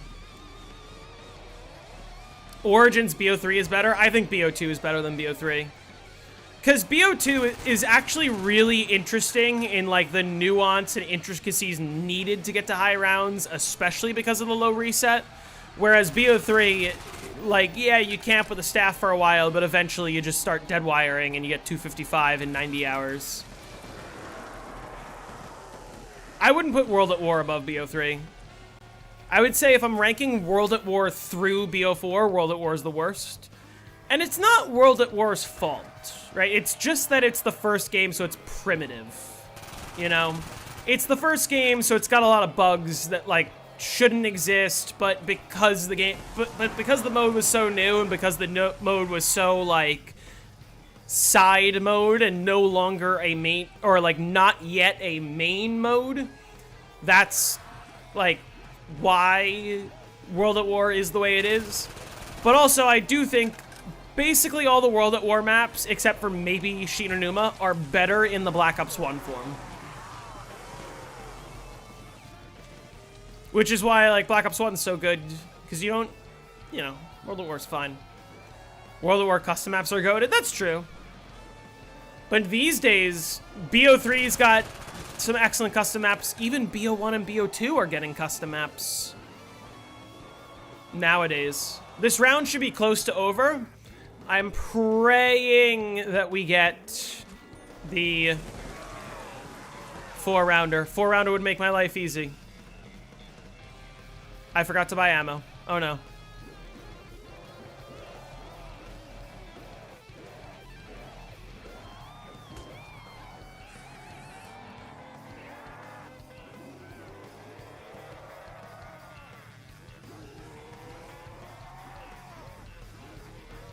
Because if I don't get the 4-rounder, then, like, I'm gonna be late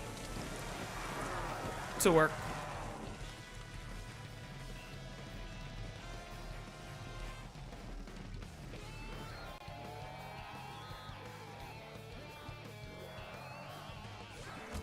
I forgot to buy ammo again. Damn. I guess it doesn't matter anymore.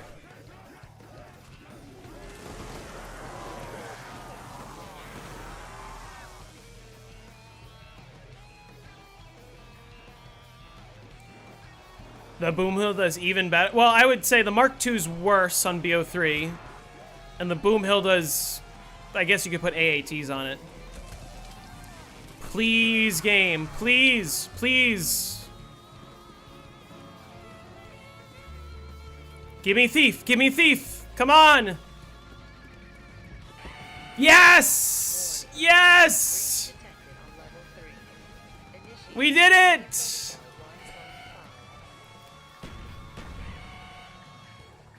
Huge. All right. Everyone's got to claim the you are here.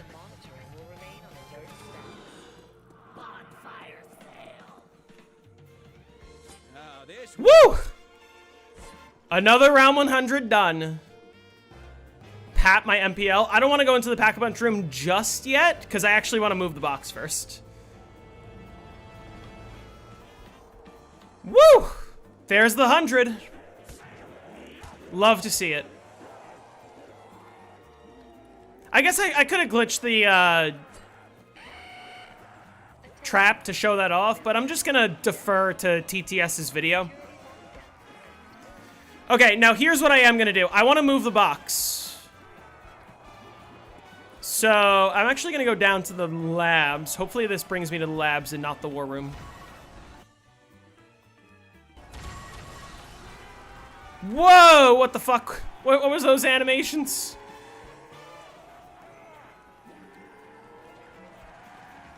Post-game speech. Thank you all for being here. This map, a lot of fun. A lot more fun than I was expecting. All right, bring me to the labs, please. Are you fucking joking? Hello? By the way, those teleporters can bring you anywhere on the map, and it chose those teleporters by chance. I need to go to the labs so I can move the box, and I can't use the bottom elevator to do so, because I need to check if the windows will switch when I move the box. Thank you! Is that hard? Oh, look, Pig is still alive.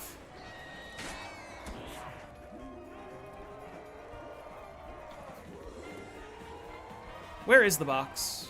Not in there. Oh, it's in the Bowie knife room. Ready? Oh!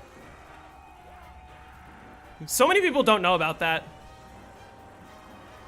Changing the box, moving the box changes the windows. There was conflicting answers. Hermetric said yes, Jake said no, so we are going to find out.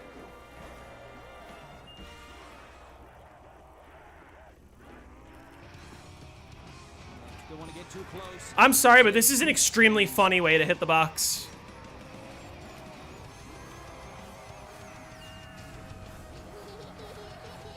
All right, now let's head back up to the top floor, and let's see if the windows have switched.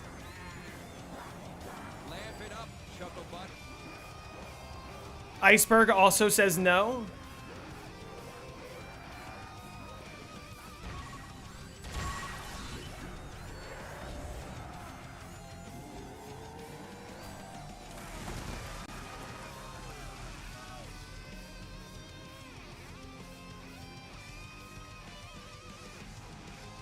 There's our answer. Moving the box does not switch the windows. Okay, now, on that note, is there anything else I should do? I could hit for the Winter's Howl, but I'm not gonna lie, I need to shower and I need to go to work. I gotta leave in like 20 minutes. Pap MPL?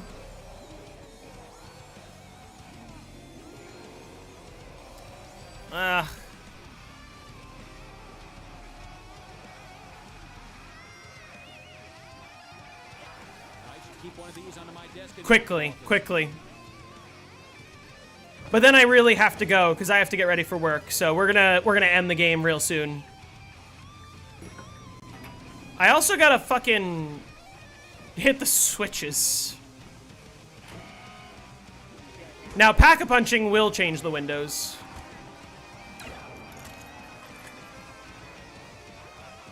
Actually, I can open this. I don't care about the war room anymore.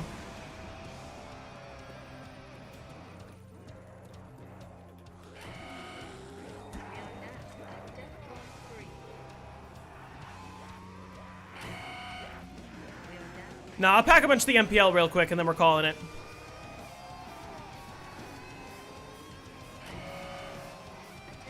What are the odds that your windows did change, but they happen to change to be the same windows as before? The odds are 0, because when the windows change, it has to be a different combination. Public speaking is the art, diluting a 2-minute idea with a 2-hour vocab. Look at this gold. Look at this gold MPL. Look how beautiful this is.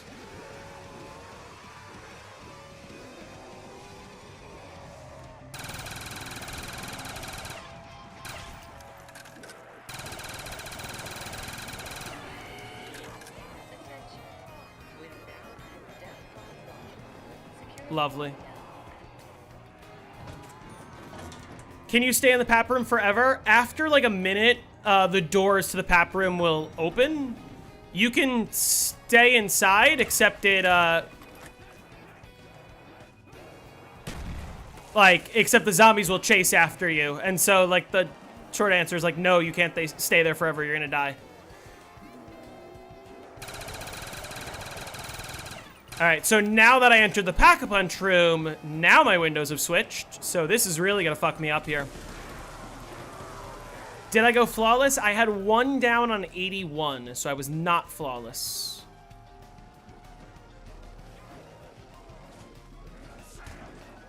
Now, funnily enough, this window stayed. And then, this window's deactive, I think. All right, but it's time for me to end the game, so let's do exactly that. In the only way I see fit.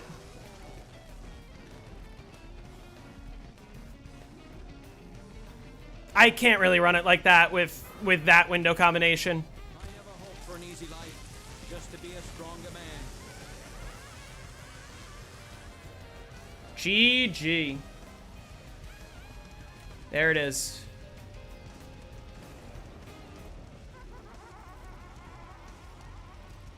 By the way, best game over music in the series, this map and Kino. So we have, okay, so in terms of round 100 tutorials, Major systems offline. when's next stream? Maybe tomorrow morning. Definitely Monday, if not earlier. In terms of round 100 tutorials, I only have Call of the Dead, Verrückt, and... Or, not Verrückt. Call of the Dead, Knocked, and Shinonuma left. And in terms of my personal round 100 list, I only have Knocked and Shinonuma left for Black Ops 1. No, I'm about to shower before I leave. That's why I wanted the stream to end early. But, yeah. Which, I'm gonna finish the script. Hopefully have that for tomorrow. And let's hope that a BO3 map is next. Or a BO4 map. I would love that. Thank you all for watching. I will see you all, like I said, definitely Monday. Maybe in the next 2 days. We'll see. Which map is next? That will be for you guys to vote on. As soon as the 5 video comes out, you will vote there. But yeah. Thanks for watching. I'll see you all real soon. Goodbye.